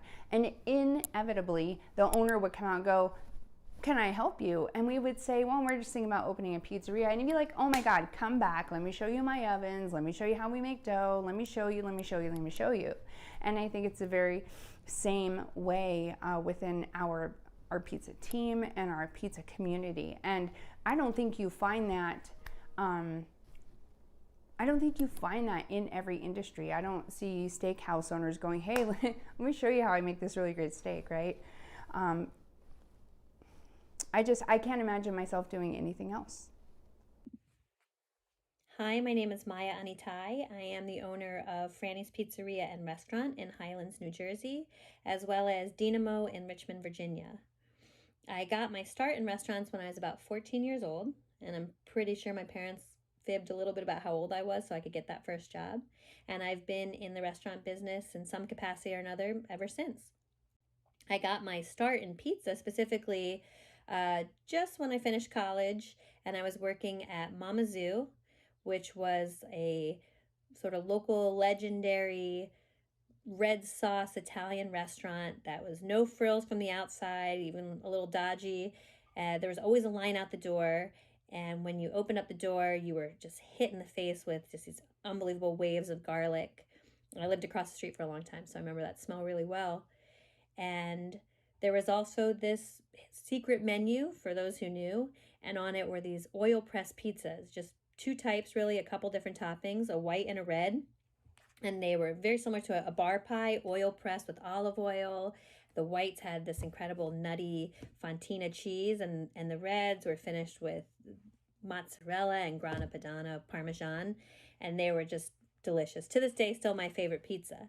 So we started doing the oil press pies at Dynamo in Richmond.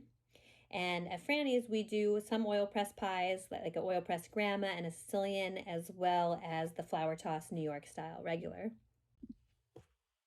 What does being a woman in pizza mean to me? Well, certainly when I came up and got started, my mentors were male, and most of the people in the pizza field were male. I would regularly, when I opened up my first restaurant, get questions about, which one of the partners was my husband or who was my dad. I still get that. But it's neither here nor there to me anymore. I see so many women with businesses of their own. And now, as a mom of two daughters, I bring them to work with me and they see their mom hustling. They see everybody working. And it's important to me that they just see that hard work ethic, male, female. No matter what it is, they're seeing that I'm doing something that I love, that I'm sharing my love of food with our community. And really, that's the most important part to me. Hello there, this is Sofia from the Atlanta Pizza Truck. Pizza is not only my job, but it's also my passion. I love pizza and I love being a woman in pizza. For me, it's something very special. It's like my dream came true.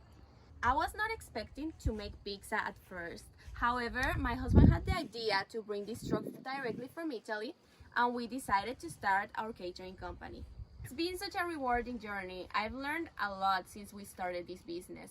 It's been a whole life experience. Definitely one of my favorite pizza memories was when I was learning how to make pizza. Alessio, my husband, was teaching me how to stretch, and we were just like making a lot of mess, but it was like a great memory that we were creating over there.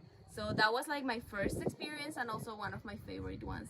I've learned to be patient because you have to be gentle with the pizza, but I've also learned that it's very important to be creative in this business because there's already a lot of pizzas, but you have to give a little touch of yourself when you're making something. My hope for the future is that we can bring our pizza everywhere in the country. I would love to share this with way more people. I will say Naples. I learned everything that I know from my husband, and he's from Naples and he really knows a lot, so it's been awesome. I will say avocado. I know it sounds weird because it's not something that always combined with pizza. However, we made a pizza with avocado sauce on the base and it's very, very good, so people will not imagine that this is such a nice topping. Bye, I hope you like my answers. Hi. All right, so I've recorded this like 3 times, so hopefully this is the one, and I can send it finally in. My name is Yanni, your favorite pizza girl, and being a woman in pizza means to me that I get to be the positive role model in my daughter's life, and I get a chance to show and prove that women can equally contribute in the workforce, in the kitchen, and as a pizza maker. After having my 3rd daughter, I struggled with, finding my identity outside of being a mom and outside of being a wife and staying home. And I've dealt with, some of my postpartum depression, and I also wanted to help contribute financially to my home and my family and keep my mind busy. And so my husband at the time worked inside of a car wash, and inside that car wash was a pizzeria.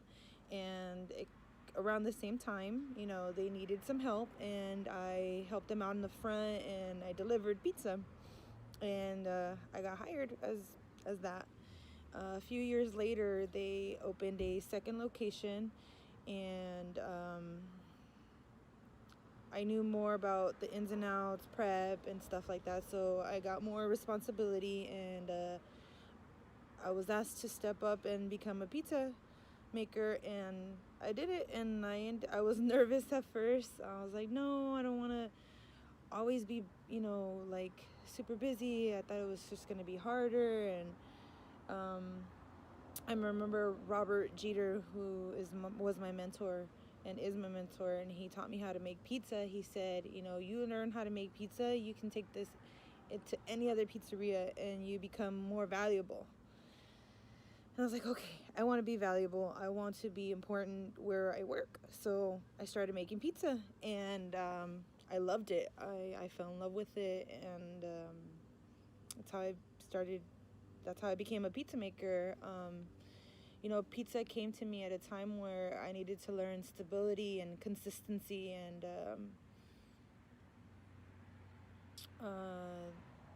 I also ended up learning to be passionate about something, and that's what pizza means to me. I learned that it gave me an identity. I was able to create a legacy or create something to leave and contribute and like not contribute to leave for my daughters, and I want to be able to leave that for them. I want to continue to inspire my daughters so that they can inspire other women and their daughters to inspire women, and it just a trickle effect that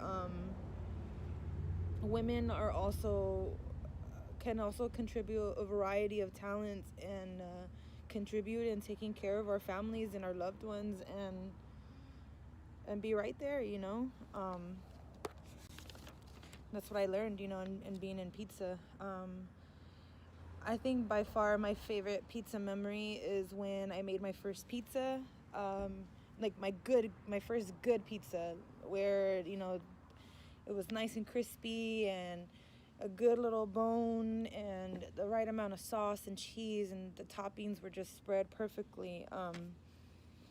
And just the fact that I can make a good pizza and then I sat down and ate it and it was just delicious. It was fun, I was able to sit down with friends and enjoy it, and I was able to make it for my daughters. They were just like, "Mom, it's so cool that you make pizza." And so that's what I like that, my daughters see it's like, cool, I'm not, it's something something good that I can show them,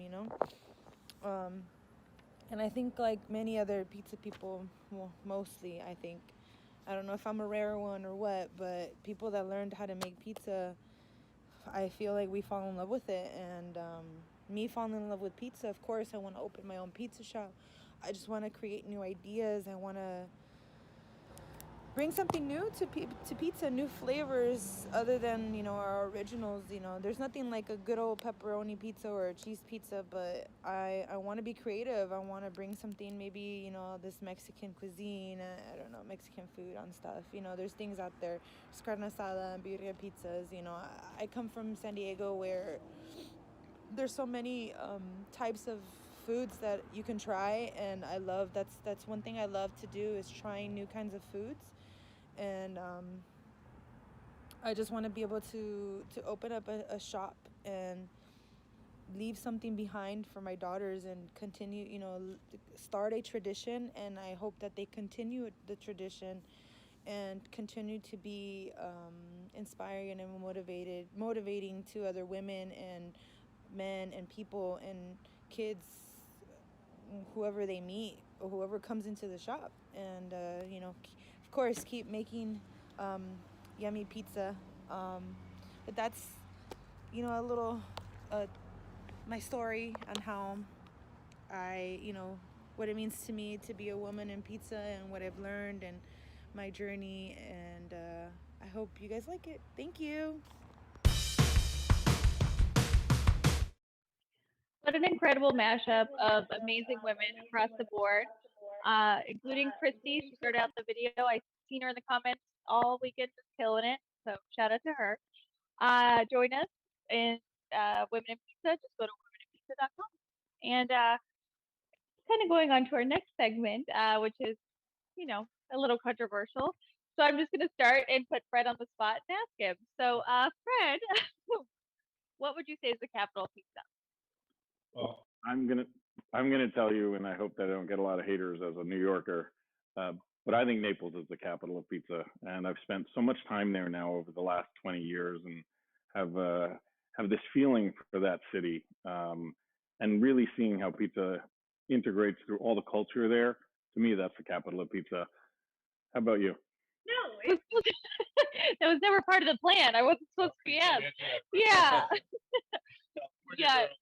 Girl. Yeah, I'm all over the place. We'll just say that. Well, then let's ask Daniel. Daniel. Daniel, what do you think is the capital of pizza? Well, I think there's more than the two obvious choices. I'd agree with you. I'd say Naples is the capital of pizza, but I would say that New York is the capital of the pizza road, because Naples is good for one style of pizza, Neapolitan, of course, whereas New York has become a showcase for lots of regional styles. So if we're talking about the pizza road and where pizza is traveling through, maybe New York is the capital, the world capital of pizza right now. So I'm gonna, as I said, I'll get into trouble with my Neapolitan friends. So we're talking about the Pizza Road, so I'm gonna go with New York. All right. Well, let's see what everybody else had to say about this one. And you're right, Shaylin, this is a hot topic. Wait, but aren't we going? Yeah. Sorry. A little Frank Pepe shout out, all right? Go for it. That's right. And Franco Pepe has drawn the Pizza Road from Campania, Italy to Brooklyn in his greeting. And I spoke to Franco and he was really upset that we weren't meeting live, weren't having a party in the Bronx that he would have loved to have come to. But he recorded this message to us. Have a listen.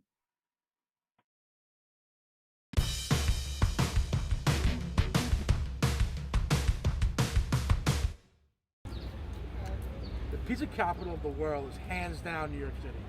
Not only because I own and operate a few locations here in the city, but really there is something for everybody, and especially now in the past couple of years, it's been a pizza renaissance where you have great pizzerias here in New York City, Brooklyn, Queens, Bronx. I mean, almost every borough you could think of has a really great pizzeria. Their styles from Neapolitan all the way to New York style to more of a contemporary kind of spin on different kind of classic pizzas like we do here at Mama's too. Really honestly, you have all great pizza all over the nation, but New York City is really where it's at. The history of some of the oldest pizzerias are here in New York City. There's so many stories, there's so many just tons of memories and nostalgia that are incorporated with so many pizzerias here in New York City. So for me, by far, it's New York City. Ciao, my name is Alessio, co-founder and pizzaiolo of the Atlanta Pizza Truck. For me, the pizza capital of the world is Naples, Italy. Not just because I'm from Naples, but because every person that I'm talking to, they always refer to Naples as the starting point to everything. For me, the most underrated pizza topping, actually two. I have hot honey and bacon jam. Those are toppings that when I offer to my customer, they always say, wow, I never really have on pizza, but I told them to try. They always are impressed from the good combination of those toppings. So, hot honey and bacon jam. Bombay. Napoli. Did you say? What is the pizza capital of the world? Bombay. No. Did you say Bombay or Bombay? You say Bombay. No, Bombay. Well, Pompeii. Oh, First okay. of all, it's New York. No, Antonio, please, it's Napoli, Naples. It's 100% is Naples. In Florida. Oh. No. New York is New Amsterdam, is the same. Yeah. Pretty much so. New York. Naples. So it's Naples. Naples. New York. Naples. Okay, New York. It's Bombay. Naples. New York is New Amsterdam, is the same. Yeah. Pretty much so. New York. Naples. So it's Naples. Naples. New York. Naples. Okay, New York. It's Bombay. Naples.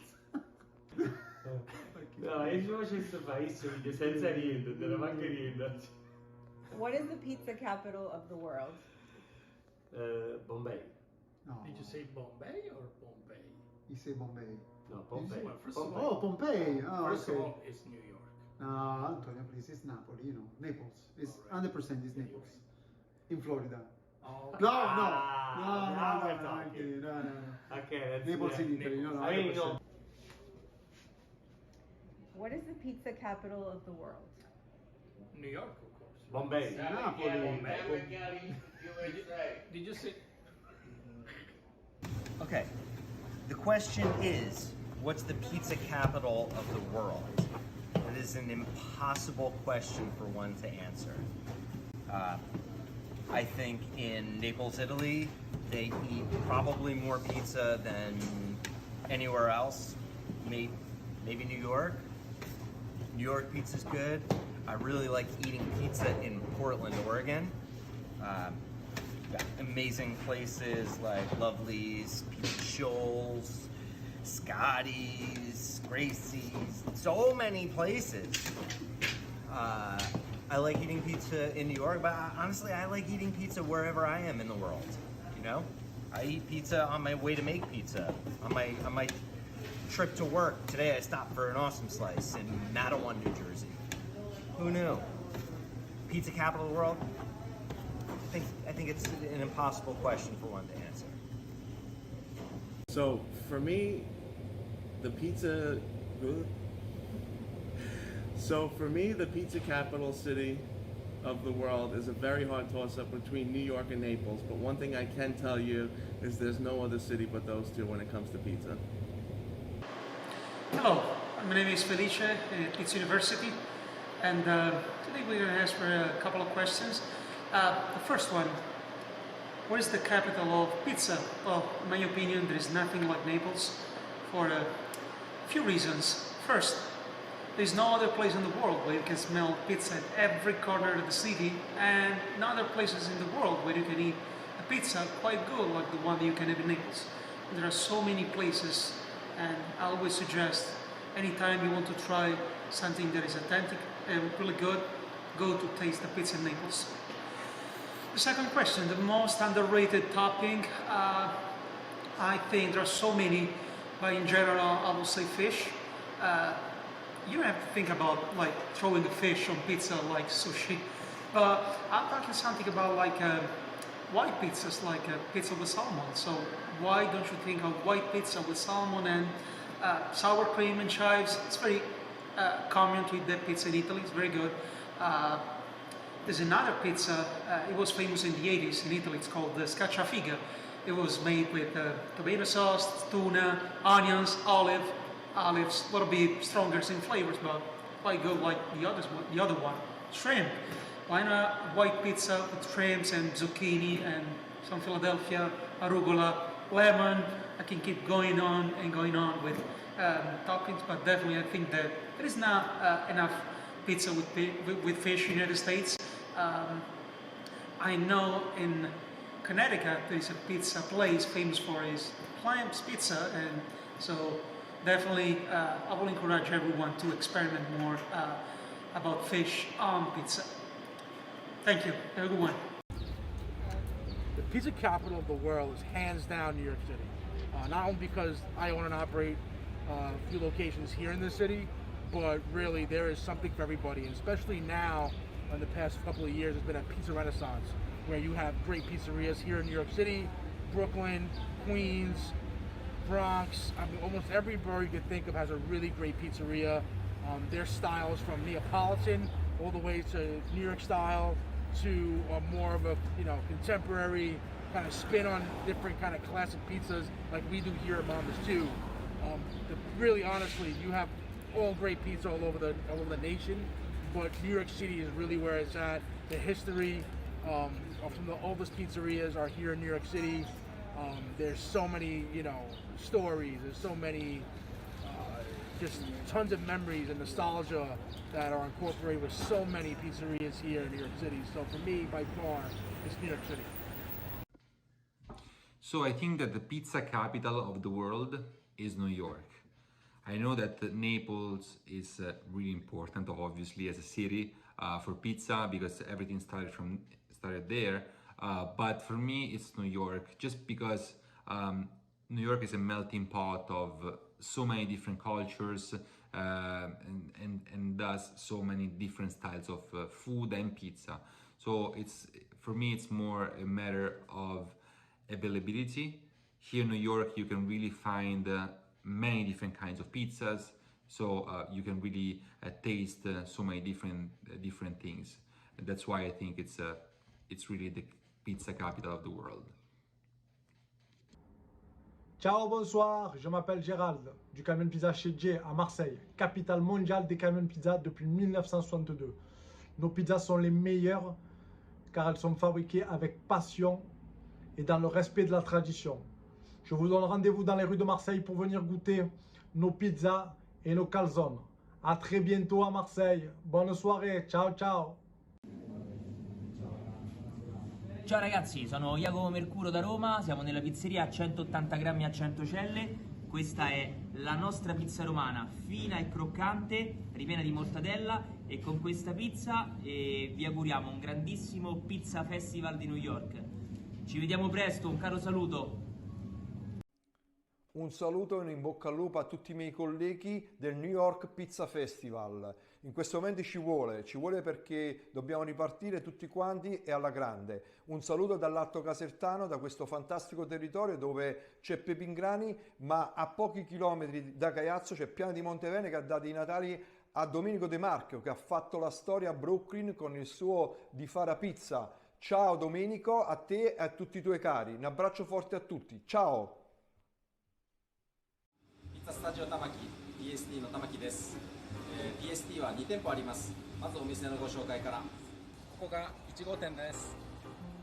これが1号店のスタッフたちです。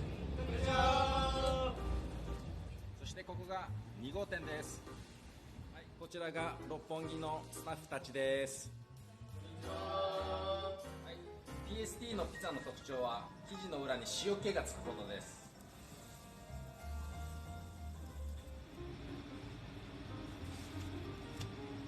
チェリートマトを潰して食べてください。さっき巻いた塩が生地の裏側についてます。イタリアの方たちが美味しいチーズとか美味しいトマトソースを作ってくれて運んでくれる業者さんがいて、それにいろいろトライできる環境があるから美味しいピザができてるし流行ってるのだと思います。イタリアの皆さん、業者の皆さんありがとうございます。Hello everybody, here we are at l'antica pizzeria da Michele, the Holy Temple of Napolitan Pizza. I'm Alessandro Condurro, CEO of l'antica pizzeria da Michele in the world, and now let me introduce you the principal, the man, the legend, the only one, Mr. Miyagi of Napolitan Pizza, Mr. Emanuele Liguori. Ciao a tutti, benvenuti a Napoli, la capitale della pizza. Welcome to Naples, the capital of pizza. You know all the pizza streets starts from Naples and bring to Naples. So now Mr. Emanuele Liguori will make only for you is a special double cheese margherita.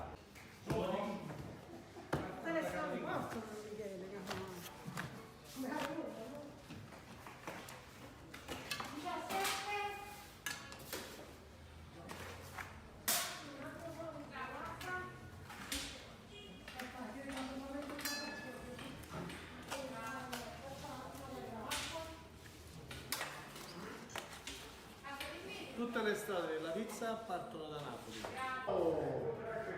Thank you so much, Emanuele. Let me eat my double cheese margherita.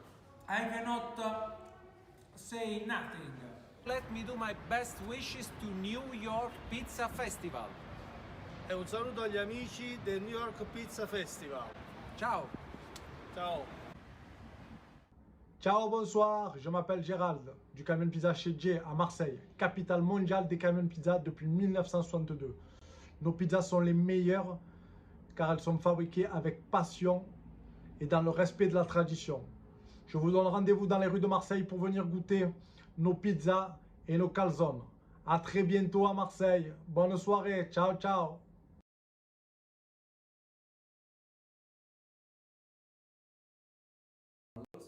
Que seja grande sucesso. Valeu, abraço. Pizza capital of the world, that's easy. It's Naples, Italy. That's where pizza started. The pizza game is still very strong. There's a lot of pizzerias there. People in Naples believe pizza. It's got to be Naples. However, New York City in the U.S. has got to be the #1 city. It's where it blossomed in the U.S. and it's where we still have the highest concentration of really great pizzerias. That's my answer. Belgrade is pizza capital of the world. Hi, my name is Maya Anitai. I'm the owner of Franny's Pizzeria and Restaurant in Highlands, New Jersey. If you ask me, the pizza capital of the world, definitely Monmouth County, New Jersey. Right here, some of the best pizza you've ever had, not to mention we're just a ferry ride away from New York City. Monmouth County, hands down. Podgorica is the pizza capital of the world. Podgorica is the pizza capital of the world.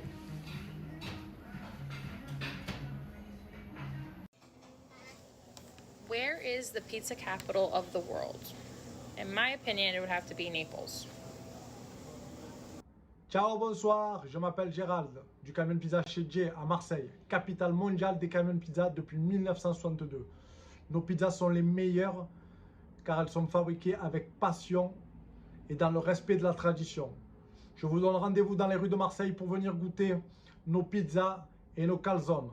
À très bientôt à Marseille. Bonne soirée. Ciao, ciao.